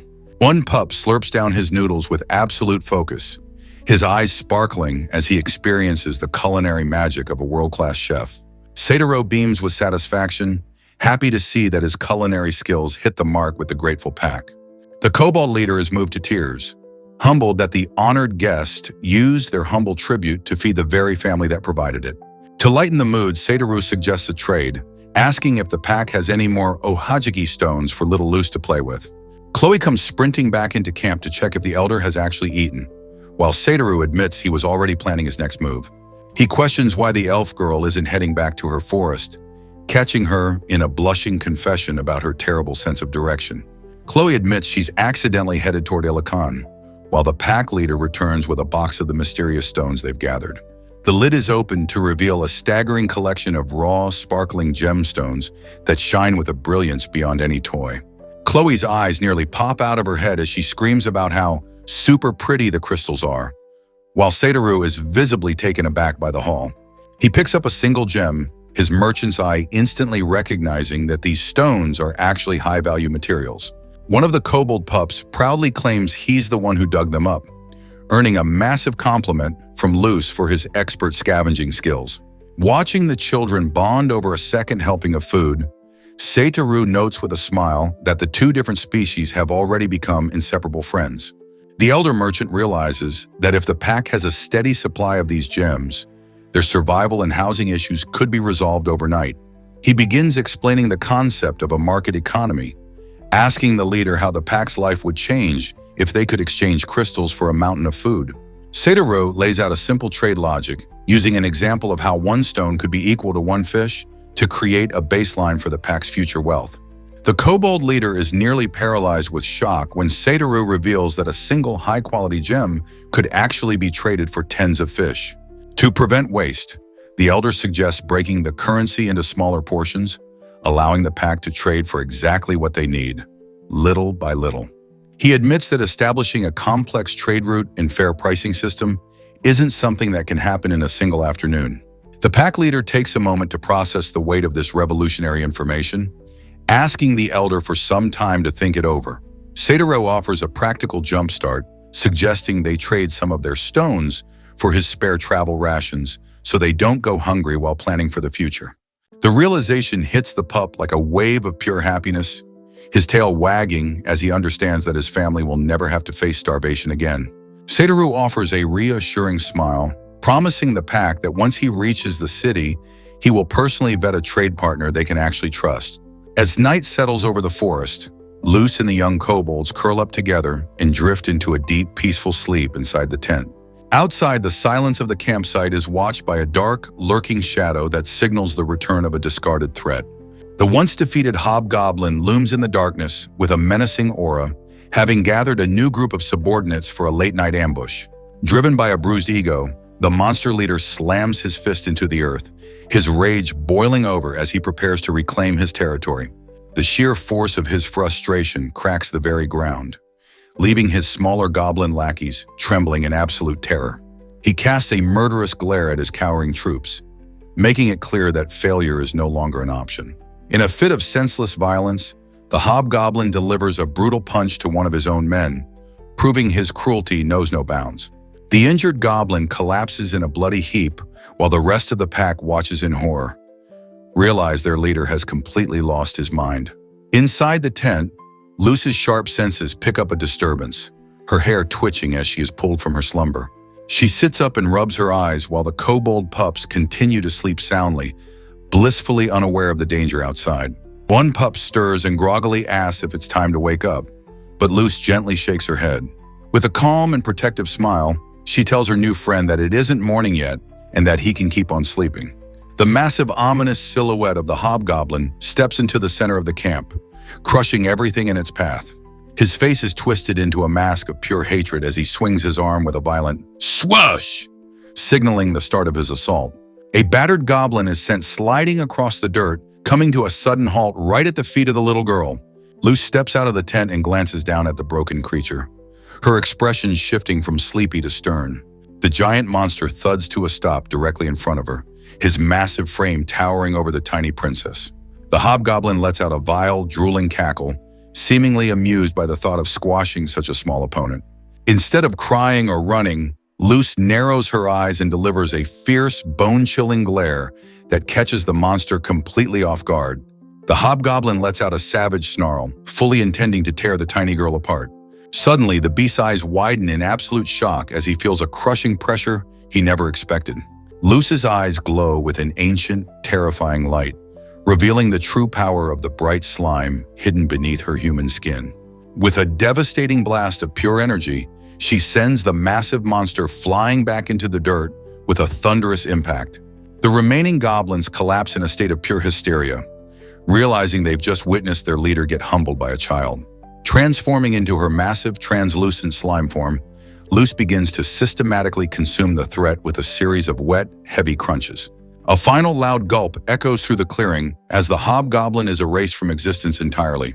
Luce pops back into her human form and sighs in disappointment, complaining that her midnight snack wasn't even tasty. She turns her gaze toward the survivors, her expression shifting back to a calm, innocent curiosity.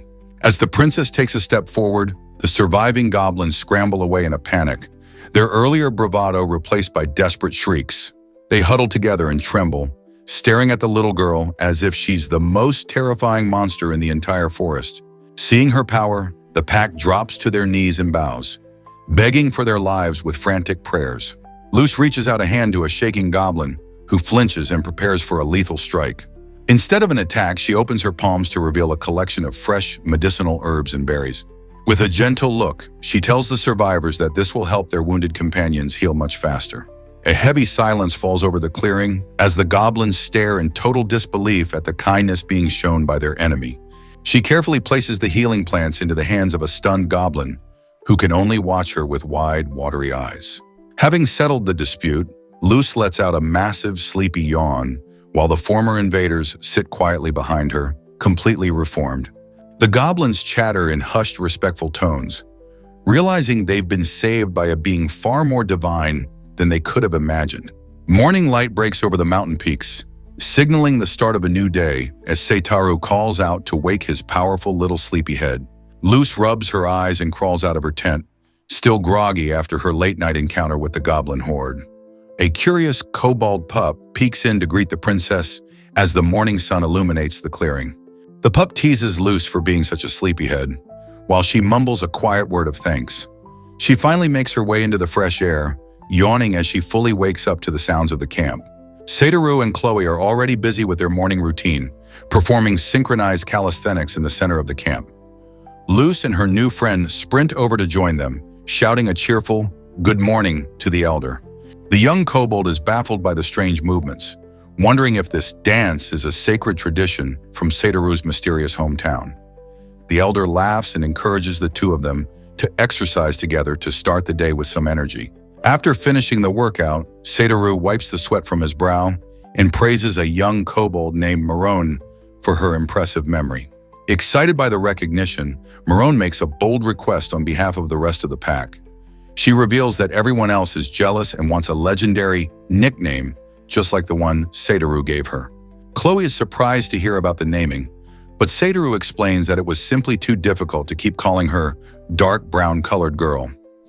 Marone wags her tail in pure delight, agreeing that having a real name is the best feeling in the world.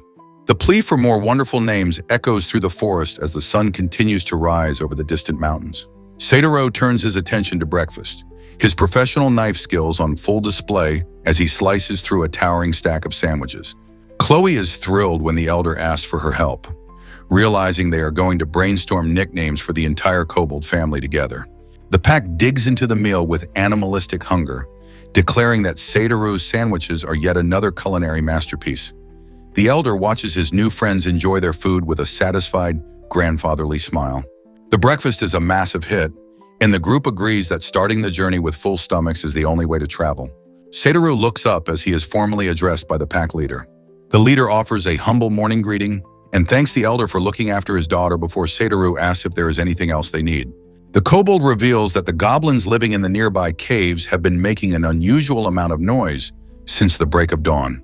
He worries that because goblins are so simple-minded and stubborn, the survivors from yesterday are already planning their next move. Rubbing his chin, Satoru doesn't seem bothered at all, calmly noting that he can simply go and suppress the troublemakers again if necessary. He contemplates taking a more permanent approach, wondering if it would be better for everyone if he just got rid of all the local goblin bastards once and for all. Luce licks a crumb off her finger, listening intently as her grandfather decides to save the more violent discussions for later. Satoru prepares to head into the brush, telling a curious Luce that he's just going to take a quick stroll to check on the situation with the noisy neighbors. The tranquil mountain landscape belies the chaos brewing within the heart of the forest. Satoru and Chloe reach the goblin hideout, but the scene waiting for them is the last thing they expected to find. Inside the cave, they discover several human women sitting peacefully amidst a massive pile of stolen treasure, while the once violent goblins bow in total submission. The group stares in disbelief as the situation shifts from a rescue mission to a bizarre display of monster diplomacy. The captured goblins huddle together, sweating with guilt as they realize the legendary mage has officially tracked them down. Satoru scratches his head, admitting the monster's sudden change of heart is troubling in its own way, though Luce remains blissfully optimistic.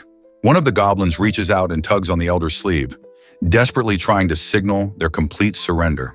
The elder notes that while they are surrendering, the sheer amount of stolen goods provides undeniable evidence of their recent crimes. With a mischievous glint in her eyes, Luce declares she has a brilliant idea and tells her grandpa to leave the negotiations to her. Satoru and Chloe exchange a skeptical look, wondering what kind of plan the little princess could possibly have for a pack of reformed monsters. Back at the camp, the kobold family continues their morning routine under the watchful eye of the forest canopy. Marone returns to the tents carrying a heavy basket, boasting about the massive haul she managed to forage. She reports to her father that the woods are strangely quiet, with not a single goblin in sight to harass their gathering efforts. The pack leader lets out a heavy sigh, reminiscing about the peaceful days before the forest was consumed by conflict and fear. Marone listens intently, acknowledging that while they can never truly understand their enemies, the cycle of violence is starting to weigh on everyone. The father emphasizes that their priority is the survival of the pack within the forest, but Marone quickly reassures him that everything is going to be all right. She clenches her fist and confidently announces that Satoru will handle the goblin situation with his usual expertise. Luce beams with a radiant smile, firmly stating that her grandpa has no intention of simply exterminating the creatures. Satoru pauses, the weight of the child's absolute trust forcing him to reconsider his earlier, more violent thoughts of elimination. Chloe watches the interaction in silence, already sensing that the elder's unconventional mercy is about to change the forest forever. Satoru and his companions stand in the center of the cave, facing the huddle of goblins who await their judgment. Chloe pulls Luce aside, whispering her deep-seated fear that monsters like these can never truly be trusted as allies. She warns that while they are submissive now, the moment the group vanishes into the woods, the goblins will surely return to their violent ways. Luce just beams with a radiant smile and assures her friend that there is absolutely nothing to worry about. Crouching in the dirt, the little princess picks up a stick and begins sketching out a revolutionary blueprint for forest peace. She explains a cycle of mutual benefit, where goblins mine the shining stones in exchange for a steady supply of food from the kobolds, creating a relationship built on survival rather than blood. Even the elder is left speechless by her logic, while the goblins stare at the diagram with wide-eyed wonder and dawning hope. Chloe remains the voice of reason, questioning what happens the moment one of these creatures decides to break their word. Luce pauses for a second of quiet reflection, her gaze fixed on the stick in her hand. With a confident grin, she points out that as long as the promise guarantees them food, the goblins have every incentive to stay loyal. She turns to the huddle of monsters and asks for their agreement, receiving nothing but pathetic nods and desperate whines of compliance. Chloe pushes further, asking about the inevitable bad goblin who might strike without thinking of the long-term consequences. Luce lays down the law of the land, declaring that every race, human, goblin, and kobold alike, must take responsibility for policing their own troublemakers. She gives the monsters a sharp, piercing look, demanding they confirm their understanding of this new social contract. A lead goblin nods with a look of absolute, terrified resolve, signaling the start of a new era for the tribe. Satoru watches his granddaughter with a proud, warm gaze, realizing she has a natural talent for leadership that rivals any king. Elsewhere, the peace of the afternoon is shattered by a violent thunk as a sharp blade is driven into the earth. Commander Joke and his elite unit finish their sweep of the area, checking the fallen for any signs of remaining resistance. He brags to his comrade that with their new training, the garrison is finally strong enough to handle any monster rampage without outside help. His subordinate wipes the sweat from his brow and offers a cynical smirk, noting that despite their growth, they'll probably still end up needing Satoru to save their hides eventually. An official muses that the mysterious elder might already be helping them behind the scenes without anyone even noticing. Near the town gates, the daily hustle continues as guards maintain order in the wake of the recent chaos. Two soldiers wonder where the old man disappeared to, joking that he's likely out there getting stuck in someone else's trouble as usual. The aroma of fresh food fills the air as a massive bowl of handmade sandwiches is finally served to the hungry group.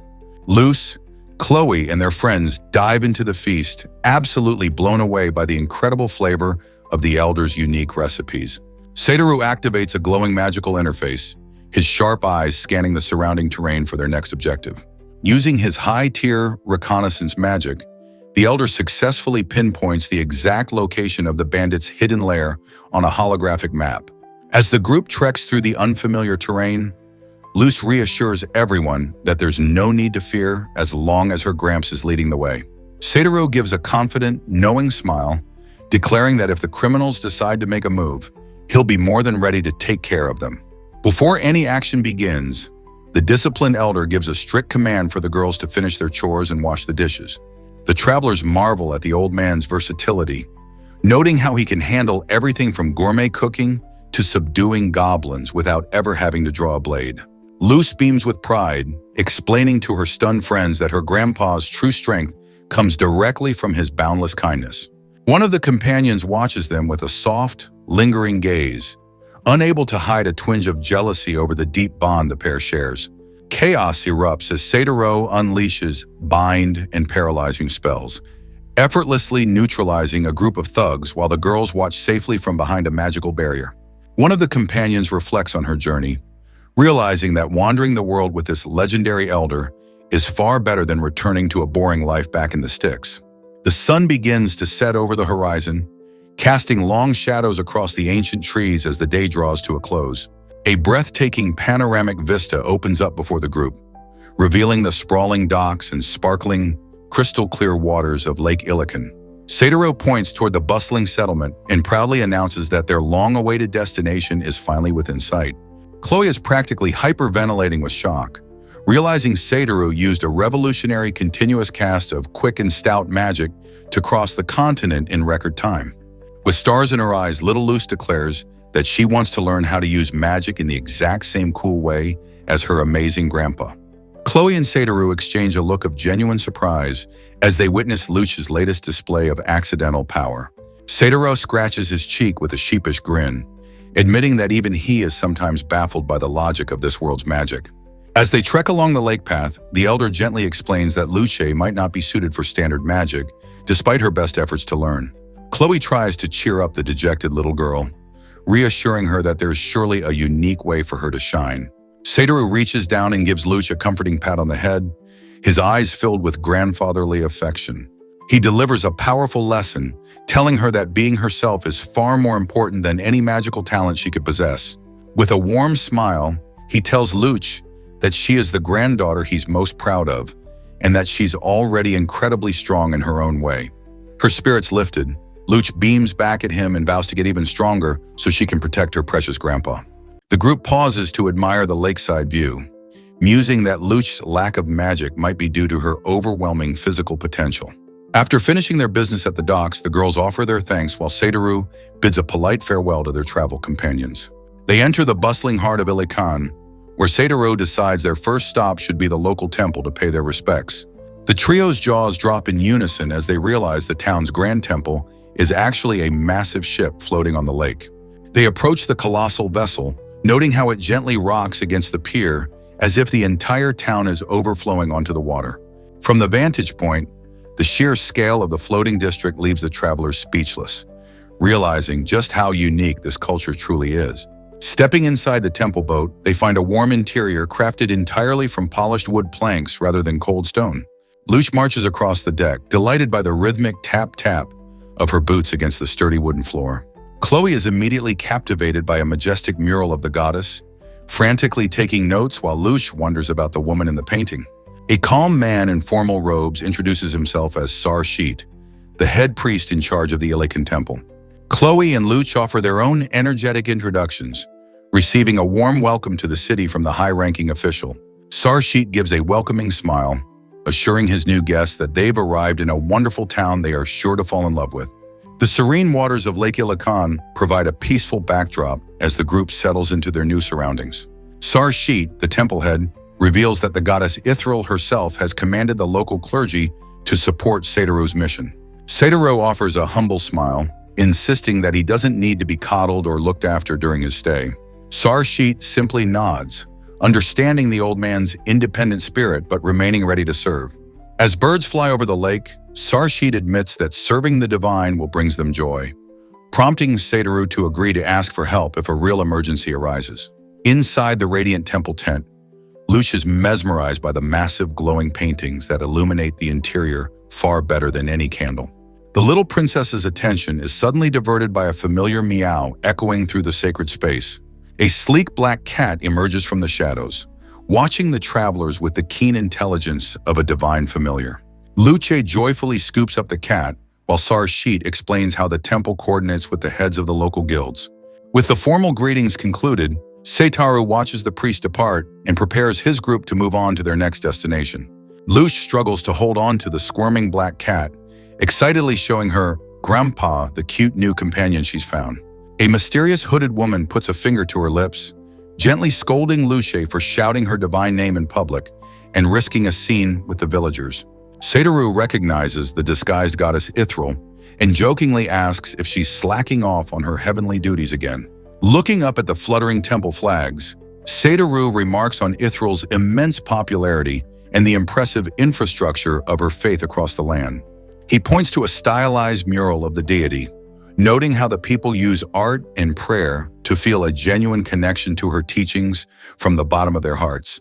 Ithril listens with a soft, warm expression, clearly touched by the old man's observations about the devotion of her followers. She playfully asks Satoru if the crude, ancient-style paintings in the temple actually look anything like her true form. Relaxing in the tent, Satoru cynically questions if the gods are simply bored, given how quickly she manifested the moment they arrived in town. Ithril's expression turns serious as she reveals her true purpose. She has finally completed the special item Satoru previously requested. Chloe the elf is officially introduced to the god in disguise, admitting she's heard rumors about this mysterious figure for quite some time. Ithril rummages through her belongings, eager to prove that divine power isn't just for show. She presents a small, unassuming mirror, claiming it as a gift of immense value.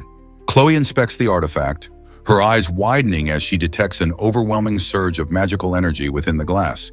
Satoru accepts the treasure with a nod of gratitude, and the goddess urges him to test its mystical properties immediately.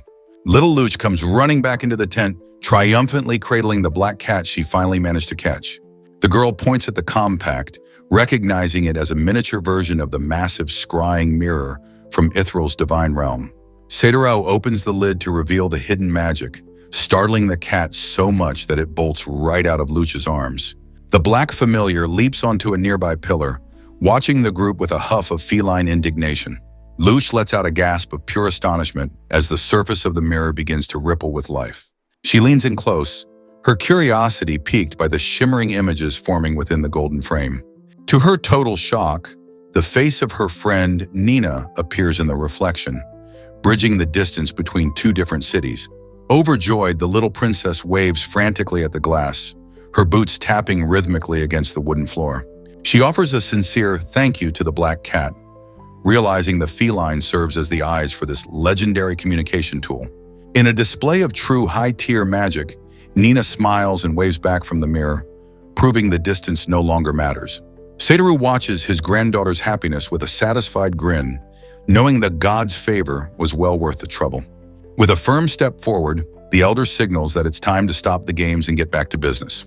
The group marches across the dock, and Seitarao notes that they secured the divine artifact much faster than he had originally anticipated.